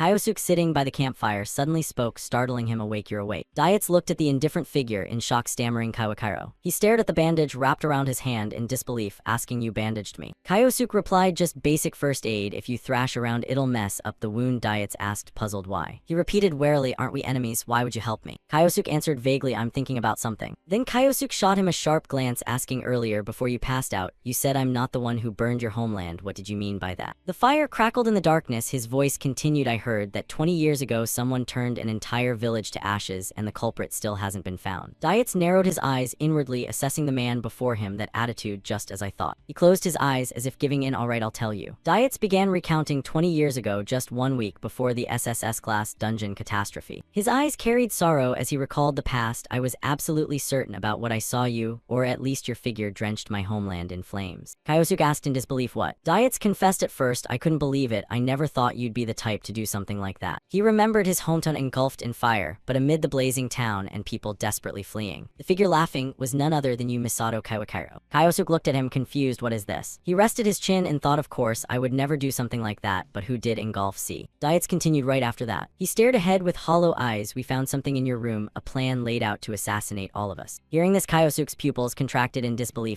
Diets recalled the enemy's wicked grin and continued, Misato Kawakiro was a wolf in sheep's clothing. That was the conclusion the 5-star saints reached. He summed it up bluntly, and the result you already know. Kyosuke inwardly guessed engulf isn't lying, which means someone pulled strings behind the whole thing. He arrived at the most likely possibility, and the person engulf saw the one impersonating me was probably just a fabricated image prepared by that very person. Kyosuke's expression grew grave, manipulating others' senses, planting false memories. Only one person could do that. He pictured a woman none other than Claudia. Kyosuke began analyzing. I'd copied her hypnosis magic before, so I understand how it works. It directly affects the target's brain, forcing their behavior. He glanced at the man beside him, saying, engulf, could it be?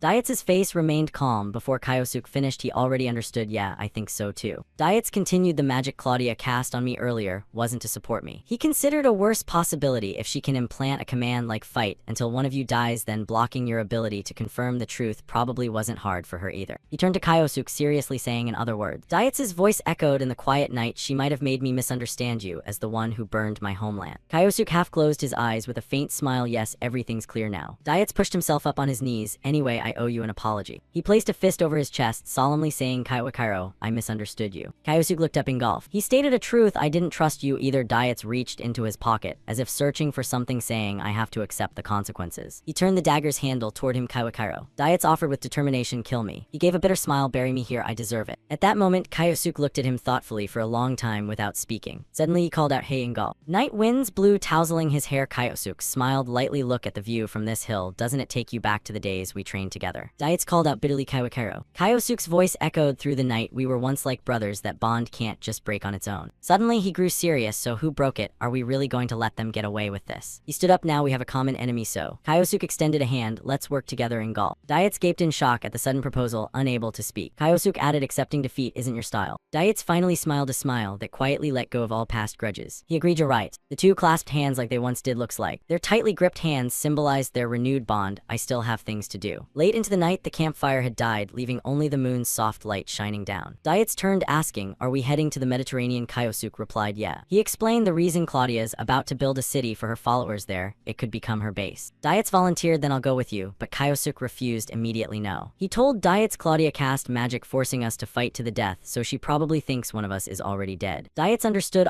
So we'll use that to our advantage. Kyosuke confirmed, exactly. He gave a cold smile. She thinks taking down one of us is enough time to show her how wrong that calculation was. Kyosuke began planning. If she believes I'm dead, I can move more freely in Gulf. You keep operating as a 5-star saint like before. He recalled a sleazy face. Nathaniel's movements have been suspicious too. Kyosuke said trustingly, I'm counting on you. Diets accepted the new mission. Seriously, got it. Both stood on a narrow path. Kyosuke, hands in pockets, head tilted back, gazing at the sky. He looked at the bright moon hanging high, inwardly thinking so much has happened, but now the next step is clear. Kyosuke clenched his fist, inwardly vowing, I'll make you regret deceiving in Gulf and framing me. His eyes sharpened with murderous intent as he silently uttered her name, Claudia. On a peaceful morning, birds soared and chirped, drawing a serene picture over the sea. Standing before that beautiful scene, Kyosuke paid it no mind. He pondered deeply. So much has happened in Germany. Suddenly, a loud shout from the mainland shattered the quiet. Master, Kyosuke thought to himself, Mateo hasn't changed a bit after all. At the same time, he reflected the thing with Ingolf really was an unexpected turning point. Recalling the past, I never imagined I'd reconcile with someone I once believed betrayed me. Yet he reminded himself, but I can't just sit here lost in emotions forever. What matters in the present is that right now I'm on my way to an island in the middle of the Mediterranean. The place Kyosuke was heading to was where Claudia gathered her followers and built her city. He sneered inwardly, how ridiculous, but right now she's there. Kyosuke calculated silently, if that's the city of her believers, then I just need to sneak in disguised as one. It will give me the key to get close to Claudia. He also understood that to pull it off, I'll need to use this void magic first. It's known as perception sealing magic, though it's not perfect yet. It will let me hide my presence whenever I want. Right then, Kyosuke noticed a bearded man who greeted him casually, you're on your way to worship the Virgo faith too, right boy? Hearing that name, he inwardly wondered, Virgo faith, that must be the new religion Claudia created. Kyosuke nodded vaguely, something like that. Getting the answer, the man mocked, oh, I see, so devoted, especially for someone so young, but devotion alone won't get you far. At the same time, not hiding his own ambition, I hope to meet Lady Claudia in person. That's why I brought a grand offering. Kyosuke sighed, inwardly figures. The man acted knowledgeable, only high-ranking believers get to see her. This revelation made Kyosuke fall into deep thought. He guessed inwardly, so the Virgo faith has a ranking system for believers, huh? Just then the loudspeaker announced, we are about to dock, please prepare to disembark. The man turned to say farewell, well, good luck to you. But right in front of him now stood empty space. He looked around confused, huh, that's strange, I was just talking to someone. No matter how hard he tried to remember, he couldn't recall anything. Kyosuke thought with satisfaction, perfect the perception sealing magic work. Next up, it's time to settle the debt from 20 years ago and the one in Germany to Claudia. After some time, he arrived at a district. Seeing the scene before him, Kyosuke gaped in astonishment. He stood stunned in the middle of the street. This is. In front of Kyosuke towered an enormous spire reaching endlessly into the sky. He couldn't help thinking it's massive. Not just Kyosuke, many around him were equally shocked. Is this the Virgo Tower? One confirmed, yes, inside it's an entire city for the believers. They admired it in awe. Incredible, Lady Claudia bought the whole island. Hearing about that wealth left him even more stunned. Because 20 years ago in the past, Claudia only had a small monastery here. Yet now Kyosuke couldn't believe she'd built it into this. He assessed inwardly, a tower this huge means countless believers, perfect for sneaking and unnoticed. Though the tower's security seems tight, that doesn't matter. Kyosuke was confident because I avoid magic. With that, he strode boldly through the gate. The security staff announced inspection, complete, no abnormalities. The staff explained, per protocol, you've been accepted as a level 1 Virgo believer. Here's your proof. Inside the tower, your rank determines which floors you can access. They added clearly, since you're level 1, you can only enter floor 1. They explained coldly, to advance ranks, you must pass the challenges set by the Virgo faith, reach level 7, the highest, and you'll be granted an audience with Lady Claudia. Then they opened the gate, now go inside. In a moment, Kyosuke had officially entered the tower. He breathed a sigh of relief, thinking inwardly the fake identity worked. The perception sealing magic made the guards forget everything. Suddenly Kyosuke's steps halted. Facing the massive architecture before him, he marveled inwardly, so this is the believer's city. city. On the suspended bridges, countless believers moved back and forth busily. Along the streets, statues of guarding soldiers stood, creating a sense of complete safety. While observing, he was quite surprised. Floor 1, hard to believe this is inside a single tower. After that, Kyosuke wandered the many streets to learn more about the place. Suddenly, he noticed something. At the gate area, Kyosuke spotted a familiar person. It was the bearded man anxiously pleaded, "I told you I'm willing to pay, name your price." The security staff firmly refused. No level ones cannot access higher floors. But the man charged forward. "I don't care." He insisted, "I'll go meet Lady Claudia." The staff shouted, "Hey, wait." Yet the moment he tried to touch the stairs, a surge of electricity blasted out. It struck him directly. Instantly, his hair stood on end and he collapsed to the ground. The scene left even the two security guards shaking their heads. Witnessing it, Kyosuke inwardly understood, so brute force won't get you through. Makes sense. Kyosuke had to admit Claudia stands at the pinnacle, meaning I need to rank up first. Next goal, pass all the challenges this faith sets for me. Having decided, he steeled himself. Alright, I'll climb from the bottom. Meanwhile, on one of the highest floors of the tower, a servant approached respectfully. "Priest Samoa, here is the list of new initiates. Please select today's trials for them." He sneered, "More pitiful lambs stepping in today, very good." At the same time, he decided, "I'll personally test them this time." Kyosuke sat alone on a street, rubbing his chin, thinking, alright, I've successfully infiltrated the tower. He gazed into the distance thoughtfully. Next, I need to pass the trials they have for new believers so I can advance ranks. Suddenly, a small pigeon flew over and landed on Kyosuke's arm. He gently took the pigeon, a letter H. Then Kyosuke removed the letter from the pigeon's leg. To new initiates, proceed to the northern manor on floor 1. To new initiates, proceed to the northern manor on floor 1. Kyosuke held the letter, smirking, "I see." He smiled calmly, walking forward. Time to pull back the curtain on this trial. Whatever it is, I'll crush it. He stood among a group of others, listening attentively. "You must all be the new believers. Nice to meet you here." A gentle-looking man smiled, introducing himself. "I am Samoa, the priest assigned to oversee level 1 believers." He slowly scanned everyone, then asked, "Now then, why have you all come to this tower?" Samoa suddenly called out, "You in the white robe?" Answer first, she startled. "Yes." Then the girl in white stepped forward, explaining, I came here because I want to meet Lady Claudia. I want to reach the highest floor." She sadly recounted, "Lately, my village has been struck by an unknown disease. Even my grandmother is bedridden." Kyosuke glanced at the girl in white, listening, "So I hope Lady Claudia can lend me her power." He looked at her with admiration, coming here alone for her family and village, truly admirable. A man in brown sneered, "Look at those rags. Even someone like her can become a believer." He mockingly asked the blonde beside him, "Dreaming of climbing to the top too, huh?" The blonde chimed in, "No tax on dreams, right?" Suddenly Samoa scowled, shouting, "What's so funny?" He glared furiously at the two men. "Don't you want to meet Lady Claudia yourselves?" The blonde bowed. "Yes." The brown one apologized, "Sorry." But right after they grumbled bitterly, "Damn it, because of that useless girl we're dragged into this mess." Samoa turned away, saying, "Exactly, climbing this tower isn't easy." He raised a finger. 1 year and 90%. Do you know what those numbers mean? Then Samoa explained calmly, 1 year is the average time for a level 1 to reach level 2, and 90% is the rate of those eliminated before even leaving the first floor. Through his words, images appeared of many struggling desperately on the stairs. So many came here full of hope, but in the end most were crushed. Samoa smiled reassuringly, "But having high goals is good. I support your ambitions." He announced seriously, "Now then, the first trial." Everyone present listened intently. "I will give you all a total of 3 trials. The first one is..." Samoa extended his hand forward, making a terrifying expression. "Go to the dungeon in the northeast of this island and kill 500 monsters." The man in brown shouted in horror, 500. Samoa took out some purple magic stones and continued, "Monsters will drop stones like these when defeated. Collect them as proof of your skill." He smiled, turning away, and reminded, "No time limit, so take your time." At the end, Samoa declared decisively, "That's it. I hope you all achieve good results." Kyosuke said nothing, only glancing at the girl's retreating figure. The girl in white also stood still, staring straight ahead. Kyosuke gave a dangerous look, turning his head back. Right after, she gently began walking away. Suddenly someone spoke, startling the girl in white. As she looked up, "I really didn't expect that." She stammered, recognizing him, "You're the one from earlier." Then the two walked together. The girl in white asked curiously, "What didn't you expect?" Kyosuke replied straightforwardly, "Everyone was stunned hearing the trial, but you didn't even blink." She gave a gentle smile, lowering her face, "Of course I'm scared." The girl in white placed her hand on her chest, saying, "But for my village, I have no choice." She looked at Kyosuke with sparkling eyes. "You're aiming for the top of the tower too, right? Let's both do our best," he replied coolly. "Yeah." Kyosuke glanced thoughtfully. This girl is strange, but figuring it out now doesn't matter. That evening outside a grand castle, a man in a hat holding a necklace babbled excitedly, "Thank you so much, priest. Yes, yes." He joyfully clutched the chain. "Now I can climb up." Samoa leaned on his hand, smiling. It was nothing, consider it divine providence. Right after, the man in the hat grabbed his suitcase and left happily. Samoa held a wine glass as his subordinate poured more. Another success. The subordinate immediately flattered, "You set trials so absurdly difficult no one can pass, then approach the most desperate ones in secret and squeeze money from them. Truly admirable." Samoa said nonchalantly, "The northeast dungeon has the strongest monsters for the weak. Even a year means nothing. They'll never pass." He looked at the suitcase full of money. "Those with no money to scrape together just cling to hopeless dreams until they shatter." Then he let out a sinister laugh. At that moment, Kyosuke stood high up, overlooking the scene below. He had seen everything, a classic villain draining people dry while ignoring everyone around him. Kyosuke glared angrily. Some believers genuinely just want to meet Claudia with pure faith, while others trample all over that. He emphasized how filthy, truly disgusting. The next day in Samoa's large room, hearing someone arrive, he asked sternly, "Who is it?" Kyosuke entered, bowing politely. "Sorry to disturb you." Samoa immediately recognized, "You're the new believer from yesterday." He slowly lifted his face with a faint smile. "I completed the trial, I brought them here." Immediately, Kyosuke dropped what he was holding to the floor. Inside the bag were hundreds of magic stones. Samoa exclaimed in surprise, "These are..." His face paled, staring at the stones. Impossible in just one day. But then Samoa forced a smile. "Wonderful, you really..." Kyosuke smirked. "Priest Samoa," he said calmly, "if you don't want others hearing your filthy secrets, it's best to close the window." Hearing this, Samoa panicked, stammering, unable to speak. The large room suddenly fell silent, only Samoa thinking fearfully he heard it yesterday. He trembled, gripping the chair tightly. "That bastard." The magic stones now scattered on the floor. "This is my territory. I won't let some newbie cause chaos here." Samoa seemed to go mad, completely losing reason. "I'll turn this tower into your grave." Night fell over the entire tower and surrounding buildings. Samoa sat grimacing, leaning on the table, deep in thought. He recalled Kyosuke's image, inwardly furious. "He showed up just to say that to me, truly blasphemous." Samoa walked step by step to the large window, looking outside. Clearly, he wants to warn me, but nothing is more pathetic than cheap justice. But suddenly, the corner of his mouth curved into a sinister smile. Samoa's eyes gleamed cunningly, as if he'd calculated something. "I'll give that little believer a special second trial." Meanwhile, Kyosuke gazed at the sunlight outside the window in a quiet room, the Burgo believer's dormitory. He slowly put on his outer robe, calmly assessing that Samoa guy still hasn't made a move. He looked up toward the outside. He won't be stupid enough to do something shady inside the tower. Suddenly, a white pigeon with a small letter tied to its leg landed at his window. It perched there, waiting for Kyosuke to read the letter. "Details of your second trial as follows. Proceed to the dungeon listed below." He smirked faintly while staring at the small letter. "So that's the plan. He wants to eliminate me under the guise of a trial." Grasping the situation, he crushed the paper in his hand, fulfilling the tower's requirements while kicking me out. A two birds, one stone move. Alone now, Kyosuke arrived at a secluded spot with a large gate. "According to the letter, this trial is to defeat the dungeon boss." He calmly stepped up each stair, thinking this is obviously a trap, but that doesn't matter. He slowly lifted his shoes closer and closer to the gate. "I'll face it head on." Kyosuke now appeared in a place full of lava and rocky smoke. Burjo Island's southern region lava cave dungeon. Kyosuke seriously extended his arm, observing the surroundings. A lava cave, huh? This heat is no joke. The more he thought, the more he recalled that fake expression of his. Samoa wants to kill me for discovering his dark scheme. Thinking about it, his face grew grave. That's why the dungeon difficulty is this high. Clearly, he thinks the boss here will finish me off. His eyes unwavering and sharpening. If he has a backup plan. Small green energy sources continuously gathered in his palm. Then I need one too. Suddenly, Kyosuke startled, turning back at a noise. A blinding explosion scattered small stones. Before him, a creature slammed its foot down hard. A monster with sharp fangs spewing fire, and he immediately recognized it. Fire dinosaur, a high-level fire monster that always moves in packs. Kyosuke looked at it, smirking with interest. This dungeon is tough, but the green energy sources still continuously gathered in his palm. Kyosuke decisively pushed ice darts he created toward them. Void magic activate. The sharp ice darts shot rapidly toward their bodies, targeting them. Those ice darts quickly repelled all the dinosaurs intending to charge. Kyosuke stood still, controlling them by folding his palms, smiling triumphantly. The training for the battle with Engulf finally comes in handy. Before him now lay a pile of dinosaur corpses strewn about, and shattered ice dart fragments maintained this pace. Suddenly, a pair of glowing boots appeared in this situation. A man in a hooded cloak covering half his face suddenly emerged. From inside a room, a voice rang out. "Lord Samoa, are you sure about that believer?" A sleazy-looking middle-aged man flipped through papers. He passed the first trial in just one day. He might even defeat the dungeon boss. Samoa looked up decisively, declaring, "No way has any level 1 believer ever beaten that boss." Suddenly, his face twisted cunningly with a sinister smile. "And just in case, I've already sent an assassin." The middle-aged man looked a bit worried. "An assassin?" And now the cloaked assassin focused, observing, ready to strike. "A professional assassin. He won't survive." His eyes strained to observe the target from the shadows. "I see." Kyosuke entered the assassin's sight while he had just finished freezing a large beast. He took down the boss instantly. "Lord Samoa warned he was strong, but this is insane." The assassin quietly drew a sharp sword from its sheath, but he still hasn't noticed me. No matter how strong, he can't react to a perfect ambush. He glared, then suddenly charged forward. The assassin raised his sword high, aiming a downward strike. While he was off guard, "Your head is mine." But suddenly the sword slipped from his hand and his face slammed hard into the ground. The assassin had his cloak stripped away, eyes wide in shock. Beneath his feet, his legs were frozen solid to the ground. How did he? The assassin struggled with his legs, panicking inwardly. How did he know where I was? Kyosuke appeared calmly right in front of him, speaking coldly. "Hunters are always careless about being hunted in return." Before the assassin's eyes, illusory butterflies floated close. "This is..." A small butterfly gently landed on his skin, drawing from the energy in his palm. Void tracking magic. The assassin in pitch black robes didn't notice the small butterflies fluttering around him. Kyosuke watched the tiny butterflies circling him and smiled faintly. "Good thing I prepared countermeasures." He quickly stepped forward, grabbed the assassin assassin's collar and yanked him up. Kyosuke stared him straight in the eyes, mocking, "Too bad your plan fell apart." At that moment, Samoa sat in his office reviewing documents. Suddenly, a severed arm with sharp claws was tossed in front of him. Samoa's face paled at the sight. What the? Kyosuke appeared before him, casually, hands in pockets. "Impossible, he came back alive." Then he spoke leisurely as if nothing happened. "It was tough. I didn't expect the boss to be that strong." On the surface, he forced an awkward smile in front of him, and there was this guy in a black cloak who suddenly attacked me. Seems like someone ordered him to. Samoa nearly choked, speechless at the murmured words. Who would do such a thing? He could only rage inwardly. That bastard. With his final words, Kyosuke left the room, slamming the door shut. "I'm really looking forward to your third trial, priest." Now alone in the room, Samoa sat grimacing in dissatisfaction. He didn't report it. Why? He pondered deeply, trying to understand. "I get it now." Outside, Kyosuke walked leisurely down the hallway, hands in pockets. He still has no solid proof, or he thinks even if reported it would just get buried. Samoa stared down at the shadowed table, determined. "In that case, I'll execute him personally." Samoa opened a small secret door. "Even if he's stronger than I thought, it's no issue." He took out a special ring and slipped it onto his middle finger. With this ring bestowed by Lady Claudia. He raised his hand, admiring it cunningly. "I'll definitely erase him." As night fell, several people returned to their homes, lights turning on. The blonde young man casually pulled his hands from his pockets as he walked. Another day without meeting quota. The one beside him scratched the back of his head, complaining things got way harder since Samoa became priest. The blonde looked dejected. "I finally escaped my hometown and everything." The blonde kept talking even as he passed Kyosuke. "But at this rate, will I ever reach floor 2? Kyosuke's sharp eyes quickly glanced back at the two. At the gate guards, one leaning against the wall, arms crossed, spoke up. "Today sure is quiet." Another squatting nearby replied, "Hardly anyone comes through here." Kyosuke suddenly approached from behind, waving, "Hey, sorry." He smiled friendly. "I just wanted to ask you two something." A little time passed. Kyosuke prepared to leave. "Ah, I see, thanks, yeah." One guard broke into a cold sweat. "What just happened?" The other helplessly muttered, "What a weirdo." Kyosuke walked off, hands in pockets, ignoring their whispers behind him, asking about the day. The senior priest comes for inspection. Time passed again. A white pigeon brought another letter to his window a few days later. Kyosuke slowly pulled out the letter, reading thoughtfully. "They've announced the final level 1 trial already. The last one, huh?" He smirked, confidently, mocking Samoa scheduling it today. What bad luck, probably lacking faith. His palm opened, green mana sources, flowing void magic. He pushed out pressure, scattering the white pigeons. Activate. A middle-aged man suddenly startled, looking at the sky. What? A green-haired youth jolted, one hand supporting the bird, the other holding the small paper. Huh. Another girl who had just released her pigeons, startled. What? A girl also received the letter at her window. This is. A figure in a cloak with white hair appeared on the street. The man smirked, holding the small letter O. Kyosuke leaned silently on the windowsill, gazing out. Now everything's finally falling into place. He slightly furrowed his brows, then curved his lips in anticipation. "Time for you to pay for treating believers like trash." At a certain location, a meeting began. A voice spoke. "First, you're here." Samoa's eyes sharpened, noticing something. "Now, we'll proceed with the final trial. Are you ready?" Kyosuke's face darkened, but he looked confident. "Of course, I'm honored to have priest Samoa personally oversee this final trial." Samoa wasn't stupid. He immediately saw through the act, cursing inwardly. "That bastard, he's pretending to be innocent." His peripheral vision sharpened, eyes locking onto him. "He knows I sent an assassin to silence him after discovering my illicit dealing. A seemingly magnificent building on the first floor is my paradise." Samoa extended his palm with a cunning face. "I'll erase you right here." Kyosuke suddenly shifted his expression, smiling. "But priest Samoa, seems like there's quite an audience today." His words made Samoa glance back in near panic. "What?" And from the distant outer door came the noisy crowd. "Hey, looks like it's starting." A woman with orange hair stepped forward. "He's the believer who reached the final trial at record speed, right?" The boy in a green leather jacket with red hair grinned excitedly. "Samoa's fighting him personally." The girl in a long skirt below the hips, curious, just like the letter said. Instantly, the arena filled with spectators, even before the two faced off. Samoa, overwhelmed, kept glancing around, hesitating. This is. He realized, looking at him, gritting his teeth bitterly. He gathered them himself. What is he plotting? Only then did he understand, eyes widening in cold sweat. "Don't tell me." Just as he feared, Kyosuke announced loudly to the entire crowd, "Listen up, level 1 believers. I've discovered priest Samoa's corruption." He didn't stop. His resolute eyes and firm voice continued. "He forces people into impossible trials, then lets some pass in exchange for bribes. When I uncovered the truth, he sent an assassin to silence me." Samoa's face twisted in bitter fury, clenching his fists, standing frozen. "What, you?" Ajito watched silently from the shadows, a faint smirk on his lips. Samoa broke into a heavy cold sweat, but forced composure with a strained smile, trying to speak. "Ridiculous, everything he says is fabricated." He kept glancing at him, rage making him grind his teeth. "This is bad. If he really has evidence, then." Samoa unleashed his fury, unable to hold back, mana surging as he roared. "Enough." Begin the trial. Charge in his mind, fixated. "I'll kill you." The dead can't speak. Instantly, purple mana from him summoned numerous demonic beasts, charging forward. The spectators gasped. Isn't that beast summoning magic, a high-level spell using mana as a medium to call forth monsters? Samoa seemed to lose all reason, grinning triumphantly. "If you survive my magic, you'll officially become a level 2 believer. However, you'll stop here." He mercilessly ordered the pack of beasts seize him. Kyosuke swiftly swiftly entered combat stance, gathering green mana in his palm void magic. Long Eye Spears surged forth at his command activate. Where he stood alone, controlling them, the beasts froze midair. Samoa's face went deathly pale in disbelief. What? Kyosuke remained calm, smiling, dominantly sorry about that. No one said I couldn't defeat them. Scattered ice chunks large and small littered the ground, exciting the crowd. He wiped them out instantly. Who is this guy? The girl in the long skirt on the stands couldn't believe it. Unbelievable, such overwhelming power. Samoa in this situation felt unbearably frustrated, nearly going mad. Don't get cocky. He rummaged in his cloak. No way, I won't let trash like you ruin my comfortable life. He slowly slipped on a red ring onto his middle finger. It's fine. Samoa clenched his fist, laughing, regaining confidence. As long as I have this ring bestowed by Lady Claudia. Kyosuke noticed immediately a ring.